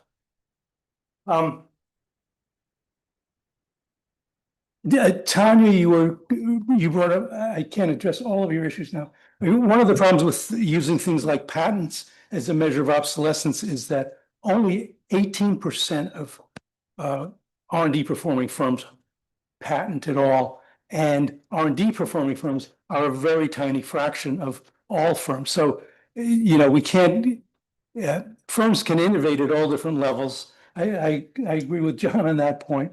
So it doesn't necessarily, that's not a useful thing. Also, the concern about employment, productivity growth without employment growth, we have a trend term in there, which should capture that. So if we're seeing,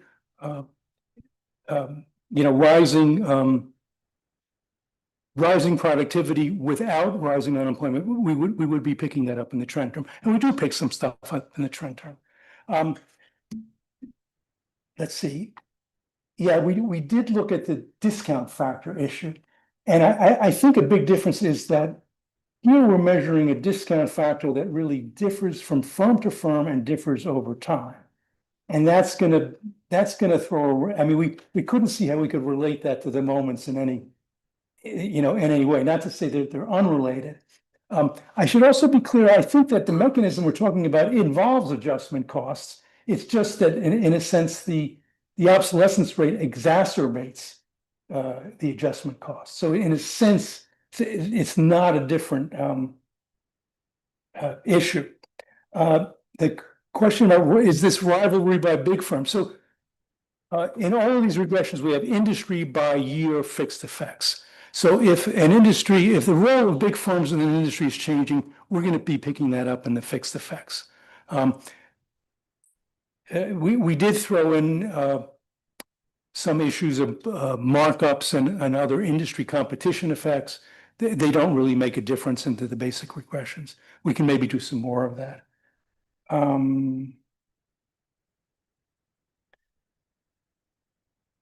Yeah, I'm not sure how we could pick up different types of innovations with the data that's available. Can you guys think of anything else?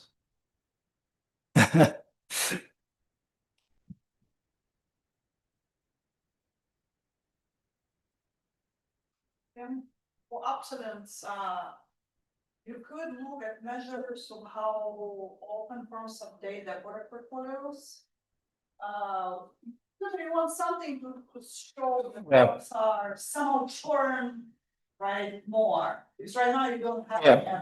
Yeah. We can't do that for all the data, maybe we can do it for a subset. Yeah.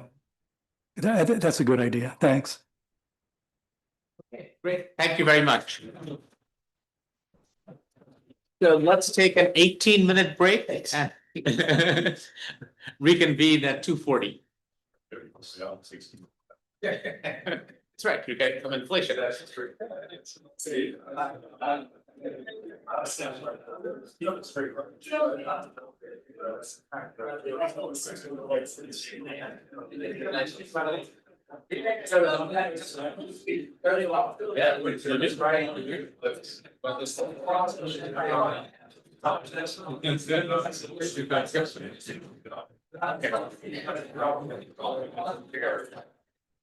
Yeah.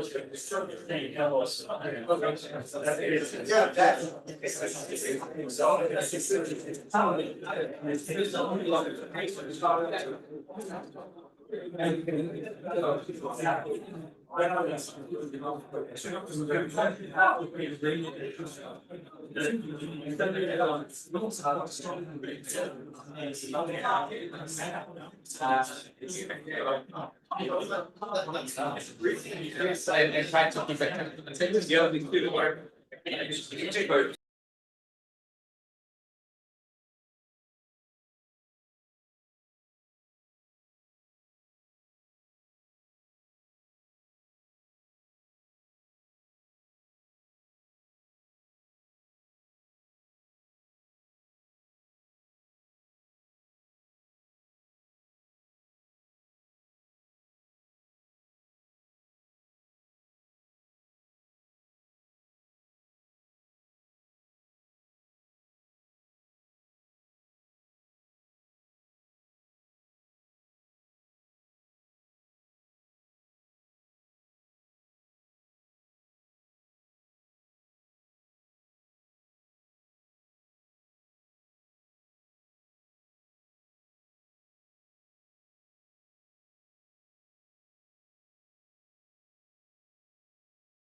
Okay, folks, it's 20 to the hour.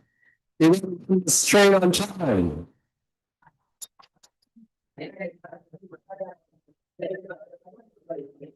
Okay, folks, take your seat, please.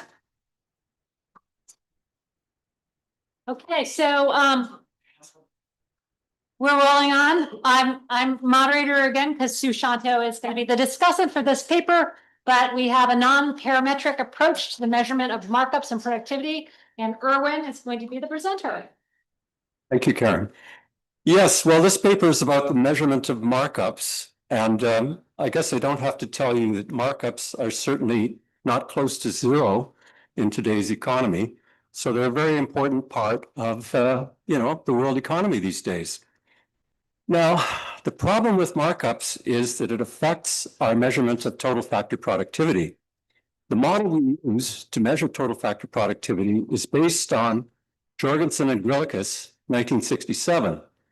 Tornquist index of outputs divided by Tornquist index of inputs, and the value of outputs equals the value of inputs. Well, when you have markups, the value of outputs is greater than the value of inputs, right? So do we still measure productivity in the same way? Well, it won't be exactly the same because part of the Jorgensen-Grillicus methodology is the use of a balancing rate of return on the user costs that make the value of inputs equal to the value of outputs. So when we get into markups, that equation no longer holds. And then we have another problem. We have to figure out is the right weighted cost of capital that we should use in a user cost formula when we don't make the value of inputs equal to the value of outputs. So that's what this paper is about. Unfortunately, there's 40 slides and it's algebra intensive. And so there's no way I can get through it. So what I thought I would do is spend 2 minutes and tell you what the paper does, and then try to focus on the slides that have very few algebraic symbols and words and diagrams for the rest of the talk. Okay, so what's the setup? We're trying to measure the productivity of a production unit. It could be the economy as a whole, it could be an individual firm, could be a sector. So in period T, there's a production possibility set ST. And what we want to do for productivity measurement is measure the output shift from the production possibility set in period T compared to period T minus 1. So the tool we use is the markup function. So what's this?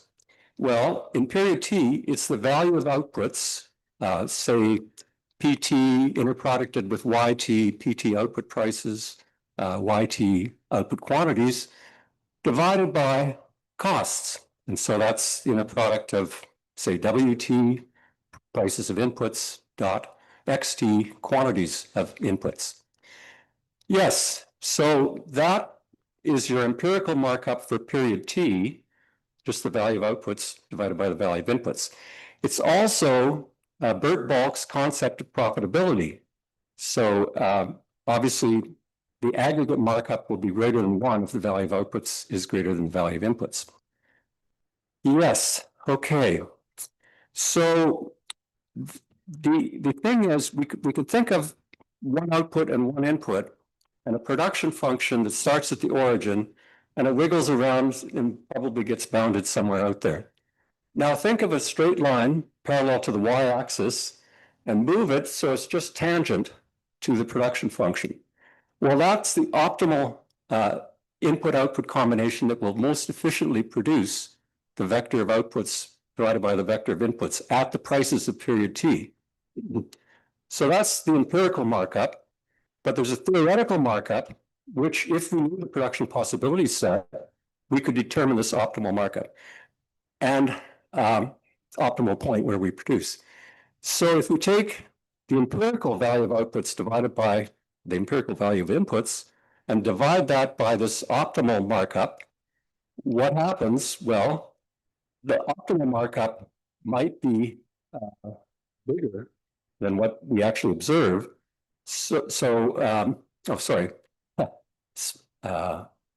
Yeah. So there'll be a gap between the observed thing and the optimal thing. If we're inefficient, then the true markup function will be bigger, and actually it's the other way around. Yeah, anyway, that'll lead to an inefficiency measure, and then we want to have the theoretical markup equal to a function that changes the technology from period t-1 to period t, but holding prices constant. So there'll be a measure of price change that affects this ratio, and then there will also be productivity improvements. That line that's tangent to the period t production possibility set, the next period, it might be higher because the production is expanded. The wiggy line has grown, okay? So that's basically what we're going to try to do, and I'll see if I can explain the algebra better here. Now, the thing is, the theoretical production possibility set we can't observe. So what we're going to do is approximate it. Well, how are we going to approximate it? Just by looking at past output and input vectors. So we have a time series of data on the same production unit, and then we take the union of these individual points as an approximation to the production possibility set. And then if we use free disposal of inputs and outputs, we get sort of a staircase production function that we're going to be an empirical production function, and then the optimal markup will be defined relative to that. So that's the basic idea.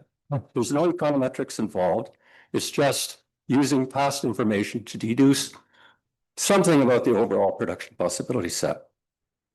Okay. So that's slide one. We're going to illustrate methodology with an application to the Australian retail sector. And, this is a big deal these days. The Locker methodology found huge markups on prices. And those are markups of prices over marginal costs. We'll see that our markup concept, if we have only one output, is markups over over average cost.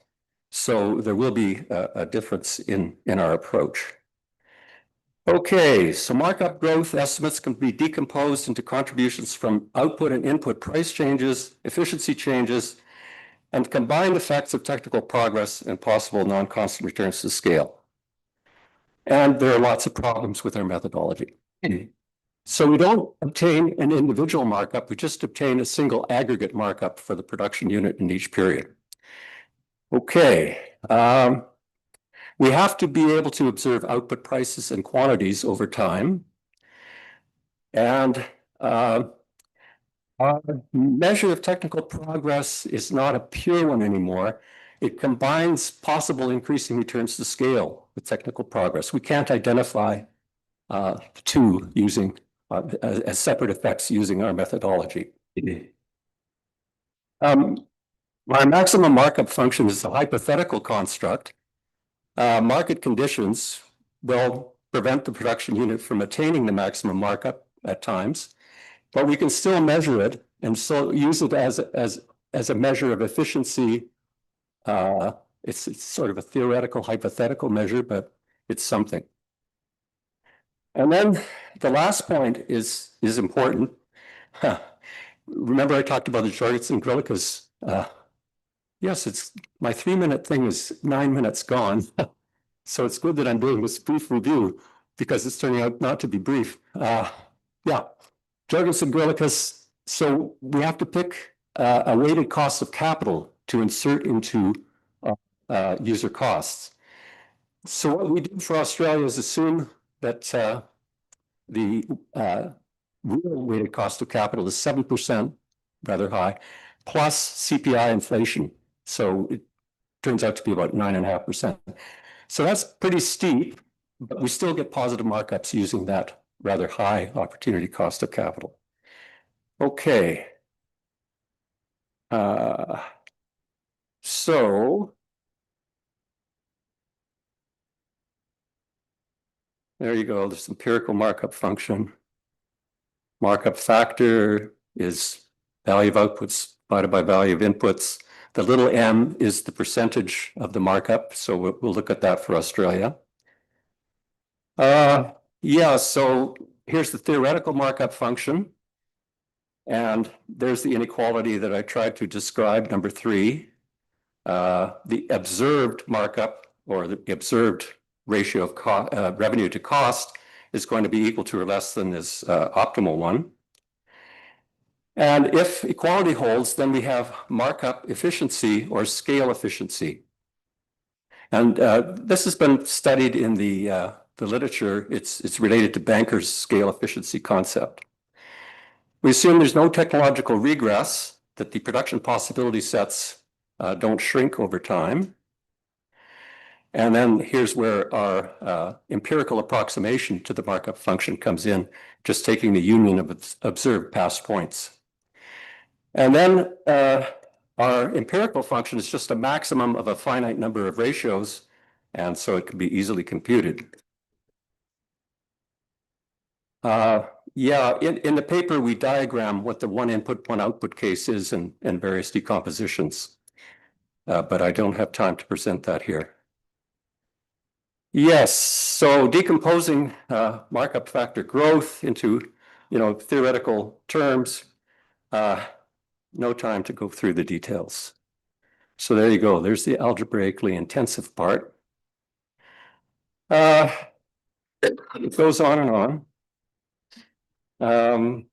Yes, so Dewar and Fox attempted an earlier non-parametric approach to the measurement of productivity, where we assume constant returns to scale and the value of outputs equal to the value of inputs. So that's our 2018 methodology. And so we actually implemented it for the Australian data. And it turned out not to be that very different from what we actually get using our new methodology, which allows for non-constant returns to scale. Okay. Oh, yeah. One output, one input case, the markup function reduces to something pretty simple. It's the output price divided by the empirical minimum average cost function. So if you look at equation 32, the second from the bottom, we're taking the minimum over j of w, and then the input vectors xj divided by the scalar output yj. So that's just a measure of average cost using the past data facing the prices w. Anyway, that turns out to be useful. Yeah, well, more algebra, more decompositions. So the epsilon thing is the change in efficiency. Beta is the change in output prices. Gamma, that's the effect of changes in input prices. Well, this is harder to measure because now we're dealing with a one output, many input case. WT is a vector, and there's a Paschen Laspers measure. We take the geometric mean of them, and that's 39, the last expression. And 40 is now technical progress. We can express in terms of this empirical average cost function.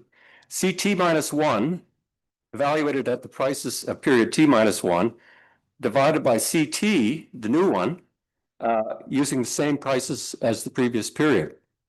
Well, CT should be lower than CT minus 1 because we've had an extra period to expand the production possibility set. So that's a Laspers measure where we hold constant input prices of period T minus 1. And then there's a Pasch measure where we hold constant prices of period T, and we take the geometric mean of those two as our overall measure. Yes. Yeah. And then The epsilon t is the efficiency growth measure going from period t minus 1 to t. TFP productivity growth is pi t, the dot point second from the bottom. It decomposes into this efficiency term epsilon t and then the tau t, which I just defined on the previous page. So that's the decomposition we get of productivity. But that's sort of theoretical. There's still, yeah, no, actually, let's leave it at that. Yeah, don't have time. Get to the empirical part. It's 5 minutes to go. Yeah, Australia's retail trade sector, 94 to 22. So we have only one output that they publish, and then we have a bunch of inputs. We have labor input, we have intermediate inputs, and then we have 6 types of capital, retail structures, machinery and equipment, R&D, computer software, and inventory stocks and land. Now, it's going to turn out that the official statistics in Australia didn't make use of inventory stocks and land, which is rather puzzling. And that leads to a big difference in the measures. And that is one of the messages I would like you to take home, that inventories and land are important. And many countries don't include them in their list of assets. And this is a big thing. So, and especially for sectoral statistics, we're very light on land statistics by sector. Yeah, well, then we have the problems of user costs. There's 3 things involved: opportunity cost of capital, RT, the asset depreciation rate, delta T, and the expected asset inflation rate. So I've already told you the RT we're going to choose to be, well, either the Jorgensonian one, where we do a balancing rate of return, or an exogenous one, you know, the 7% plus CPI inflation. Yep. Okay. So what did the Australian markups look like? The average was low in the early period, 94 to 207, and then it doubled for the later period. And then here's the individual data for the markups. So you can see there's a definite upward trend. And so for 2019, they were, you know, 10%. So they're pretty significant, it seems. Now there's measurement errors involved in what's going on here. Yep, and then we do the decomposition.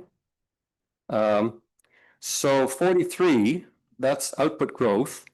And then the XT divided by XT minus 1, that's input growth. Epsilon T is the growth and efficiency, and tau T is the technical progress combined returns to scale measure.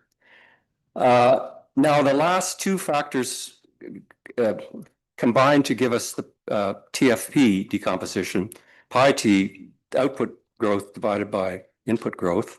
So we can have a look at how these factors turned out.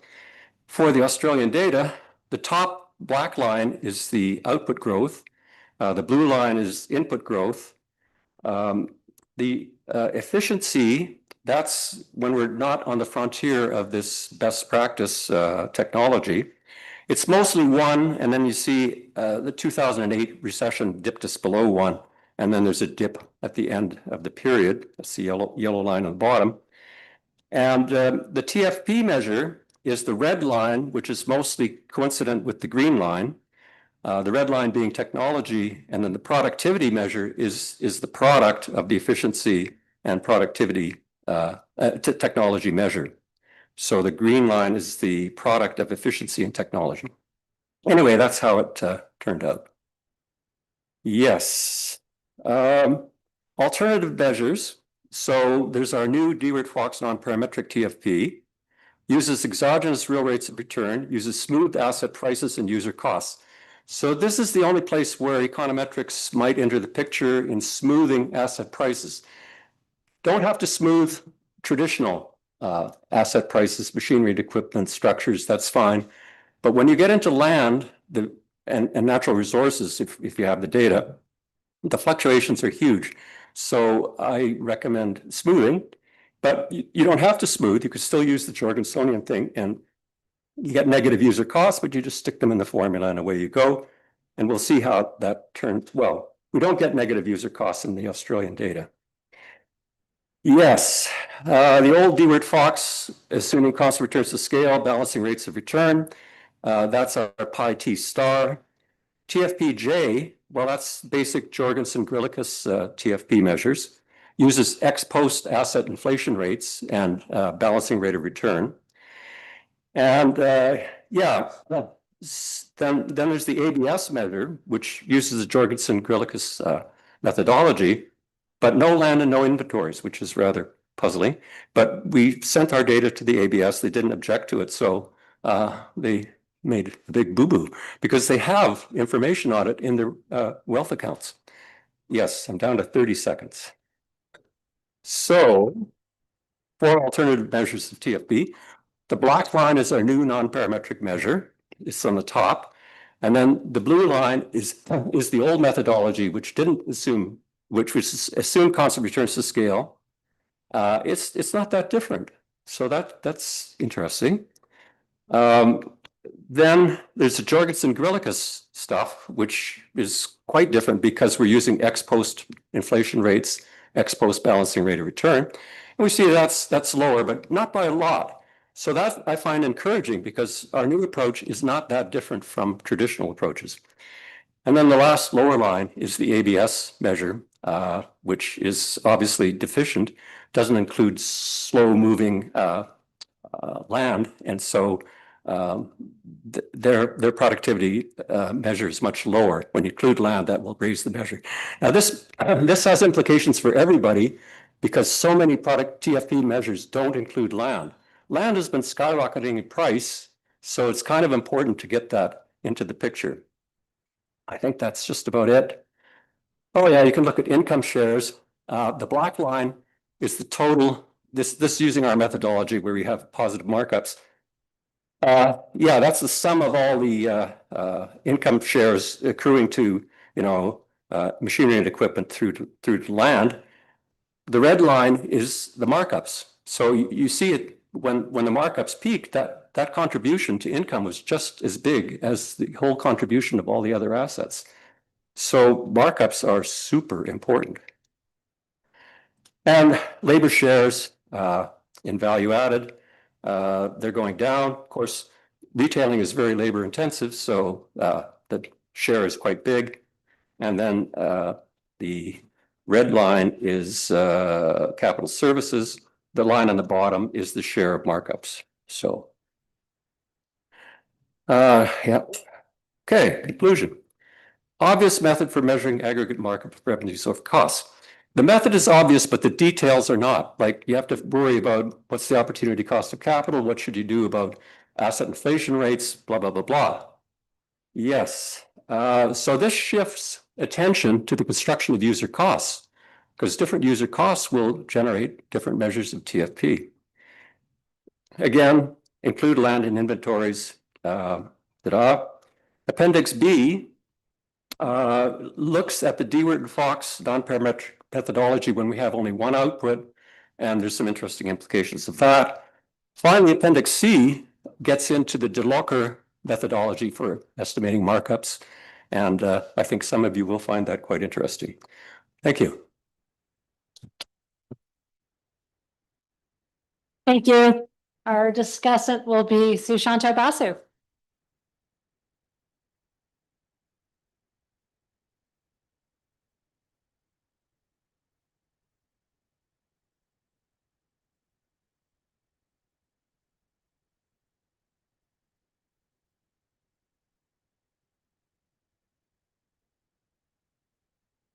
All right, well, I guess I'll skip thanking the organizers. So this is an Irwin paper, which means that I don't follow the theorems on a first or even a second reading. But fortunately, by now, I have an algorithm for reading Irwin papers. That is, I try to construct a series of examples of what the paper is about. And I try to approach the theorems by induction. And I thought that maybe my value added could be to take you through an example, and the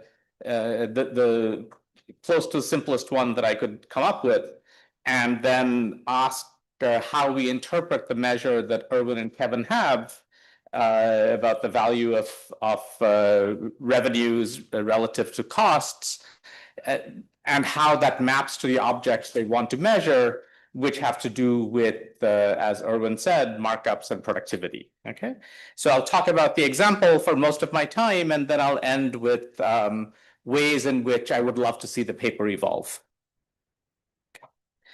Okay, so example, one output, two inputs.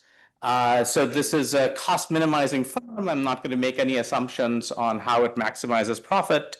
And for simplicity, technology is Higgs neutral, and there is a flow fixed cost. So since the language, I think, gets people tangled up, let me spend a minute on this. So F is something that you, the firm, need to pay as long as you're making any positive output. So it's fixed in the sense of being an overhead cost. But if you shut down, you don't need to pay it. So that makes it different from a quasi-fixed or costly to adjust input. And it makes the cost function discontinuous at zero output. And even if G has constant returns to scale, which I will assume, the presence of this fixed cost, if it's positive, creates returns to scale. In particular, returns to scale will be output plus the fixed cost divided by output, which will be bigger than 1. Note that if the fixed cost is truly fixed over time, but output moves around, then returns to scale won't be a constant structural parameter, right? So returns to scale will be changing with the ratio of fixed cost to output. Right? So let me furthermore assume that this G is a homogeneous of degree 1 function, implying that Euler's theorem holds. Marginal products times each input adds up to the total output. And I'm going to assume cost minimization, which is that these marginal products for each input multiplied by the firm's Lagrange multiplier in the cost minimization problem, which has the interpretation of marginal cost. So the marginal product of each input valued at marginal cost equals the factor price W. Okay. So now let me get closer to getting the measure that Erwin and Kevin want, which is the value of output or revenue divided by the value of input. So let me divide both sides by A times G, and then invoke Euler's theorem. Invoking Euler's theorem, so if you remember from the previous slide, each W, the factor cost, was equal to A times G times marginal cost. So plugging that in, we get the marginal cost appearing in the numerator, and that equals Y over Y plus F. The left-hand side has an interesting interpretation. It is what revenue over cost would be if this firm priced at marginal cost, right? So it's valuing output at marginal cost rather than at its output price. Note that from the right-hand side, this ratio is smaller than 1. And so this is what tells you that if you actually have increasing returns, that is, if F is positive, then marginal cost pricing is not a feasible strategy for the firm because the firm is going to make losses and presumably end up exiting. But fortunately for the firm, it doesn't have to price at marginal cost. And so I'm just going to rewrite marginal cost as the actual observed price divided by the markup. So this is not any deep theory of what a markup is. It's just manipulating identities. That it's just saying that marginal cost equals price divided by the ratio of price to marginal cost, right? So, but that allows me to replace lambda with price divided by the markup mu, and then rewriting this, I have on the left-hand side the basic measure that Erwin and Kevin start with, that is revenue over cost. And on the right-hand side, what that equals in terms of stuff that is relevant to either the firm's behavior, that is the markup of price over marginal cost mu, and its technology, the fixed cost F, Hicks neutral productivity A, and this production function G. Okay? So let's use that result to interpret what Erwin and Kevin are going to be up to.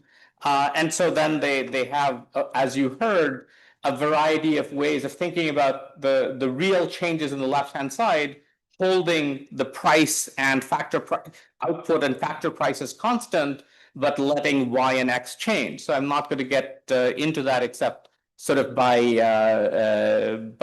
waving my hands and asking you to think about how that left-hand side would change over time and what the interpretation might be given what that left-hand side equals in terms of the stuff on the right.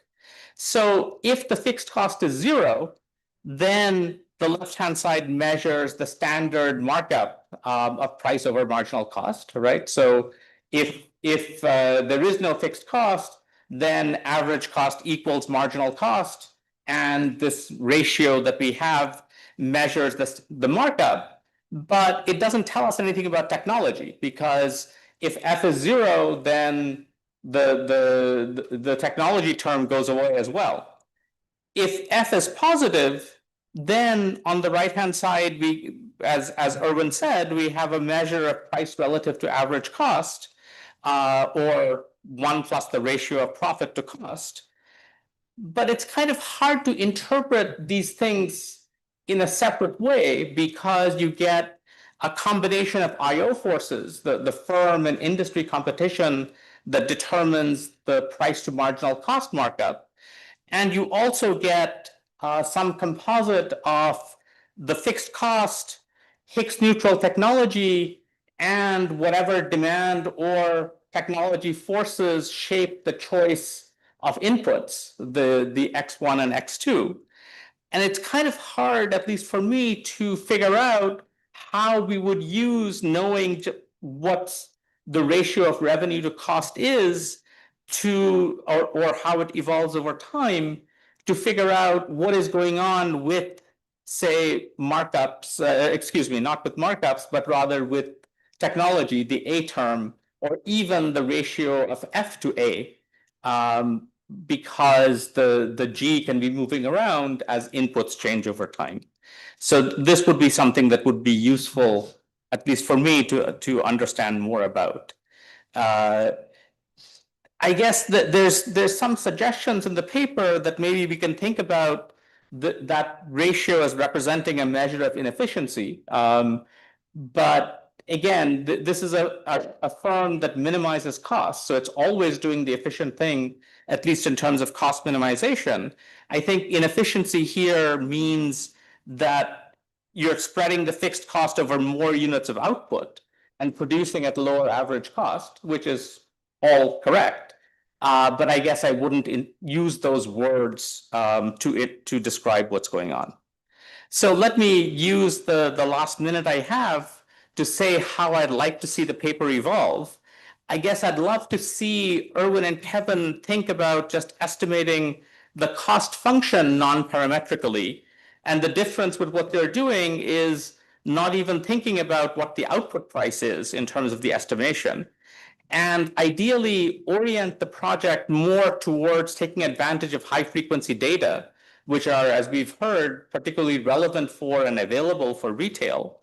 And using high-frequency data might justify holding some technology parameters like A or F fixed over, say, a year, which might give you quite a few observations on them if you have daily or weekly data. And maybe even estimating a conditional cost function, which also holds the capital stock fixed. And then estimating the cost function allowing for flow fixed costs and other forms of increasing returns. The cost function is going to recover all the economically relevant features of the technology. So that would be the productivity part of the title. And then once you have the empirical cost function, you can think about taking an empirical derivative of it, how that cost changes with output. And you can think about the traditional markup as the observed price relative to estimated marginal cost, which would recover the markup part of the title. So again, this is a wish list. That's obviously a lot of things to do, but these are very capable authors, and I'd love to see them move in that direction. Let me stop there.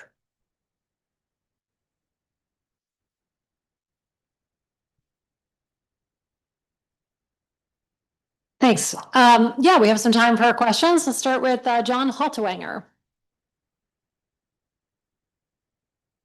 What an interesting paper and discuss it. It sounds like in the appendices you do address this, but I think it'd be interesting to not just compare this to Lograc and NBER, but I know to the work in the Superstar paper, which is related in some ways. So one thing they do is, you know, with micro firm level data, they what they call the accounting markup. They measure revenue divided by total costs at the firm level.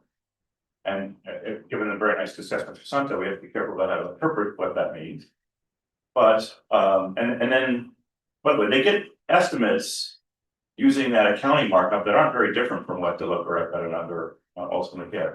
And you know, and so let me tell you, the key is that, and I say this would take you in a different direction, but I still think it's important to think about, is both in the Lograc and NBER and in the Superstar paper, a key part of the story is the following.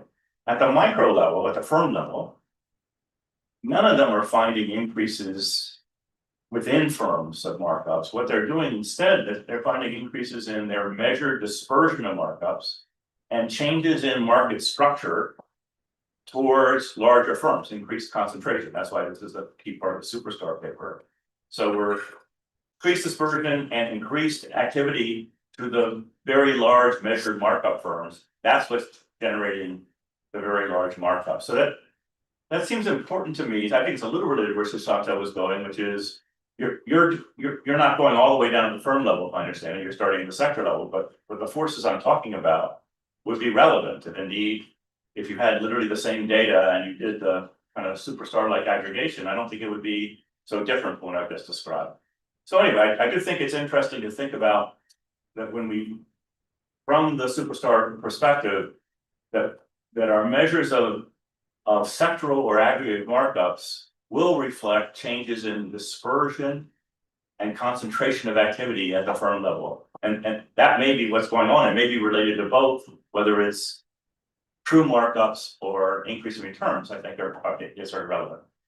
I know it probably comes for time. I actually think that it's useful to think about that also conceptually, not just sort of empirically in the way that the Superstar paper does.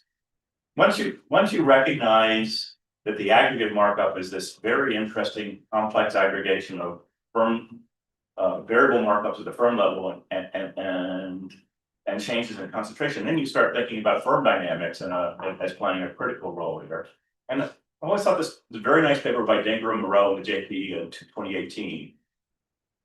You use the word inefficiency. I think they've come the closest I've seen to the appropriate measures of conceptually, not empirically, by the way, of inefficiency in this context. So, because they point out in this environment with variable markups at the firm level, then you worry about kind of the standard inefficiency issues on both the extensive margin and the intensive margin. You worry about, is it the case that the most productive firms are allocated the efficient amount of activity, but you also worry about which firms are in, and both of those are going to.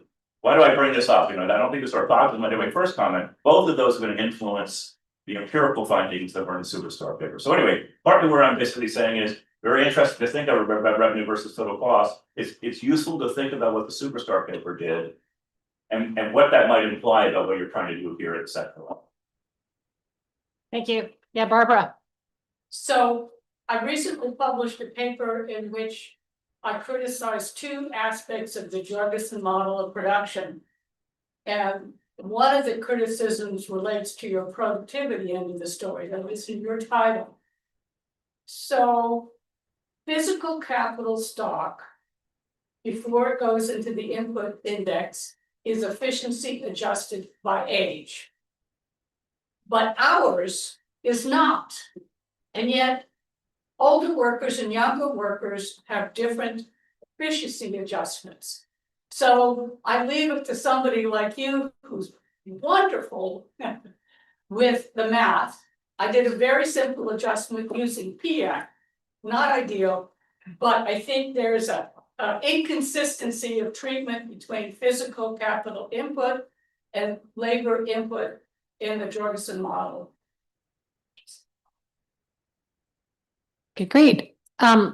Erwin, we have about 2 minutes left in this session. If you could.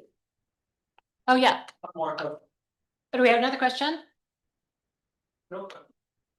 Okay. Yeah, John, I have to do some research, read these papers and see how they fit in. I don't see a contradiction. Barbara, yes, I totally agree with you. Now, it turns out that Koji Nomura, Asian Productivity Organization, measures productivity for 30 Asian countries. He has a breakdown of labor into about 50 different types, including age. So if you could get hold of his data, you could have a lot of fun adjusting it. Yeah. Yeah.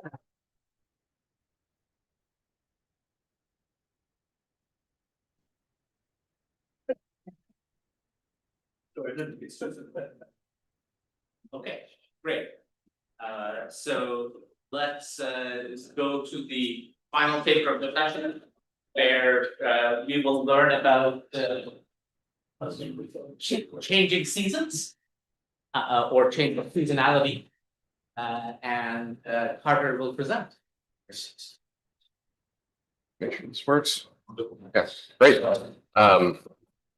Like to thank the conference organizers for including us on the program. This is joint work with Gary Cornwall, who's also at BEA. And so the usual disclaimer applies that these are our opinions alone, not those of the Bureau of Economic Analysis, nor of the Department of Commerce.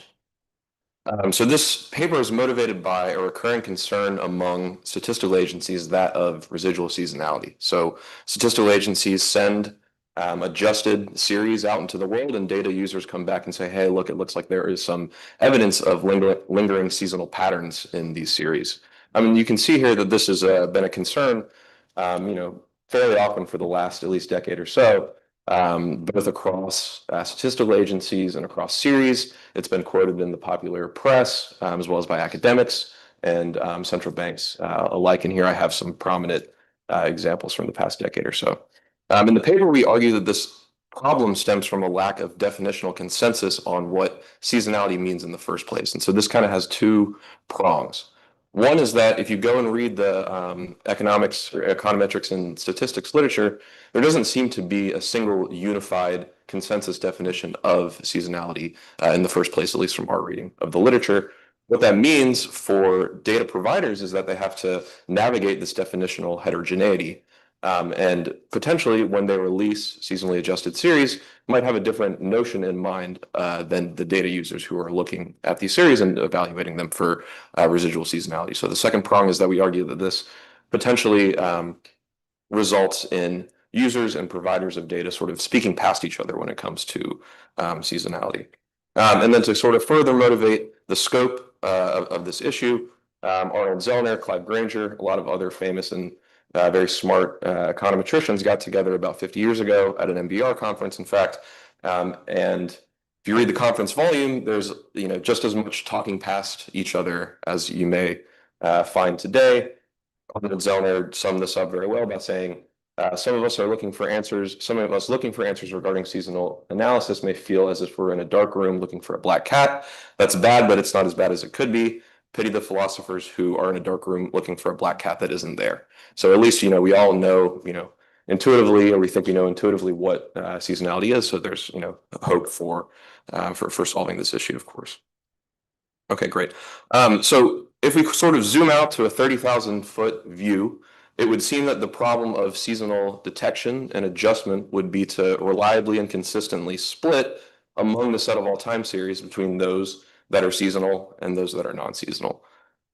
And therefore, the goal of any seasonal detection and adjustment pipeline should be to do exactly that. The way that the literature has proceeded is to very precisely and rigorously define different types of seasonality. So we have deterministic seasonality. You can just think of deterministic dummies or fixed seasonal patterns. Stochastic seasonality, sort of the same thing, but those patterns might change in terms of position on the calendar or magnitude slightly. There might be some persistence. But so this is essentially, how the literature has gone about defining seasonality over the years. What this means is that it's created this complex web of different test statistics that data providers, need to then navigate. And here I've plotted several prominent test statistics found throughout the literature. If you go and you start tracing some of these arrows, what you'll find in the case of, let's look at Priestley 1981, the null is stochastic seasonality, the alternative is deterministic seasonality. So you can see that this is distinguishing between two different types of seasonality, which presupposes that the data are seasonal to begin with. So that this is the current state of the art when it comes to different types of test statistics and the downstream adjustment procedures that they imply. Excuse me. So in the paper, we tried to make progress toward a more unified framework that sort of goes back to this high level.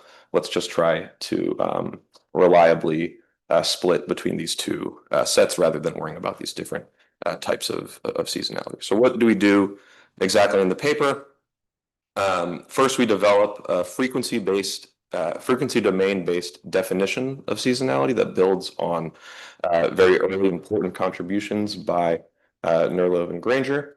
So we're using frequency domain-based concept of seasonality. So what we're going to do is define seasonality through the spectral density function in the frequency domain as a measure of relative peak dominance. So we're going to say that there's more, and I'll get to this in a second, variance concentrated around quote unquote seasonal intervals than non-seasonal intervals. So we'll check if the relative height of the spectral density function is higher around some pre-specified set of frequencies that's defined by the user. Next, we derive a test statistic that is designed exactly to implement the sample counterpart to this population object and the definition. And so in the sample, we'll be able to estimate the sample periodogram, and we'll do the exact same thing. We'll check the height of the sample periodogram around some interval of seasonal frequencies relative to non-seasonal frequencies, and if there's a statistically significant difference there, that will indicate to us that the series is seasonal. The benefit of the way that we operationalize this approach is that we're able to derive the limiting distribution of our test statistic in closed form. It'll be a logistic with a known location and scale parameters.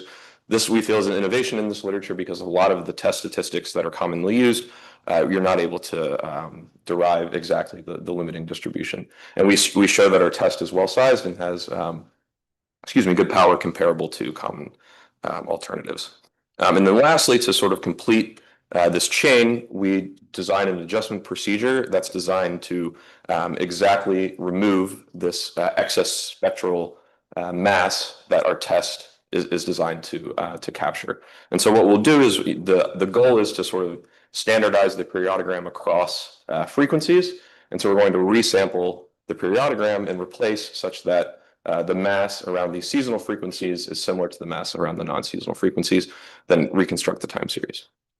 And then I'll show you toward the end of the talk that we obtain similar adjusted series to, let's say, X13 popular adjustment pipelines, but we have some nice, if you look under the hood, we have some nice underlying statistical properties that may show up in, for example, X13.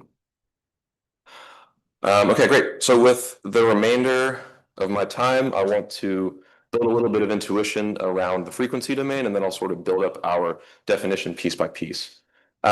So two different ways to represent a time series. One is the traditional way in the time domain. The other is in the frequency domain.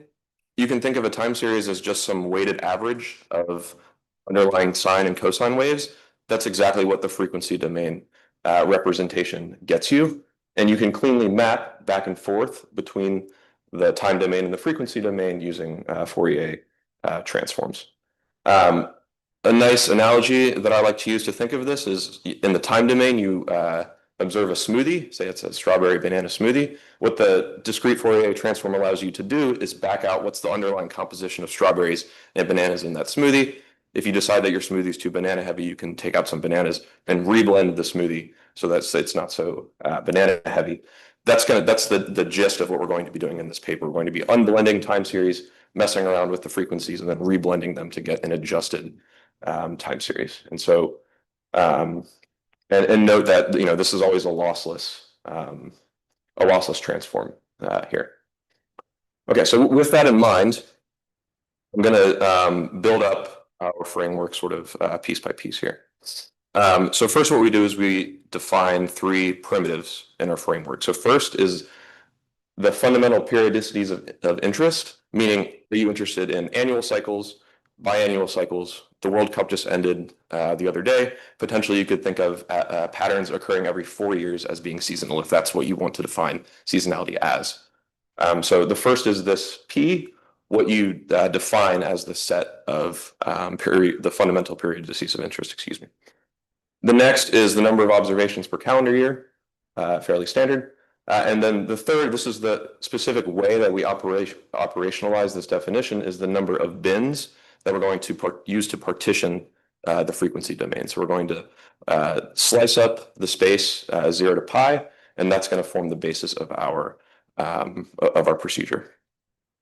So a little bit of math here that is going to become a little bit clearer in just a second. So with these 3 primitives, this defines a set of frequencies of interest, and I'm being purposefully non-specific here because these are choices by the user. I don't want to be tautological and say these are the seasonal frequencies, but this is what the user defines the seasonal frequencies to be. And then we're going to slice up the interval into these bins. Okay, so let's build this up piece by piece. So first, to be a little bit more specific, to be a little bit more precise, suppose that you're interested in annual repetitions. That's your sort of time for your frame of reference. You've got monthly data, so you observe 12 observations per year. This M, this is our sort of tuning parameter. What we found is that this is sort of a good rule of thumb for the choice of M to N minus 1, giving us, in this case, 23 bins. And with these primitives, here are the set of seasonal frequencies. With monthly data, this corresponds to things that repeat themselves once, twice, 3, 4, 5, and 6 times per year. So to put these frequencies more intuitively. We'll slice up this interval into, in this case, 23 bins. These frequencies are going to have a fixed position here on this on this interval. Note here that, and this is in contrast to other approaches to this issue that kind of follow a similar logic. Note here that the bins are specified ex ante. The frequencies sort of take these fixed positions. We put some regularity conditions such that the frequencies need to fall, kind of in the interior of the bins, except for this last one here. But the bins are going to be specified a priori. Where those frequencies fall in those bins, those will be M1, those will be our seasonal bins. Everything else will be the non-seasonal bins.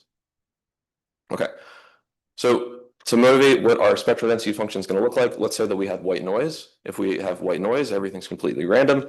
There'll be a uniform distribution across different frequencies. That's our spectral density function.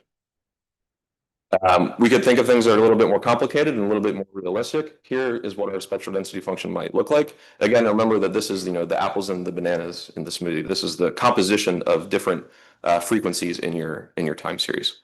So what we'll say is that we're going to call a series seasonal if the height of the spectral density function, the max height of the spectral density function in the seasonal bins is higher than the max height of the spectral density function in the non-seasonal bins. So we need to find those 2 points. Here's the height of the spectral density function in the seasonal bins. Here's the height of the spectral density function in the non-seasonal bins. It corresponds to this point right here. And so that allows us to define a notion of seasonality for a time series, which is just this this delta, this difference between the max height in the seasonal bins and the max height in the non-seasonal bins. Another analogy we've been using is you can take two mountain ranges and compare their highest peaks. You can compare the height of Mount Everest, which is the tallest point in the Himalayas, to the tallest point in the Rockies, and if you get a significant difference there, that's what our concept of seasonality is going to be. Excuse me. Great. So this is our population object. This is our definition. How do we leverage this to derive a test statistic? Well, we just implement the sample counterpart to this object, meaning that we replace the spectral density function with an estimate of the spectral density function, which is in this case the periodogram. But we do exactly the same thing as we find the max periodogram ordinate in the seasonal bins and compare it with the max periodogram ordinate in the non-seasonal bins. And if we get a statistically significant difference in that quantity, we'll call a series seasonal. We show in the paper that the specific way that we operationalize this, meaning the bin max setup, allows us to derive in closed form the null distribution of our test statistic. It's a logistic distribution with a known location parameter that depends on the number of seasonal versus non-seasonal bins, and a known scale parameter as well. So this is the way that we define our test. We show through simulation studies, we simulate across a wide variety of different seasonal processes, the ones that I alluded to in the beginning. And we show that first on the left-hand picture, our empirical null matches its theoretical counterpart almost exactly. And here you can see that the critical values are exactly right on top of each other. And we also obtain good power relative to common alternatives. Notably, the QS statistic is one that's quite popular in the X13 pipeline. You can see here that ours is the delta statistic, and we have across a range of different stochastic processes, we have empirical rejection rates that are competitive with the QS statistic, for instance.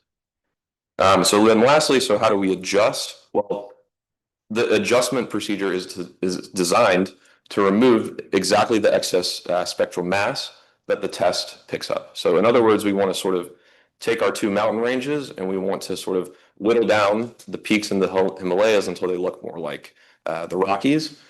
The way that we'll do that is we'll sample. So remember our binning procedure here. We have our non-seasonal bins and we have our seasonal bins. We're going to one by one replace periodogram ordinates randomly with a draw from the donor set, which is in this case going to be the non-seasonal bins. And after we've done that, we'll obtain a new spectral density function, a new composition of apples and bananas, if you'd like. And then we're able to use the frequency domain Fourier transform architecture to just reconstruct the time series. That's what we'll call our adjusted time series. And we'll obtain that with the inverse Fourier transform. We've been referring to this procedure as stochastic spectral imputation, or SSI. Here's how it performs. If you look on the left-hand side, I'm comparing, these are census housing starts, which is a very highly seasonal, just through eyeball econometrics series. You can see in blue is what X13 obtains, and you can see in red is what SSI obtains. It doesn't look like there's a large difference between these two series in the time series, which we think is a benefit of our approach. If you dig under the hood a little bit, X13, the adjustment step, it's essentially a series of linear filters, which suffers from a known problem known as oversmoothing. On the right-hand side, I'm plotting the ACF, the autocorrelation function. This is another way to look for seasonality. You look, at let's say seasonal lag. So 12 months out, you see what the ACF looks like. You see here the blue. This is after the X13 seasonal adjustment. What it's done is it's gone and taken a series that is seasonal and then made it sort of like negatively seasonal. So the ACF at 12 lags for X13 is showing up as statistically significant and negative. And so this is because this oversmoothing that happens because X13 is a filter-based method, and we avoid this problem in our adjustment step. We also illustrate this through Other ways, we show that, under a known DGP, we're able to obtain a higher correlation with the true irregular component than X13. And so the punchline and the takeaway from this slide is that, if you plot the time series, looks very similar to what we're used to seeing. But if you dig under the hood a little bit, there are some desirable statistical properties from this frequency domain approach. Okay, looks like I'm going to finish a little bit ahead of time. But so in the paper, we sort of argue that a main difficulty in seasonal adjustment is conceptual as well as computational, meaning that because there's not a single unified definition, at least from our reading of the literature, of seasonality, this sort of means that data users and data providers end up talking past each other.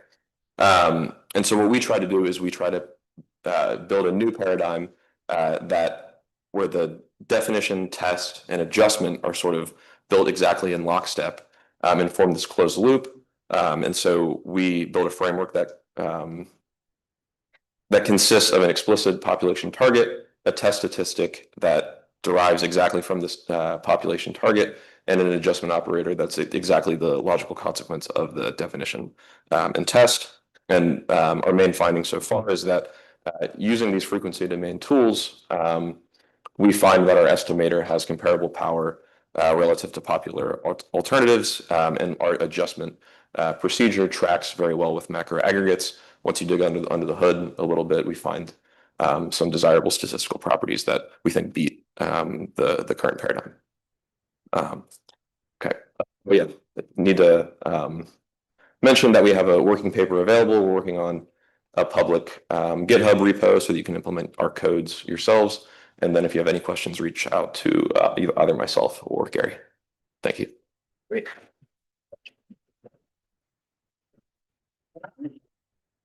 Christian Wolf will discuss the paper.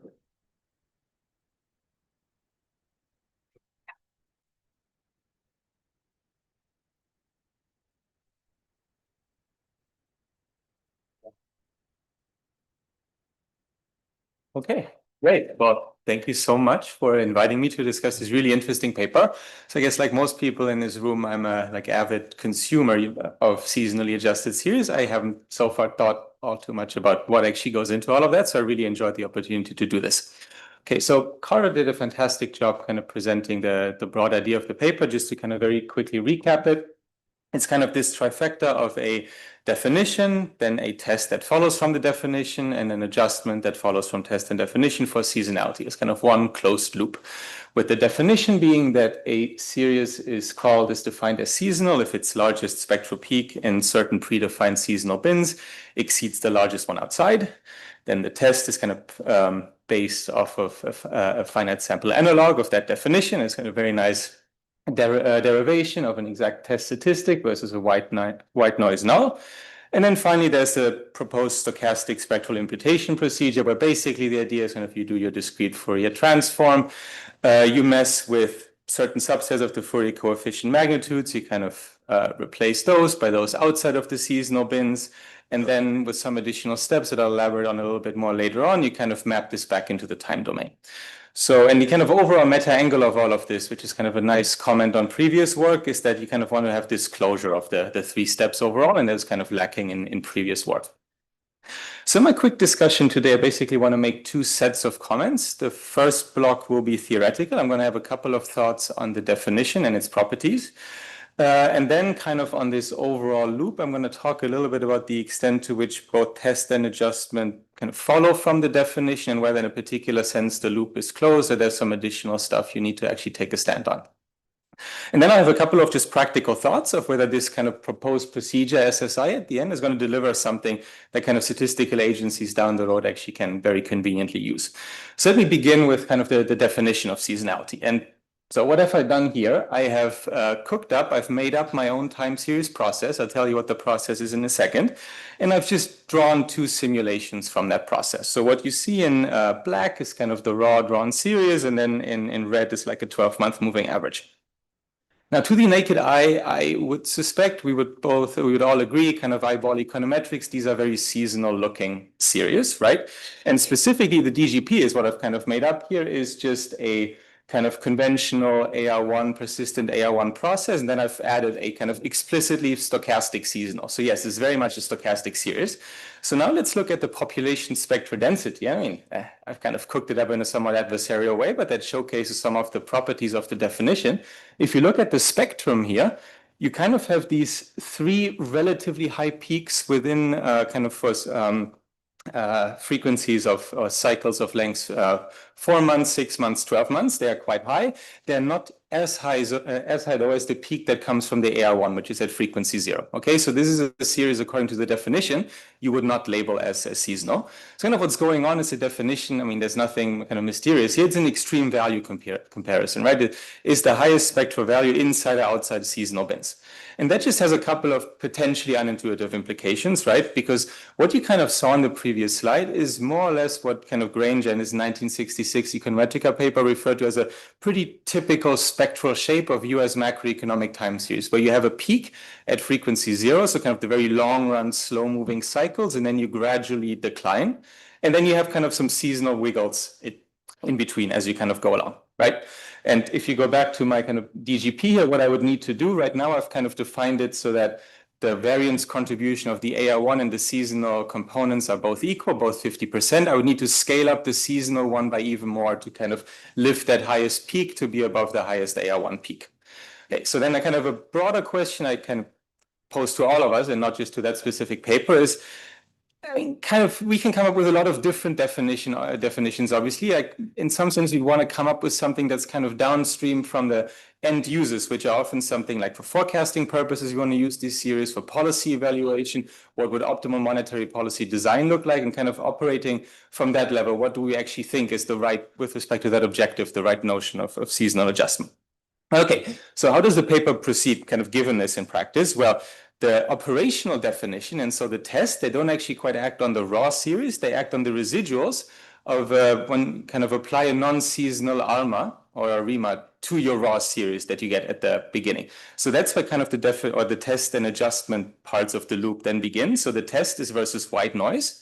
So the proposal is to pre-whiten any series you have with some information criteria giving you the lags, and then you have some non-seasonal ARMA or REMA, and you look at the residuals on those you test.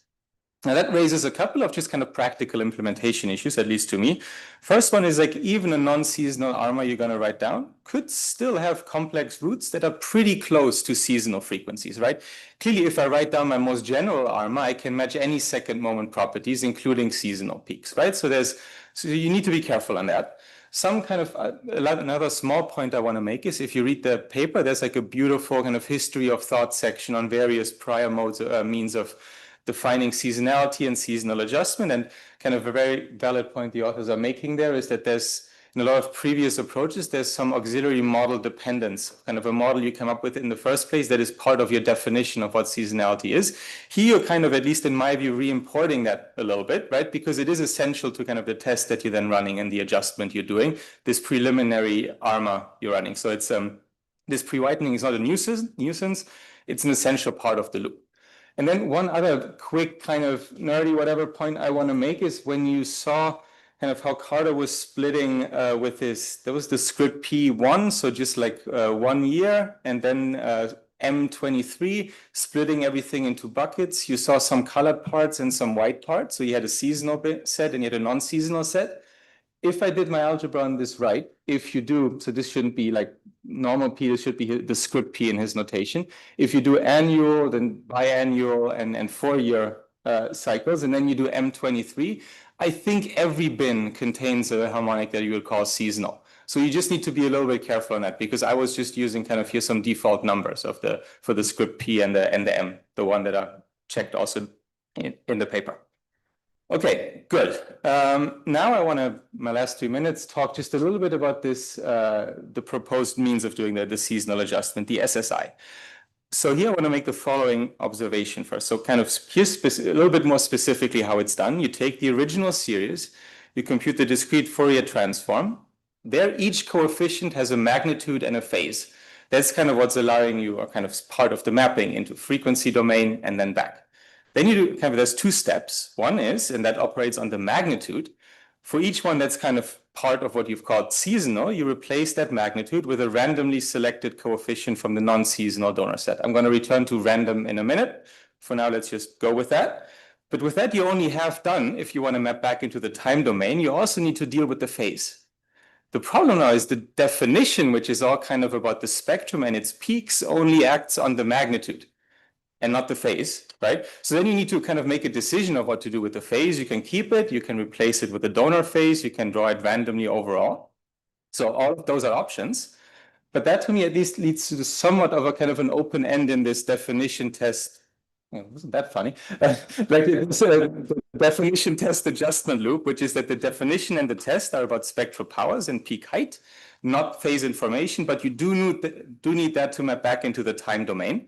So kind of the definition, at least to me, determines a class of of like admissible adjustments you could be doing. It doesn't define a unique one, and so it doesn't map into unique time domain adjusted series. And that then connects with my last point that I wanted to just comment on a little bit more, which is the first S of the SSI, the stochastic. Because if you now look at these two steps here, so for the magnitude, you're going to be kind of replacing that with a randomly selected coefficient from the non-seasonal donor set. For the phase, you have three options. The last one of which is like an additional source of randomness. The second one kind of repeats the randomness from the first step. So in practical terms, all this means, and this is my penultimate slide here, is, well, that as the name suggests, this is stochastic, right? So kind of I did something here to just kind of illustrate its performance a little bit more, which is kind of close to the idealized setting. I have a white noise process, so starting with white noise, and then I add a simple deterministic seasonal to it. That's not like super big. What you see here are a couple of things. So the red dashed is like the true non-seasonal. The black solid is a cross seed, and I'll return to a cross seed in a minute. You should think of that's more or less on average what the method here spits out. So you see they're pretty closely aligned, which is great. But it depends on the seed, right? There's randomness. And so I'm kind of showing here, if you decide to do, like for the phase, you do keep it, you get kind of here these blue areas. And again, depending on what your initial seed was, sometimes the sign is different, sometimes the dates at which stuff turns are different. And if you use the donor like the donor approach or the random approach, these kind of bands get a bit wider too. And I'm over time. Sorry, this is like flashing at me very aggressively. So let me conclude. Apologies. So kind of my overall view, this is obviously a hugely important topic. I really enjoyed thinking through the arguments. I'm fully on board with kind of the initial meta point of you want to have this kind of three-step disciplined architecture. And I just kind of tried to make some points here about that specific definition and whether we may want to have something a bit smoother about variance contribution rather than ratios of peaks. Some questions about the extent to which the test and the adjustment are logically really implied by the initial definition, and then just point out that that thing is stochastic, and that may actually cause some issues if you think through the output of what statistical agencies do. Okay, sorry. Thank you. Thank you. Okay, let's take some questions. Yes. Oh.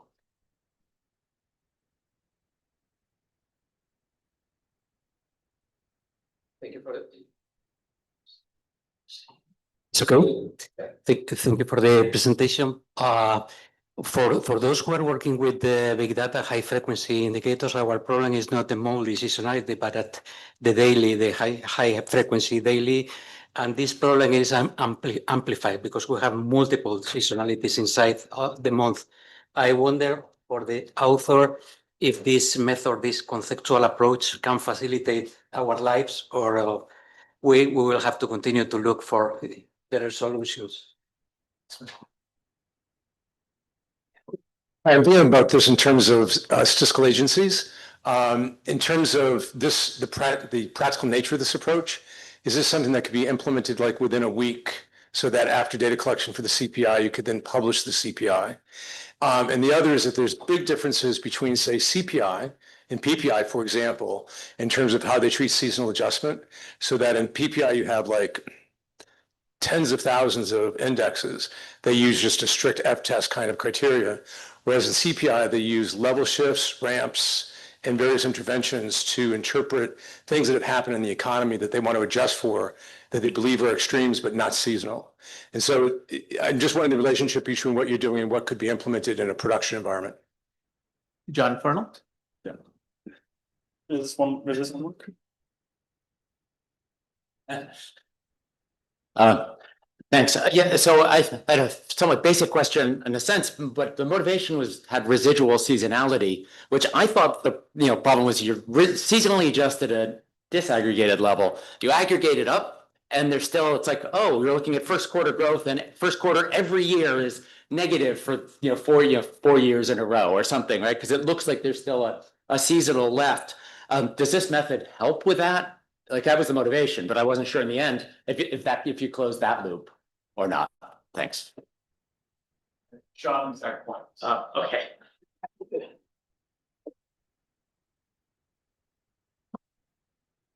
Okay.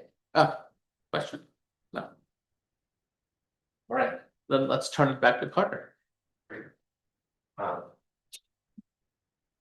Well, yeah, first I want to thank Chris for a great, very illuminating discussion. I really appreciate the points that he raised, especially with regard to the loop potentially not being closed and the various practical implementation concerns, which I fully agree with. So let me try to address some of these questions. So first on residual seasonality, I think you're exactly right that the indirect method is what leads to that problem a lot. And so if you do the same thing here, and implement, the adjustment at the disaggregated level, there's still a chance that you end up with residual seasonality at the aggregate level. From a production environment standpoint, and I think various folks asked about this. I talked a little bit about the GitHub package that we're putting together. We have kind of like a very easy to implement and modular set of functions that allows us to implement this procedure. So we view it as a little bit more transparent and therefore scalable in that sense. If you think that statistical agencies are adjusting, potentially hundreds of thousands of series, whereas, again, not to throw X13 under the bus too much, but if you've dealt with seasonal adjustment, you have, spec files that you have to implement, and it's not always clear exactly how to do that. From a broad level, seasonal adjustment it's a modeling choice. And so there are these, underlying effects that also come into play here, even with our method. And I think Chris highlighted this as well, where there is a pre-whitening step, or there's some ARMA modeling that needs to happen. And we view our contribution as being downstream of that. Let's see, so we can hold phase fixed, so we can accommodate that. The choice of M, you can think of that as a kind of like a tuning parameter, and so we just impose those regularity conditions such that you don't come up with this problem. And then in the paper, we do simulations for a variety of choices of M and show that our power and size results go through. And that 2n-1, that was more kind of like a rule of thumb choice of M that we've been recommending in the paper. Let's see what else. But yeah, I think Chris articulated a very important point, which is that modeling step. Potentially we should frame that more as an inherent part of the procedure than we have been currently in the paper. So I definitely agree with that. Yeah, I think that was simply everything. So thanks again for the great comments and for including us. Thank you.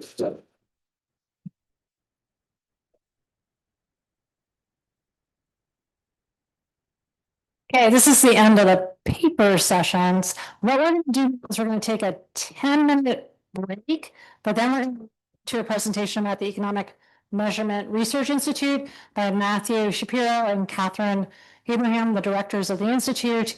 And after the CRIW membership meeting, as I said this morning, if you weren't here, everybody, regardless of whether you're in CRIW, is welcome to stay.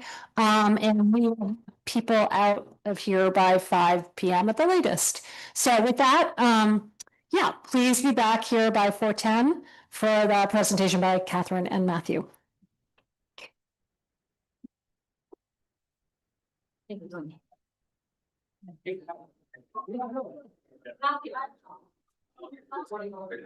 You want to stick it on live stream over?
Sit down.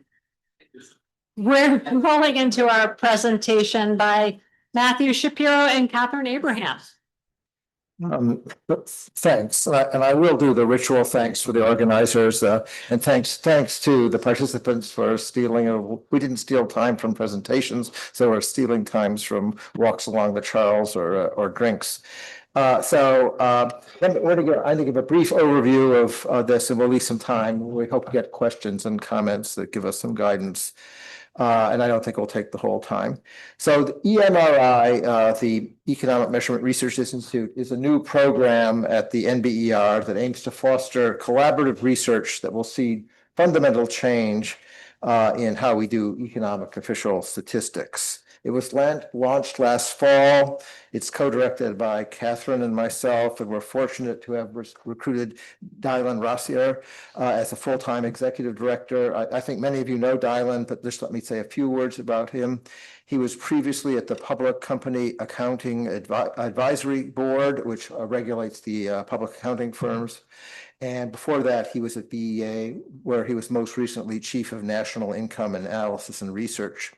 He'll be based in Washington, so that will give plenty of opportunity for him to interact with you, we hope at a high frequency basis. EMRI is generously funded by the National Science Foundation, with the TIP director taking the lead, but important contributions from SBE and also the Alfred P. Sloan Foundation. So what are the objectives of EMRI? It's now this is where Catherine might have to rein me in, because we want to change the world, at least our little part of the world. We want to provide at least the research roadmap for having fundamental changes for how we do economic measurement in official statistics.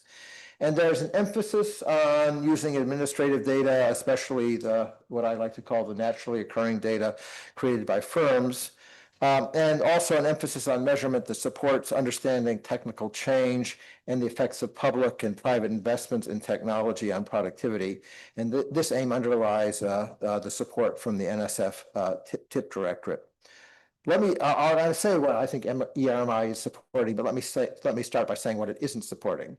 So we're not supporting annoying academic research, I'm sure annoying to the statistical agencies, that points out problems with measurements and then goes home. Doesn't point to solutions. And we're also not particularly interested in producing alternative indicators that would have a life of their own and parallel the statistics. What we do is serve the public good by in partnership with the agencies improving economic data fundamentally. So how are we thinking about going about this? So there are huge pressures on the cost side for creating official data. There are increasing survey costs and very tight budgets just make it very hard to do current operations. And these are weighed up along the secular decline in response rates, making innovation essential. Advances in the information economy and information technology also make this a ripe time to do re-engineering of official statistics. So we hope to foster with EMRI is a serious attempt to show the feasibility and benefits of doing things differently and do some of the hard work in advancing that agenda. So we think this necessarily requires collaboration between academics, data holders, and especially businesses and statistical agencies. And having the data is a first step, but it's not easy. It requires doing much of what agencies do with traditional sorts of data, standards, longitudinal consistency, benchmarking, concordances, seasonal adjustment, curation, custody, transparency of calculation, credibility, and reliability of dissemination. These are all important and will continue to be so, more so potentially in a re-engineered system. So let me describe a little, just by example, we have 5 projects, and that's part of the fundamental work, and then Catherine will go into some details of how we want to implement these. So the first is reset, and I won't talk about that much at all, because you've heard about this morning. The idea is to use large-scale transactions data to do inflation and output consistently. John Halterwanger, Ron Jarman, and I are leading that, and with many fellow scientists and a cast of many researchers at Census, BLS, BEA, and the Federal Reserve Board. Then there's a project on the gig economy. So Andy Guerin, Dimitri Kostas, and Catherine are working with Jonathan Rothbaum at the Census Bureau on a project that will produce new data on the gig economy. They are starting with using 1099s issued by platform companies to produce statistics on the contributions of the gig economy to the work of household incomes. There's a second project on R&D and its contribution to productivity. This is with James Traina at NYU, and he is working with Census and NSF surveys to examine how R&D spending affects productivity, with a particular emphasis on whether the innovation affects firms as a whole or processes at establishments. And they're working closely with multiple statistical agencies and NSF, the statistical part of NSF. Jan Eberly and Dylan are working on a project that will use new items on financial reports to improve measurements of intangible assets. And then finally, there is a new project with Killian Huber, Ludwig Straub, and Abe Dunn and others at BEA to use card swipe data to measure disaggregated activity on spending, both the products and the industry. So that gives you a sense of what we're working on and with whom, and I'll turn over to Catherine for some details.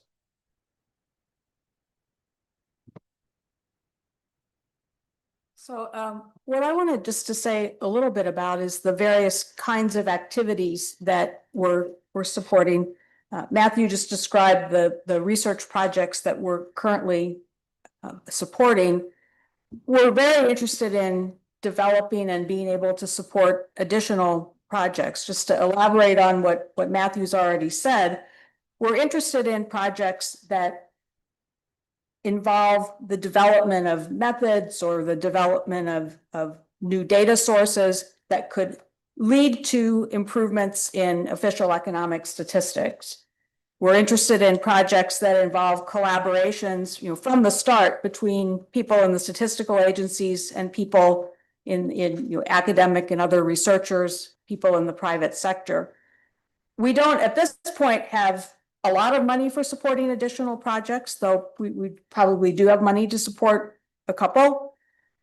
But if you have good ideas about things, whether you work at a statistical agency and you've got ideas about something that someone in the academic world might be able to help with developing, or if you're an academic researcher who has an idea that you think the statistical agencies might be interested in, we're really open to we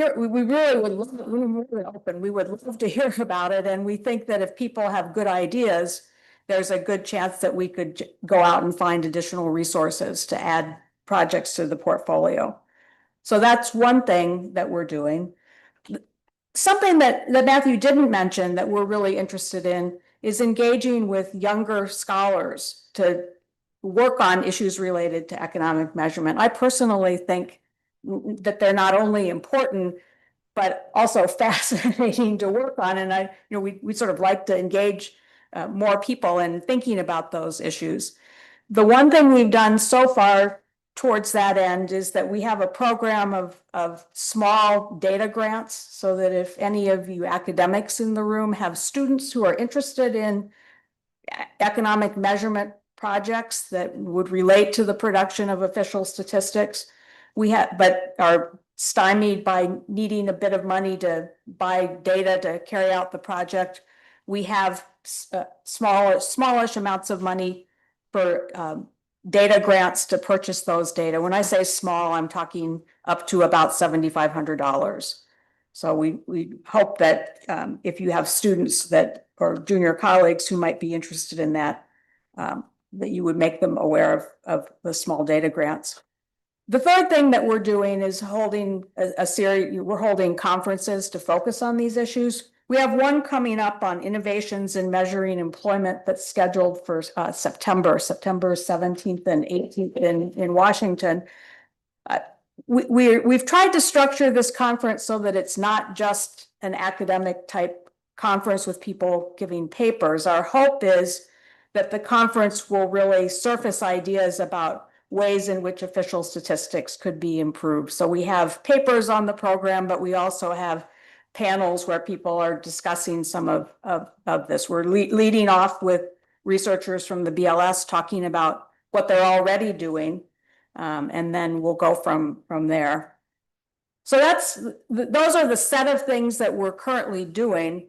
But we are really open to, and the reason we asked Karen for a bit of time on the program to talk to you all is that we would really like to hear from you about things that you think we should be doing, whether it's ideas for topics that we should be pursuing, whether it's ideas for activities that might help to move this agenda forward. We would really like to hear from you all. So I want to stop talking and hopefully you have some things to say to us. Yeah.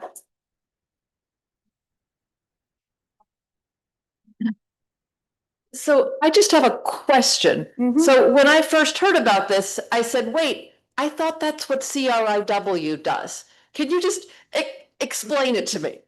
Yes. So the distinction that I would make between this and what CRIW does is that I see what we're trying to do as being more directly oriented towards developing method, outside researchers, statistical agency staff working together on things that can actually be implemented. So I think we will not feel that we've been successful if at least some of what gets worked on doesn't get translated into statistical practice. CRIW has these wonderful convenings and people present fascinating economic measurement research, but it isn't always oriented towards things that can be implemented. I guess the other distinction I would make is that we're especially interested in things that involve the uses of new sources of data that have become available. Matthew, you may want to jump in here. Just one big practical difference is we have incremental funding for incremental research that's very much in line with CRIW objectives. So CRIW fosters and convenes and commissions papers, but it aside from funding conferences really doesn't have research support. So that we're bringing that to the table. Mike? You pass it back. So one of the things that has been argued by a lot of folks, Ron John included, is that one of the things that would be really beneficial for the statistical agencies is to have the free use of pilot money to figure out pilots that they could do without necessarily having to go in for a budget increment to get approval for a program that they already know works. In other words, something where they can experiment and fail. And what I'm wondering is sort of translate that into what I think your project is all about. Is this an opportunity for the agencies or perhaps even for academics or other researchers to have more of a think piece on what are some of the pilots that could be done in the next 5 years that would be very beneficial for the statistical system to think about doing? In other words, sort of more of a kind of a grand vision sort of list, as opposed to just simply getting suggestions of people for topics they would like to present at, say, one of your conferences. Maybe I can take a first pass at that, and then I suspect Matthew will have things to say. That's what you're describing is sort of how I'm thinking about this conference we have coming up in September on employment statistics. I mean, the hope is to get people together to talk about a menu of possible ways for improving the regularly published employment statistics. And then out of that, we hope will come some specific projects that are, ways to implement some of those ideas. And you're right, it's easier in that context to try something and maybe it doesn't work and whatnot than it might be for the statistical agencies. But if these projects are undertaken from the beginning as collaborations between academic people and the statistical agency people, at least they will be oriented towards something that might be practically implementable. I don't know if that addresses what you were asking, but. I guess, yeah. No, I'd rather. Well, yeah, we would like, this first convening is on labor market statistics. And we would love to have a 6th EMRI project on, say, systematically using payroll data for more into the production of, I actually tried to write pilot out of our NSF proposal, because we want to actually be a little more ambitious than that, but we also know that things might fail. So, because these are research projects. But the other thing we tried to write out of the grant was proof of concept. We want to, again, try to be one half step beyond that.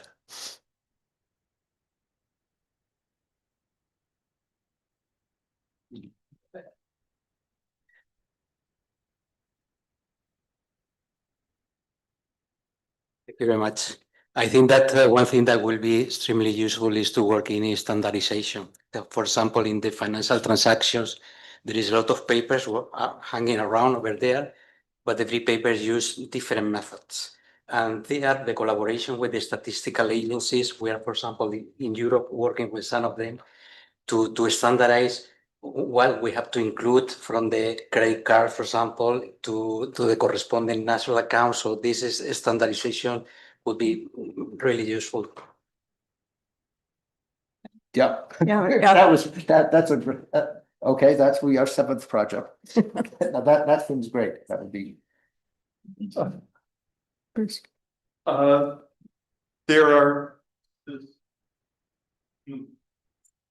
There are two natural areas for Emory to move into that you haven't so far.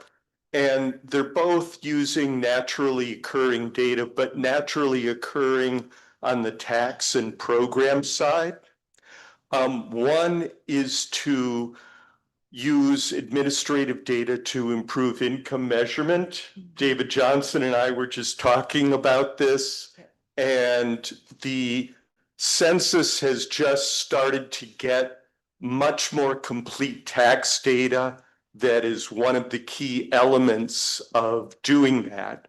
It gives you many of the income components that are very poorly measured in surveys, but quite accurately measured in tax data. The second area is, of course, the biggest statistical program in the US, and one that would be interesting for Emory to take on, and that's the decennial census.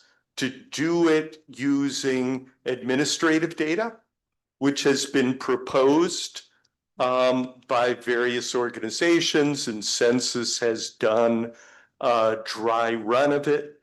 That would also heavily use tax and program data, and we shouldn't sniff at that being pie in the sky. The coverage of it in the trial that Census did was thought to be better than the official census, and we should realize that every 10 years the census does post-enumeration surveys and finds that they missed 3% of the population. That's what they found roughly for the last 3 censuses, and also conveniently double counted about 3% of people. So got things right in the end. That's basically a quick summary of the last 3 post-enumeration surveys. So there's a lot of room for administrative data, census that could be done every year at low cost and potentially better than the current decennial census. I don't disagree with you. I suspect that thinking about what academic economists have to contribute to the improvement of federal economic statistics, that the first thing that you talked about is more in our lane than the second, though I don't disagree with you about the possibilities of an administrative census being worth exploring.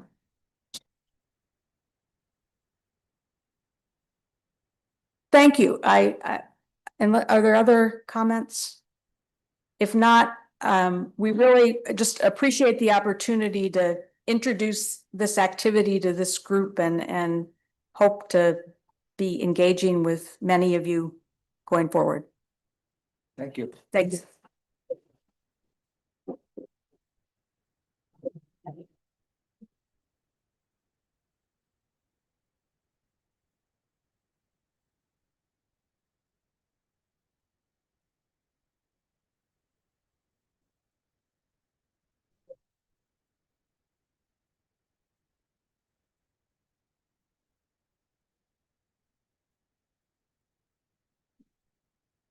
Thank you.